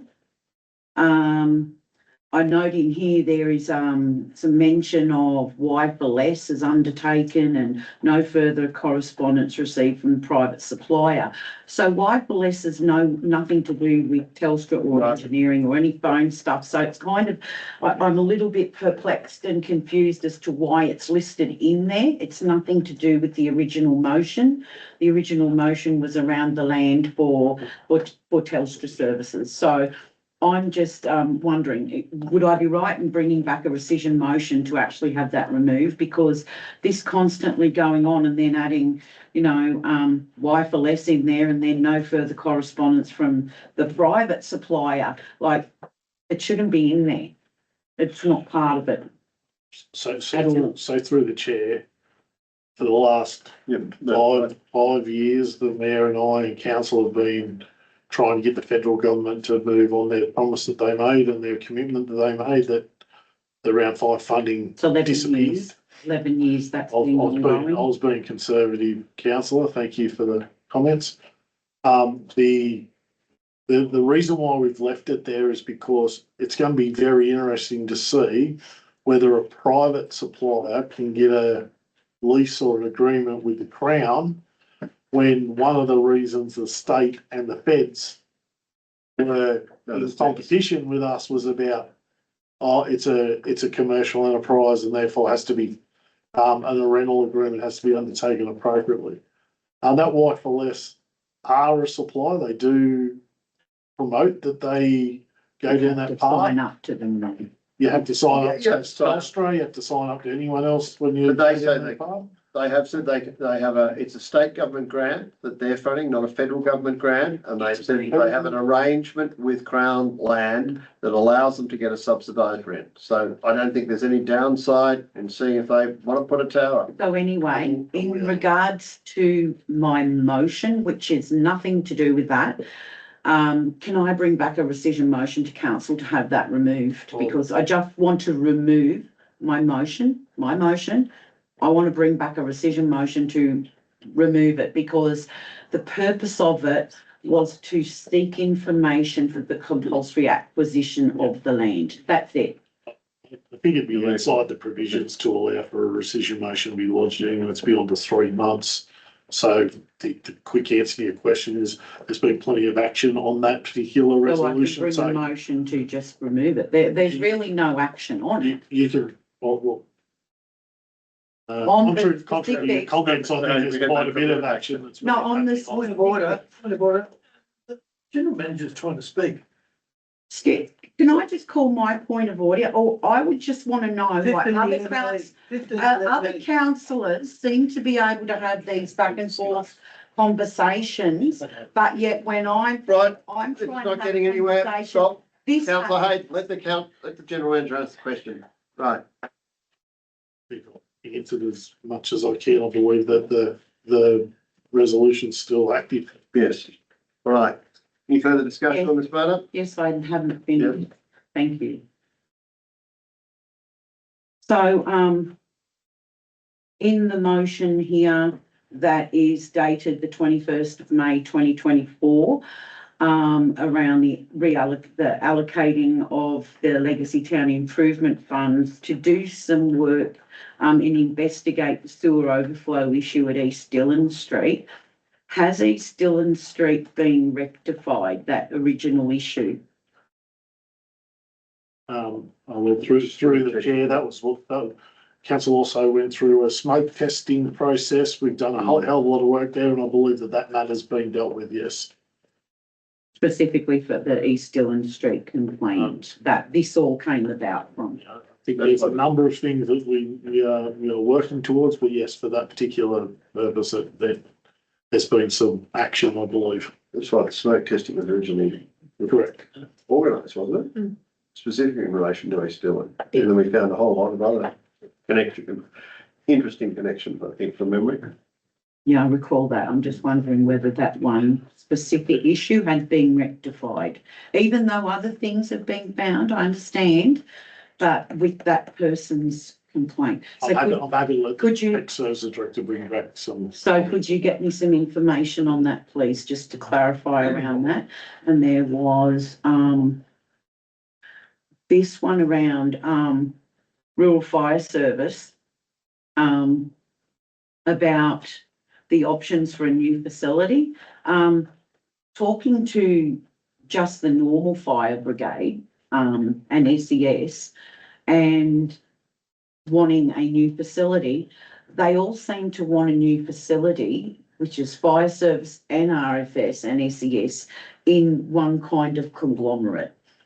So, so no one has got back to you and conferred about the possibilities of getting everyone together in one group. That's what we suggested. Through the chair, that's exactly what we're trying to work towards now. Yeah. We suggested that and they haven't come back to us.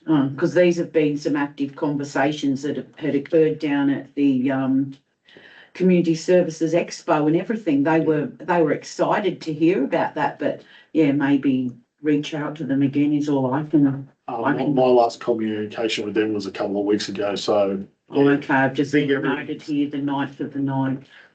That's all. Will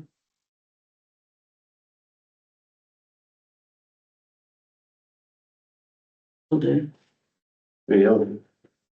Councillor Con? Oh, thanks, Mr. Mayor. No, that's good. The only comment I've made, and I've sent a note that there seems to be an error in next to the resolution relating Councillor McCarthy, and that it's got a wrong note beside it.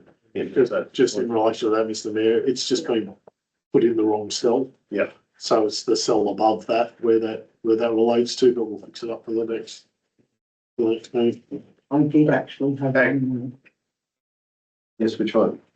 That's going down to 17th of December 2024, and this is around the playgrounds, the playground risk assessment further report.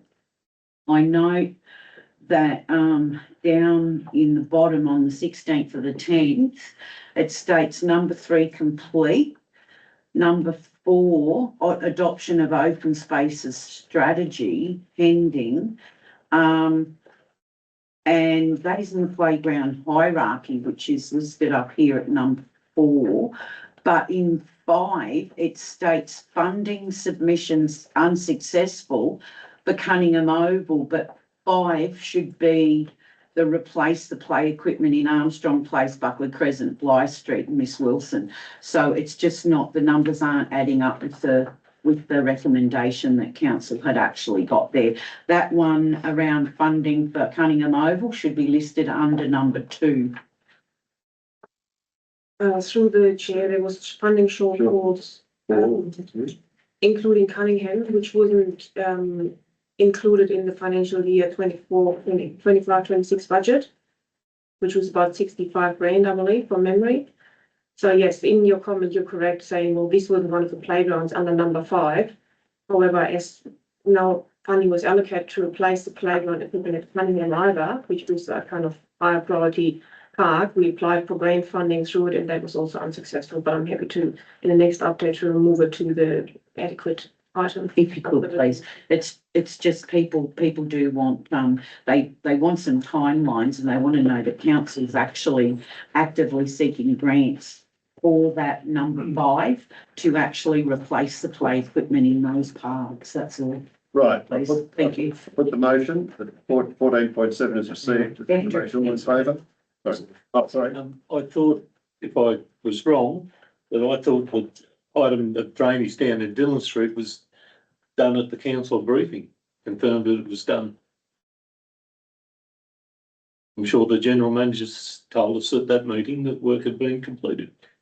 Yeah, that's what I said. But Check it out. no, I think what I said was that the smoke testing component. No, I didn't say smoke detection. I said that has the problem been fixed, and you said yes. I believe that we've done some work. Okay. And I'm happy to take that on notice. Yeah, I'm not. Yeah.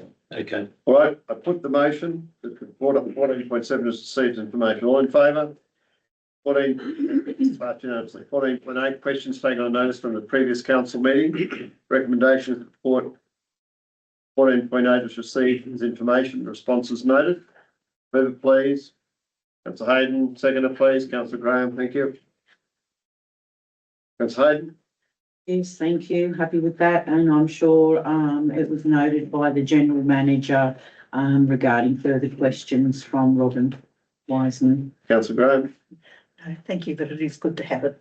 Yeah. Have it on the agenda.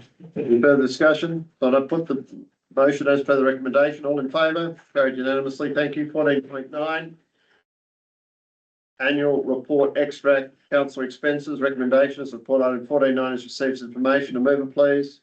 Councillor O'Connor, seconded Councillor Hayden. Yes, Councillor O'Connor. Thank you, Mr. Mayor. Thanks for that report. I've just got a question through you to the director, or to Garrett, to our general manager. So that's joint expenses. So the 21,000 would be computers, I assume, for the new council. Through the chair, that's right, new laptops. And the $7,000 would be meals after meetings, etc., etc. Through the chair, absolutely, all the meals and catering that go. Great. Yeah. Thank you. No, it's a great report. Thank you. Councillor Hayden. Nothing bad, please. Councillor McCarthy, were you? I'm right. Anyone else? I put the motion as per the recommendation that report item 14.9 is received information. All in favour? Passed unanimously. 14.10 waste working party meeting. Recommendations report item 14.10 is received as information. Can we move it, please? Councillor Hayden, seconder, please. Councillor Tucker, thank you. Councillor Hayden. Yeah, I'm happy to receive the report as information. I'm just a little confused as to why the draft strategy was placed on there, because we're not accepting it here at this meeting. It's got to go back to Tallis, and I was just a little confused about that. That's all. Through the chair, it's for information. It's for information. It's an attachment. It's not. Yeah, I know that, but I mean, we haven't even finalised the information in full with the meeting, so I just, yeah, that was all. Just my comment. Yeah, it's Any other discussion? Well, I put the motion as per the recommendation. All in favour?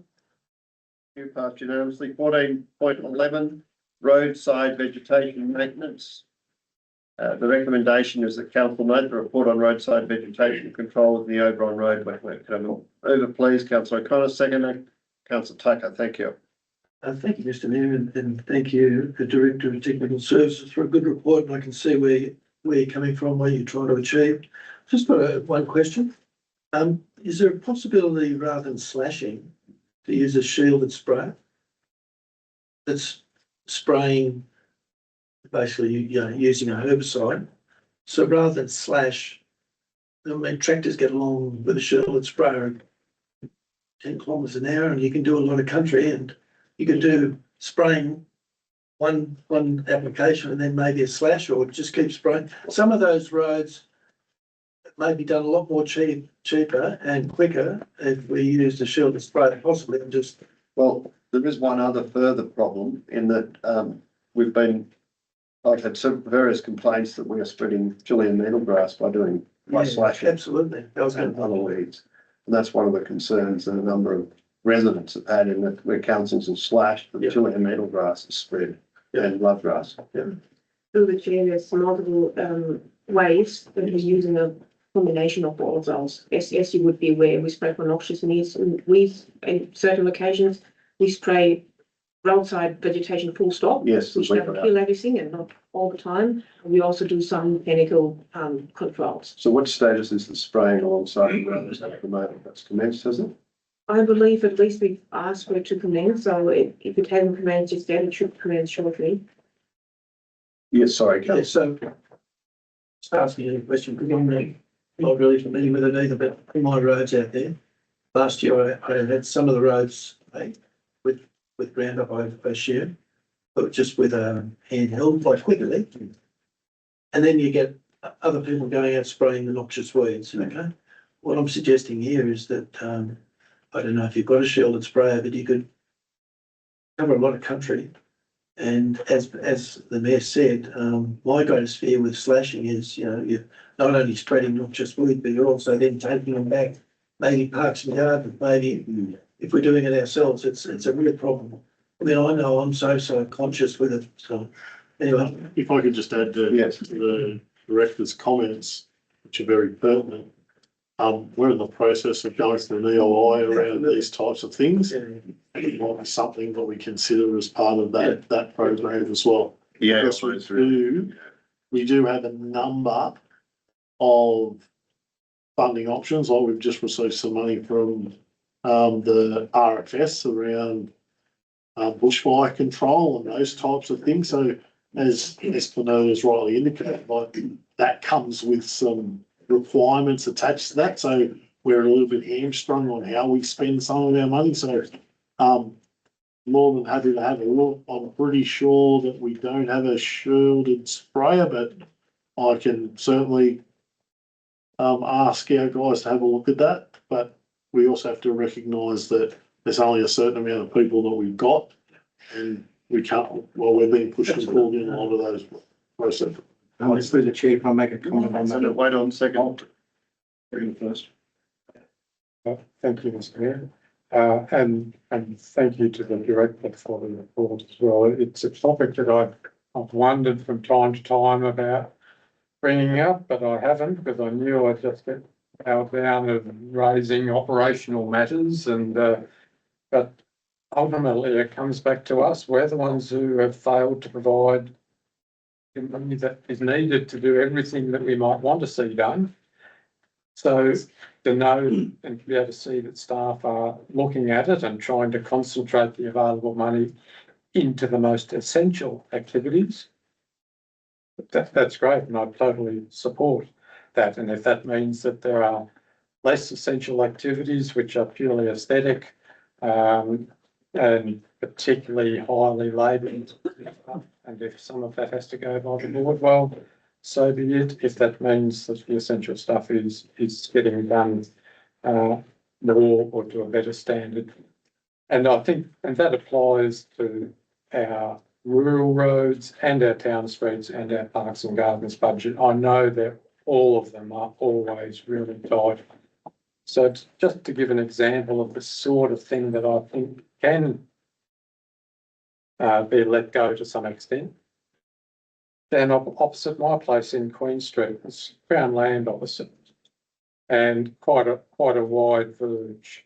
And yes, council comes along and slashes the verge. That's fine. That needs to be done.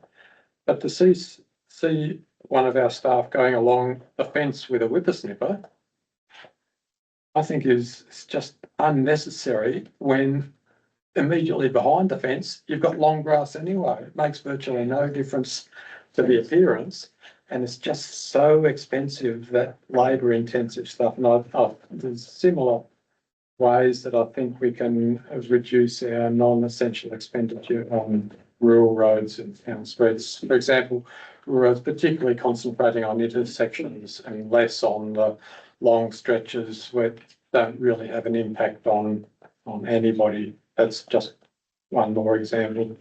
So thank you for the report and support what you're attempting to do. Councillor Lee. Yeah, I think if you pick the times on when you're slashing, especially with the love, what was it? Chili and noodle. Yeah, chili. Grass. Yeah, you can get it just before it sort of, if we have a look at that. Slashing then, the reality too is if you're spraying, the weeds are still there. So if you're trying to control the vegetation coming over the road, you're either a dead plant or a live plant. I'm also very concerned about the amount of spray going into our dam, all the toxic poisons from road spraying and everywhere else going into our dam. And I know there has been a report that we have a lot of chemicals in the dam. So I think we should be looking more at slashing, even if it may be more expensive, but we've got a dead weed or a live weed, and pick the time of your seeding. So that's leading. Yes, thank you.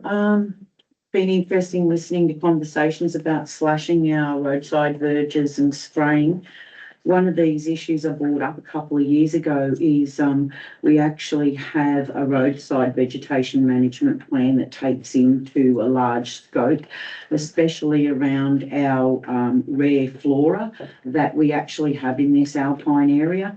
I've noticed in just the last 5 years that there's at least 6 species of plants that are no longer growing on our roadside verges, which are protected species.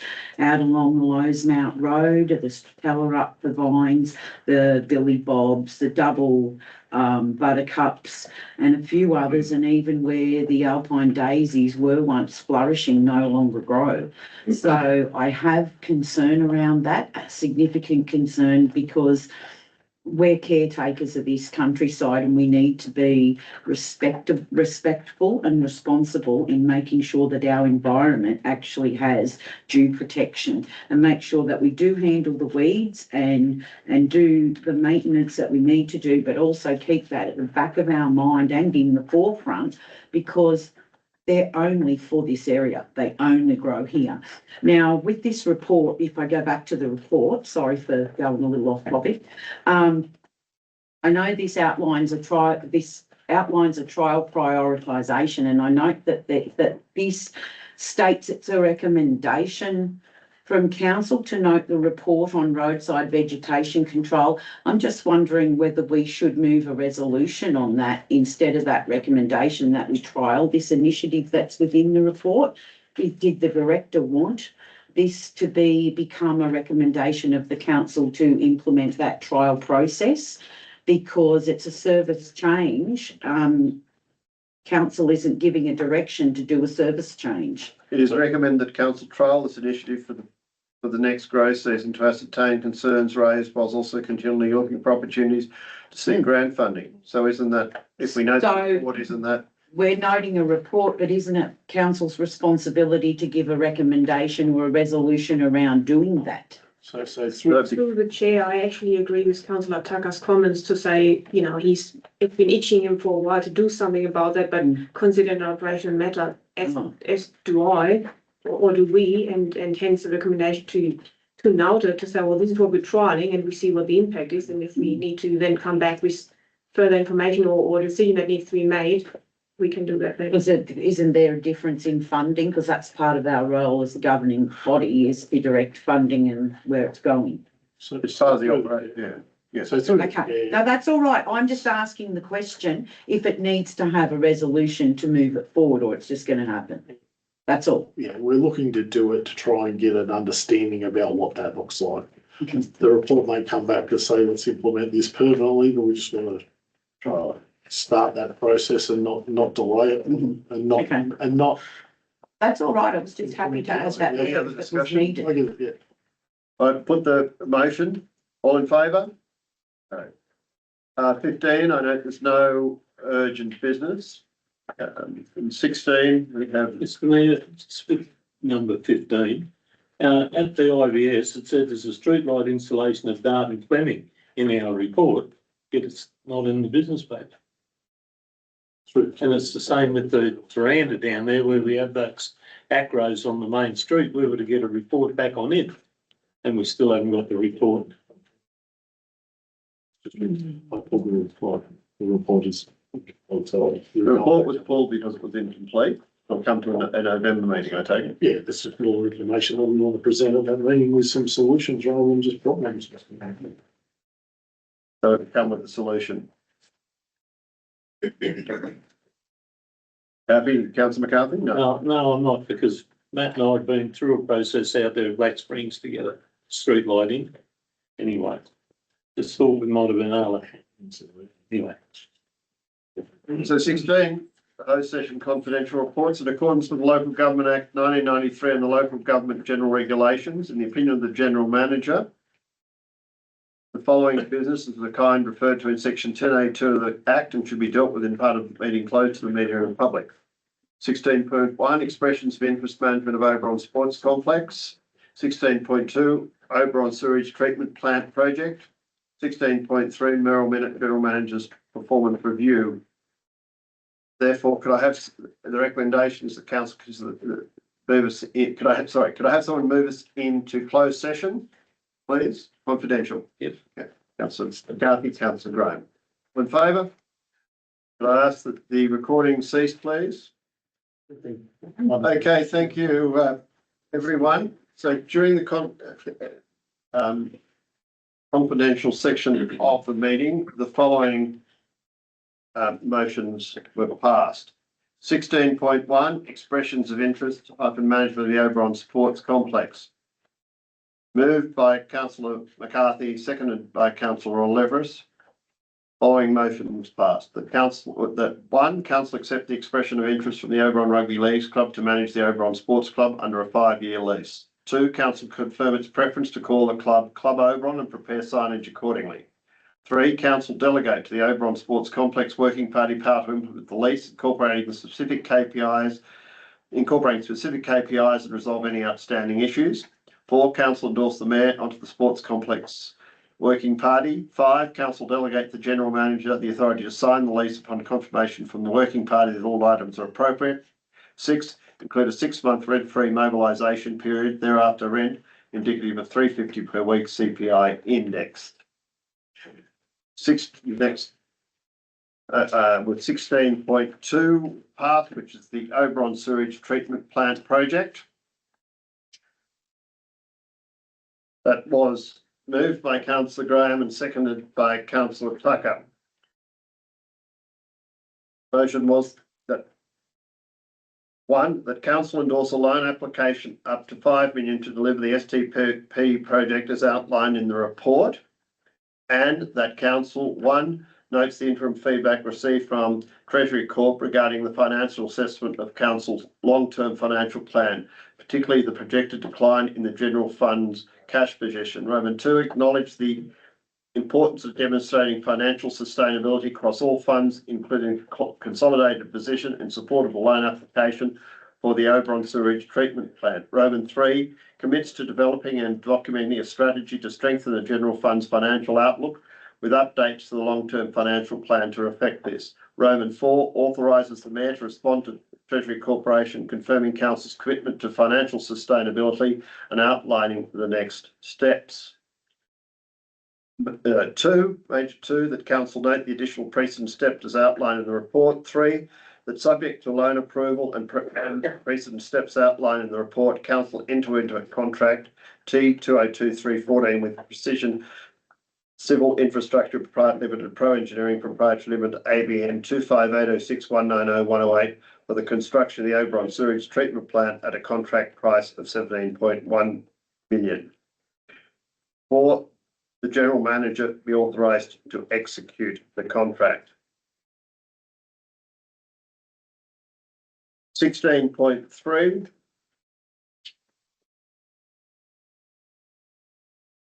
Did you record the votes on that? Which was moved by Councillor McCarthy. And seconded by Councillor Trembath, that Council 1, receive and note the Sync Solutions Confidential General Manager's Performance Review Panel Report for 2024-25. 2, notes the General Manager's performance for the review period as determined by the Performance Review Panel was to a highly effective standard for 2 key result areas and to an effective standard for 5 key result areas. 3, receive and note the performance agreement for 2024-2025 period. 4, delegate the Mayor the authority to finalise and sign all relevant documents as required. It was noted that Councillor Tucker and Hayden voted against the resolution. I declare the meeting closed at 12:02 a.m. on the 22nd of October 2025. And note that the next meeting of council will be held on 16th of November 2025 in these chambers at 5:30 p.m. Thank you, councillors, for your attendance. Thank you, people online. Sorry much.